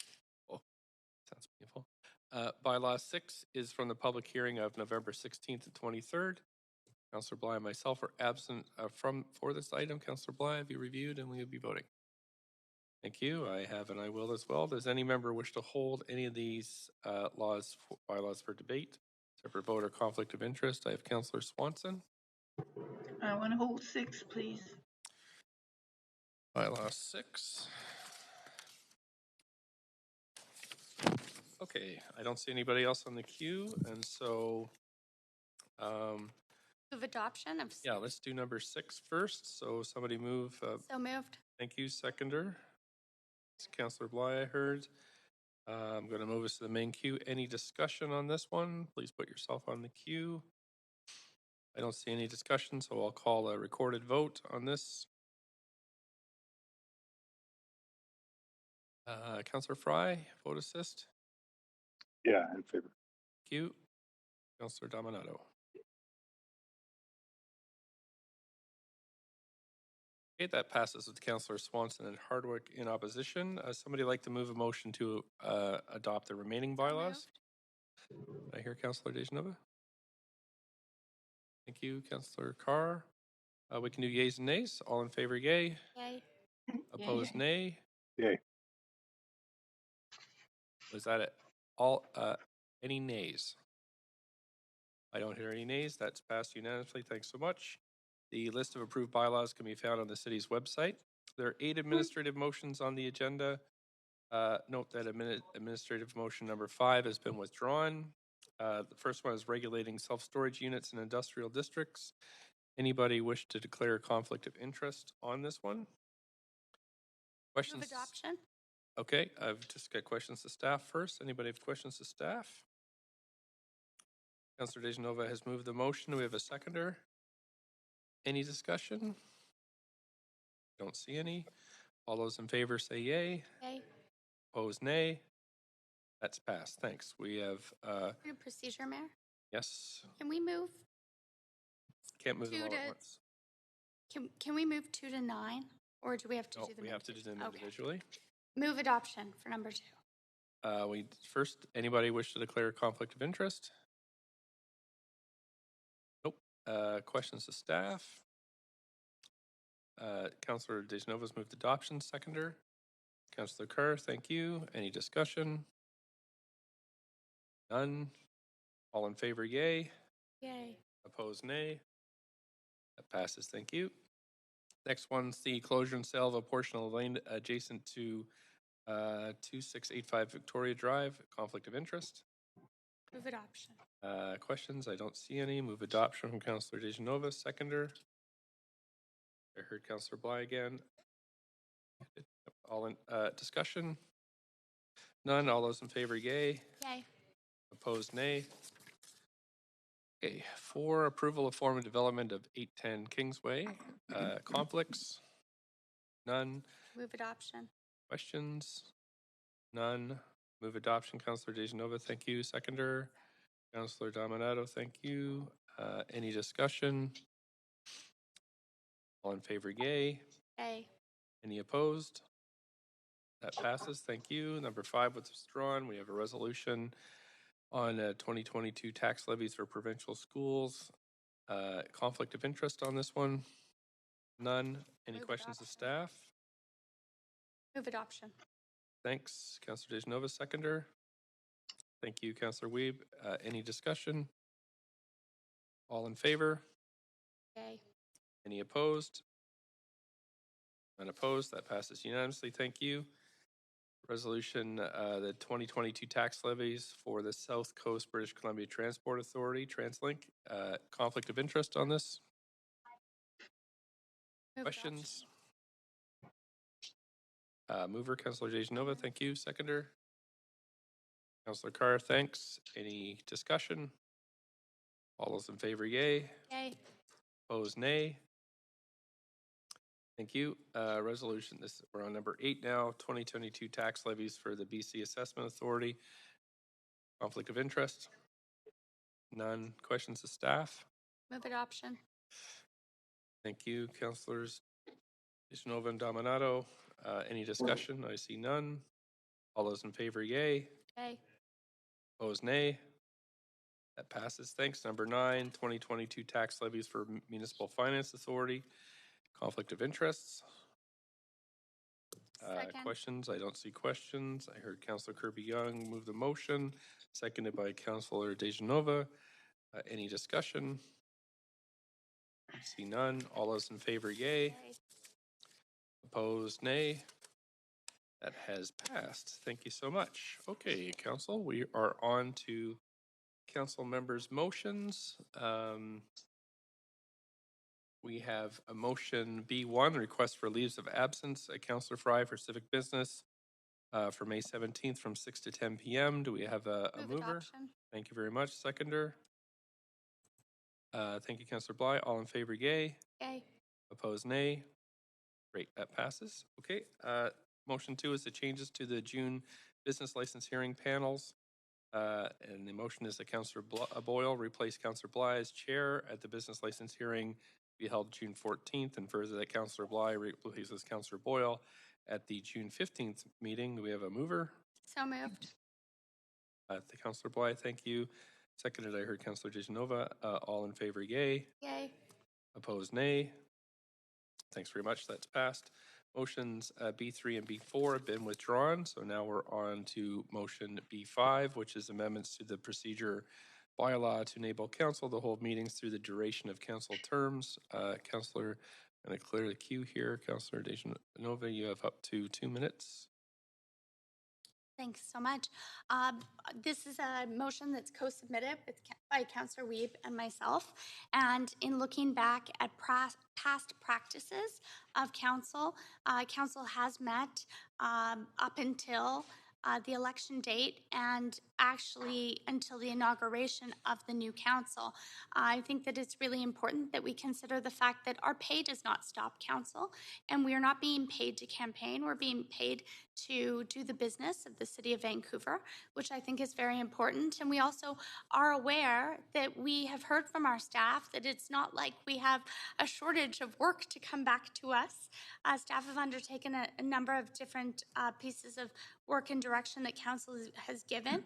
And I think having the ability to have meetings after the July date, which would take us into the summer break, but to have meetings in September is important, especially considering the need for affordable housing and the fact that we understand as a council that there haven't been enough public hearing dates necessarily to get all of those applications move forward. So for that reason, I've been very clear that it wouldn't just be regular council meetings, that it would be all types of council meetings, as has been the past practice of other councils. Thank you. Councillor Kirby-Young, 2 minutes for questions. Yeah, or actually, I know I don't have questions. Sorry, I'm going to go for comments. Okay, thanks. Councillor Hardwick, questions for Councillor Dejanova? I have a question through you, Mayor, to staff. Is that possible? Not right now. Have to be after it's moved. Okay, well, it's technical questions, so I'll need to ask that of staff. Thanks. Thank you. I do have a question, Councillor Dejanova. Does this mean that you're open to August meetings? Yes, Mayor Stewart, and I've often been deputy mayor in August and made myself available as well. But I think that it's very important that while we are being paid to represent the City of Vancouver, that we're doing city business. So I can't speak for anyone else, but I certainly believe that either our pay should stop earlier if we are going to be campaigning instead of working for the City of Vancouver, or we extend our meetings to do that business. So August is on with you. Okay. August is fine with me. Great. Okay, thanks so much. See it. Oh, you're Councillor Fry there, displaying the dog. Do we have a mover for, a seconder for this? Councillor we already had a seconder in that. Thank you. So we have no speakers to this, Council, so we're making this decision today. Councillor Kirby-Young, up to 5 minutes for debate. Yeah, thanks. I'll try to be brief. Just a few quick comments. It was actually this council that changed the procedure, I believe, and I remember when it came up. And having sat on two bodies now, both Park Board and Council, I can say it was our custom to meet in September. I remember at the time, because it came along with a number of procedural updates. This was one of a number of them in a report. And I remember the time flagging sort of a concern and recognizing I think we're a bit different than senior levels of government because we have a lot of ongoing land use and other pieces of business that need to come forward. And while typically, oftentimes, we might have one set of formal meetings in September, maybe it's 2 public hearings or one set of a council and committee meeting, it does provide the option for us to meet and to continue that practice versus if we do not amend the procedure bylaw. I think the only provision is a special meeting, but if something else arises, there's no opportunity to bring that forward. And I think as Councillor DiGenova noted, there's a lot of things potentially on our plate, and I certainly don't want to halt a lot of housing approvals and delivery in the city of Vancouver. So from my perspective, it didn't make sense to change it in the first place and change the practice. And I think that, councils, I'm hearing a number of colleagues have kind of come to that recommendation. I would also note too, just to the question that was raised by the mayor earlier, and I appreciate about August, I don't think anybody's suggesting meeting in August. I think that the normal practice, it's returning to normal practice, which was we typically take a break. That gives staff a break in August, and council doesn't typically meet, and the public aren't able to sort of participate. Many people are taking vacations. I think the intention is to revert. Councillor Weave can affirm, and Councillor DiGenova, but I think the intention was to affirm to past practice, which was sort of how it has been in the past, and that didn't include August. So not that I'm not open to meeting and doing it too, but I don't think that's the intent of this. It's just to restore what was previously in place. So those are my comments. Thank you. Councillor Dominato? Councillor Dominato? Thanks, Mayor. I've circulated an amendment. Okay. I don't know if staff have it yet.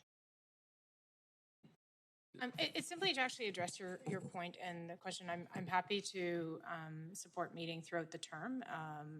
However, you did ask the question about August, and it has been a month where it's been reserved for staff to take a bit of a break, and we have, as well as some of council, we have done meetings during August on an exception basis where there's been emergency briefings and where there's been emergency needs. But I think just to clarify that, because I heard maybe flowing from Councillor DiGenova's comments is that she was prepared to have scheduled meetings throughout the month of August, and that has not been our practice. And I think that we need to ensure that both, council is getting some rest, staff are getting some rest, again, prepared to meet, but I think that it's not clear from this motion if that's shifting away from the practice that we've had. Second. A seconder for that? Second. Somebody want Councillor to DiGenova. debate this? Councillor DiGenova? I wanted to thank Councillor Dominato for the clarification in the motion. Again, perhaps I should have been more clear. And although I, as I said before, would be willing to meet through August, I can't speak for everyone. I know that once when I was deputy mayor, actually, I not only met through August, but also on my daughter's birthday on an emergency meeting on Oppenheimer. So sometimes our schedules, we all know this, there can be issues where we do have to have special or emergency meetings. But I also agree with Councillor Dominato. The intent of this is to make sure that staff get that break that they usually do get. I'm not suggesting all of the City of Vancouver staff takes August off, but I think that it's important that we recognize that usually council isn't in session then. So I just wanted to lend my support to this amendment and say that I appreciate the clarification.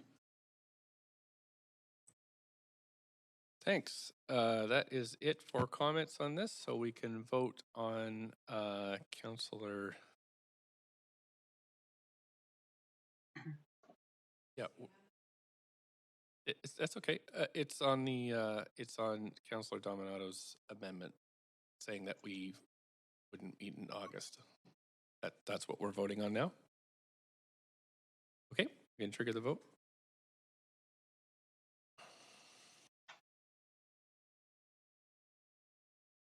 Vote is in favor. Go ahead. Thank you. Councillor Swanson, I think Councillor Boyle is absent. Councillor Swanson. That passes with me in opposition. Okay. Go back to the queue. Councillor Dominato, anything else? Nothing. Well, I'll just add that in practice, school board, when I was on school board, it continued and had meetings throughout the term, including the month of September and I believe early October leading up to the election, as well as Metro Vancouver is scheduled to meet throughout the course of September and beginning parts of October. So just adding that context. Thank you. Councillor Hardwick. Yes, I have a question through you to the clerk, I'm imagining. We've talked about this as a change through the procedures bylaw, but we know there's also been changes with Elections BC. recently, and we've referred to past practices, but again, we know that there have been changes at Elections BC. My recollection is that the campaign period or the election period begins on September 17th. So the question is, are there any reasons that we should be concerned about changes in Election BC rules with respect to this decision? Good question. I guess the clerk's the lucky one on this one. Any sense of how new elections British Columbia rules on different periods might affect our ability to meet? We don't have any concerns with that. Okay. Thanks. Thanks. Want a clarification? Okay, thank you. Councillor Weep? Yeah, I'm supportive of this, and I think it's important. We've heard today that we might have an art grant that might need to come back. We've talked about Metro 2050. We'll be meeting in September, and there might be issues with the Metro 2050 and the need for us to bring it back. So I think it's important that we have the ability to meet and get some amazing report backs. We've been waiting on staff that might take a little bit longer to get to us, as well as do some of the business that's needed here at the City of Vancouver. So I'm supportive of this practice. Thank you. Councillor Bly? Thanks, Mayor. I just have a quick point of information, and that's related to, perhaps it's even to the city clerks in terms of what was the rationale for changing this procedure bylaw, this aspect of the procedure bylaw during our term, which clearly passed. And so I just want to understand better why we're coming up against this now. I can't remember. Perhaps there's anyone wants to take a crack at that? I don't recall what the report said, but I understand it was to reduce the risk of campaigning by candidates. Yeah, I think, well, and maybe just to add to the comments from the clerk, what we've found in the past is staff, it's not conducive for staff to bring forward significant business to that meeting. There was generally one meeting in September before the election. Council does have one meeting after the election before the inauguration, which is scheduled. So it was, on balance, the recommendation of staff were that it's better to give council the opportunity to focus on the election and then not have to worry about that being dealt with in council business. Obviously, again, that's council's prerogative to change, but from staff, our perspective, that was a primary rationale for that. I would say in this case too, we've essentially work planned our year out now. So that's in terms of, that's another consideration. But again, that's not determinative for council. Well, then that is my follow-up point of information is how would staff respond should this motion pass in terms of what can council expect? We've talked about full agendas. Is this going to be perceived as an opportunity or more as an obligation to make these meetings happen in September? So certainly we'll take council's direction. Staff, particularly this year, all of our senior staff have essentially pushed their vacation time into August, given the amount of business that we have to do. And we want to ensure that people do get a break. It's been a very intense year, of course, for council as well as senior staff. So we're not going to be doing a lot of work in August other than regular operations. Obviously, the city still runs, so we'll keep the place going. But in terms of working on things that would be coming to council, right now, there's not a plan to do a lot of that work in August. So at this point, I don't have kind of specifics on what type of business we would be, if council were to schedule a meeting in September, which again is up to council. Council sets the schedule, we don't. We would set the agenda at that point based on what business is there. And one final, if I may, is does that include public hearings?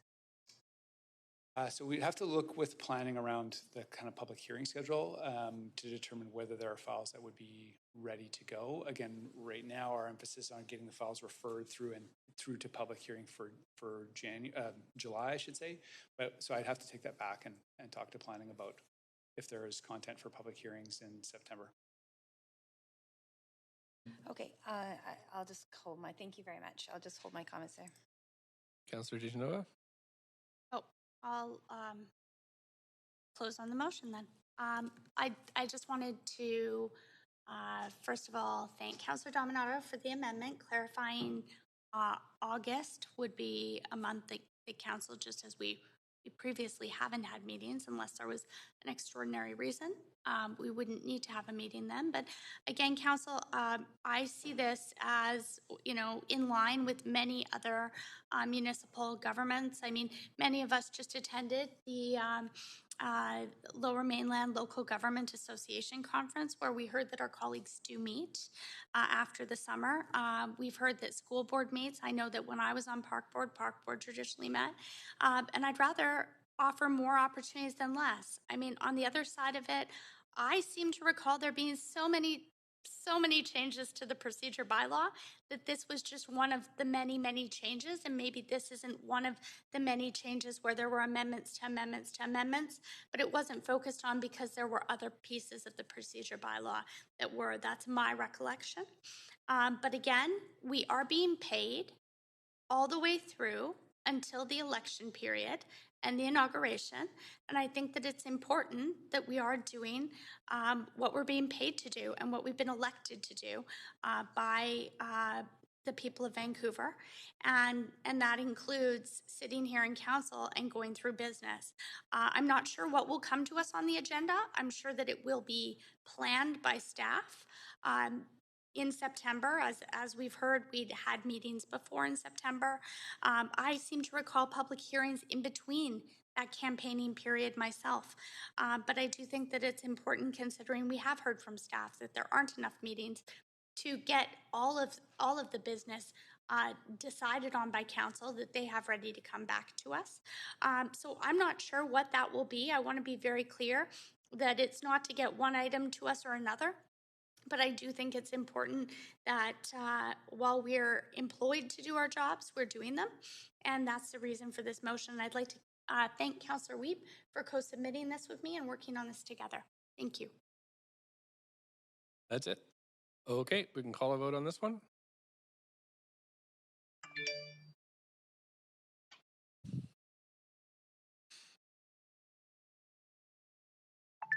Councillor Fry?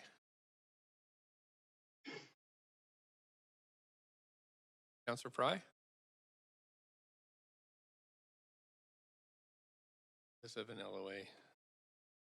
Okay, thanks. That passes with me in opposition. Okay, thanks so much. We are now on notice of members' motions, and I'll just flip over to the question queue here. Well, it's just quite a few here, so go over with Councillor Kirby-Yung first. Just remember title and date. Yeah, thanks, Mayor. It's for the June 7th council meeting, and it's titled Moving Climate Goals Forward with Micro-Mobility. Thank you. Councillor Hardwick. I have one motion notice, which is called Relief for Commercial Properties Impacted by the Broadway Subway Construction, and that's for the June 7th meeting. Thank you. Councillor Wiebe. Yeah, I have two. One's called Pilot for Workforce Housing in Vancouver, and the other is Advocacy for Legislation to Protect Biological Diversity and Ecosystem Health. Councillor Deschanova.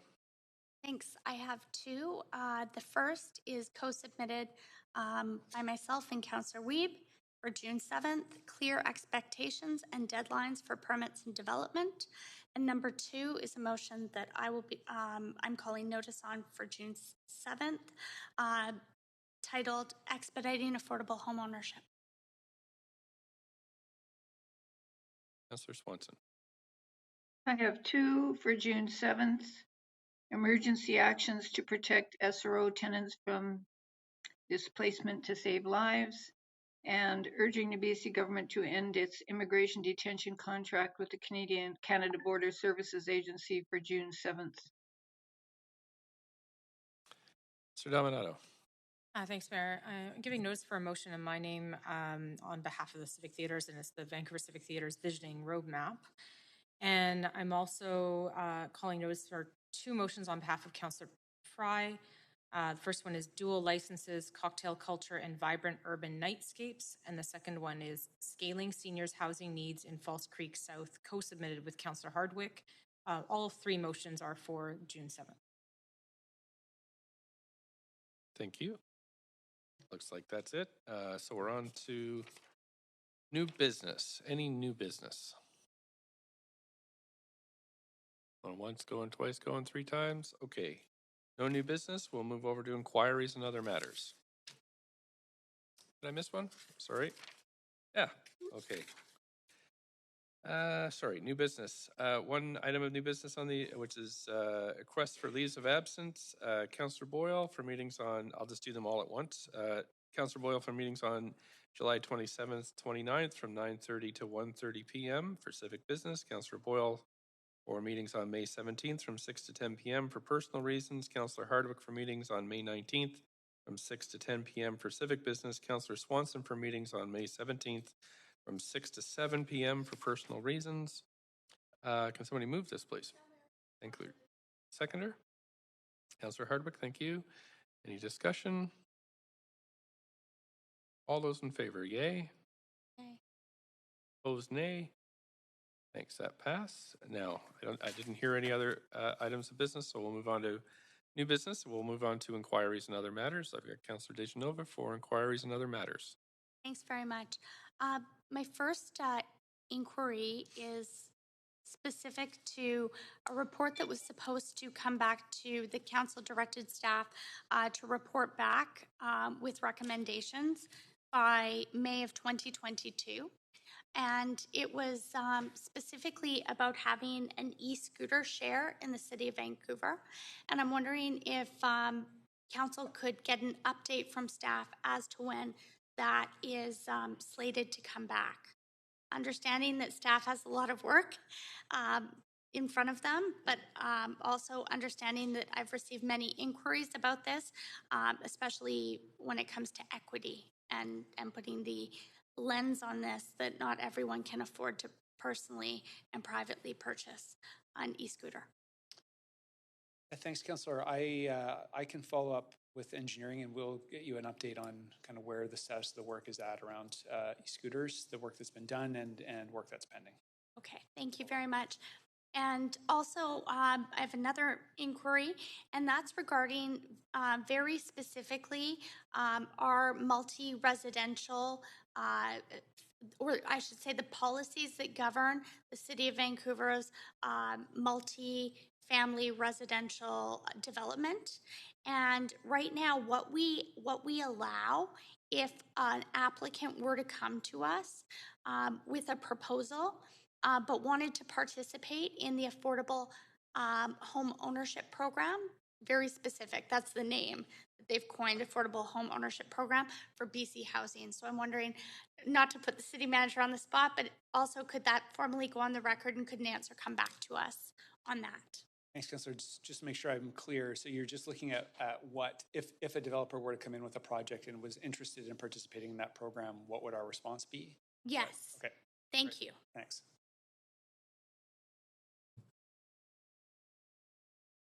Councillor D'Abonetto? Yes, thanks, Mayor. I have an inquiry, and I'm just hoping staff could report back with a memo. I don't need the answer right now, and it's just if staff could report back on the number of existing rooming houses currently in the city and the status of those rooming houses. Thanks, Councillor. I'll follow up with that information. Thank you. Councillor Kirby-Young? Yeah, thanks, Mayor.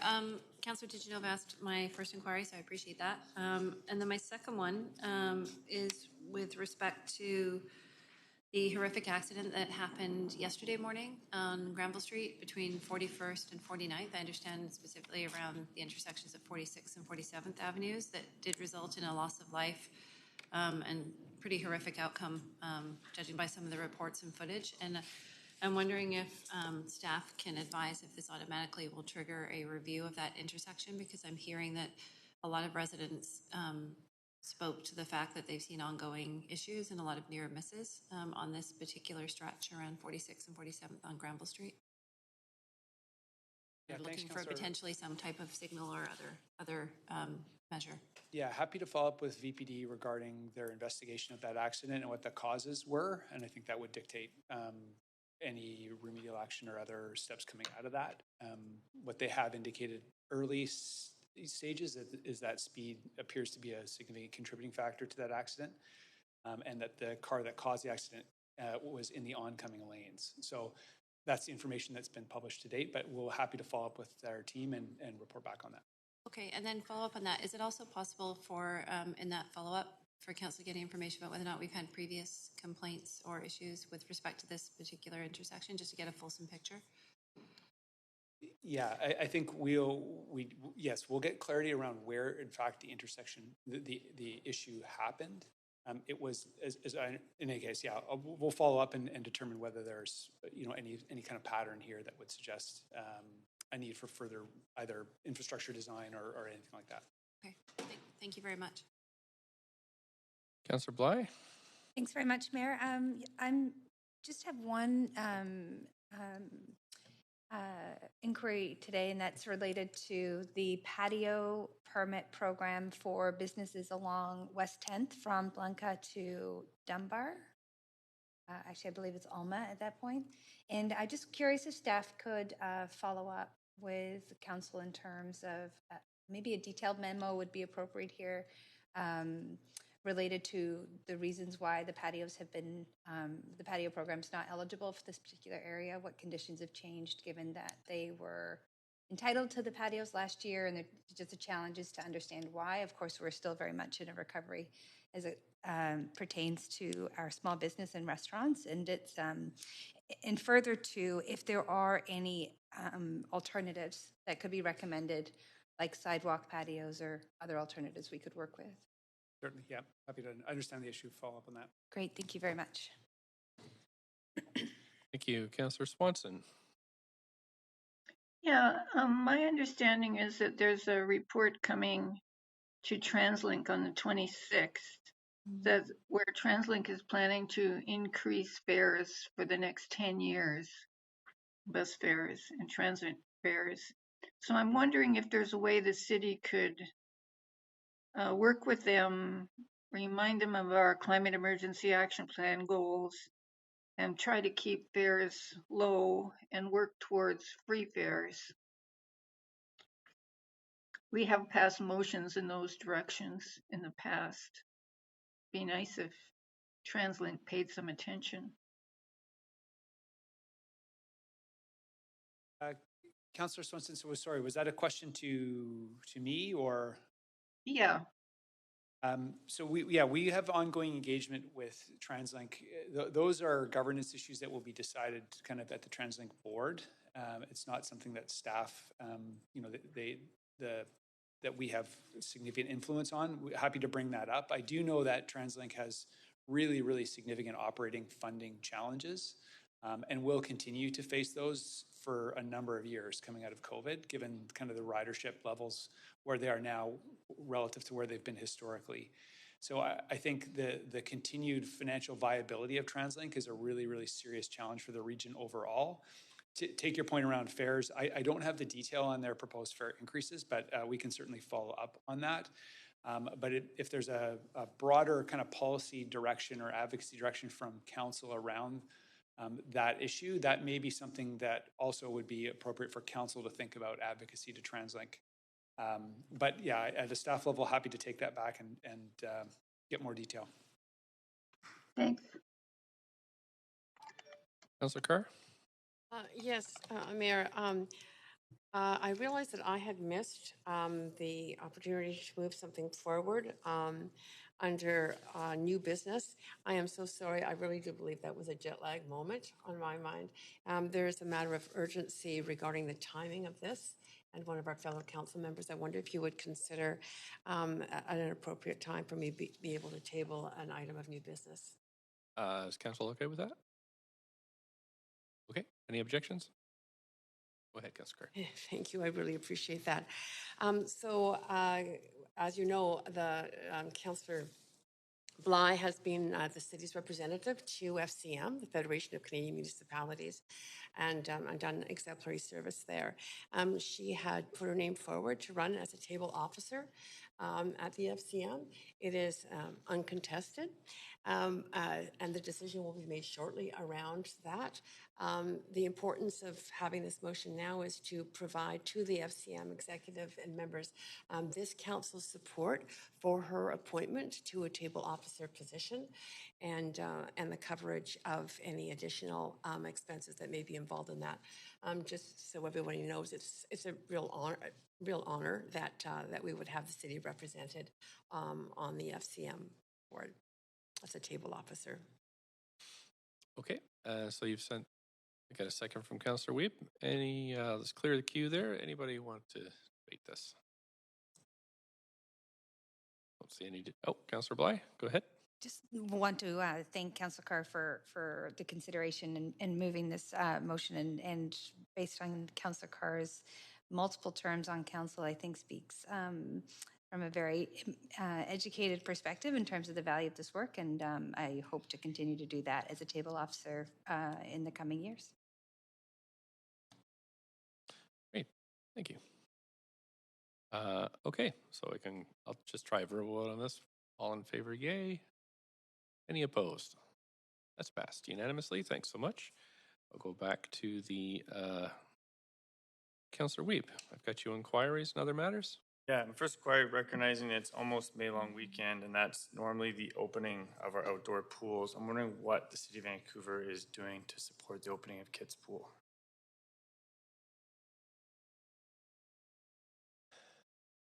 Thanks, Councillor. So the staff right now, Park Board staff and RFM are conducting a review along with external consultants on the damage that's been done, that was done to the pool through the storm event.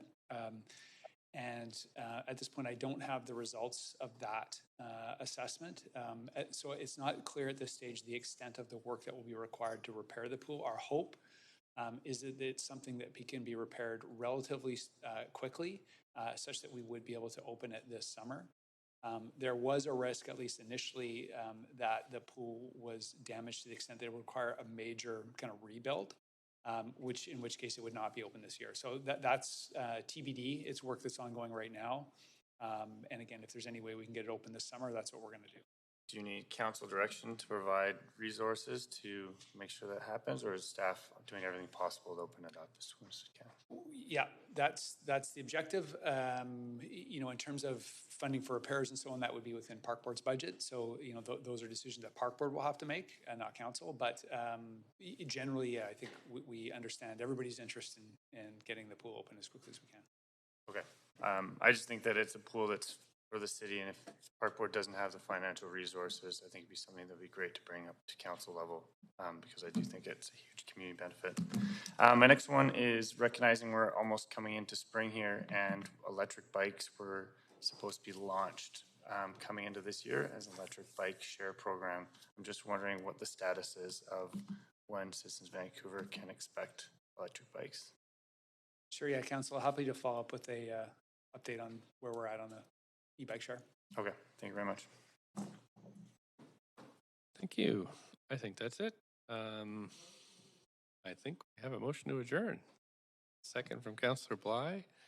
All in favor, yay. There we go. None opposed. We are adjourned. Clerks, is there anything else folks have? I'm not here for the public hearing this evening, but Councillor Carr is chairing. Did you think 6:15 is a reasonable start? That's we have a half-hour leeway, right, clerks, on the start? Yep, so 6:15. Great, thanks everybody.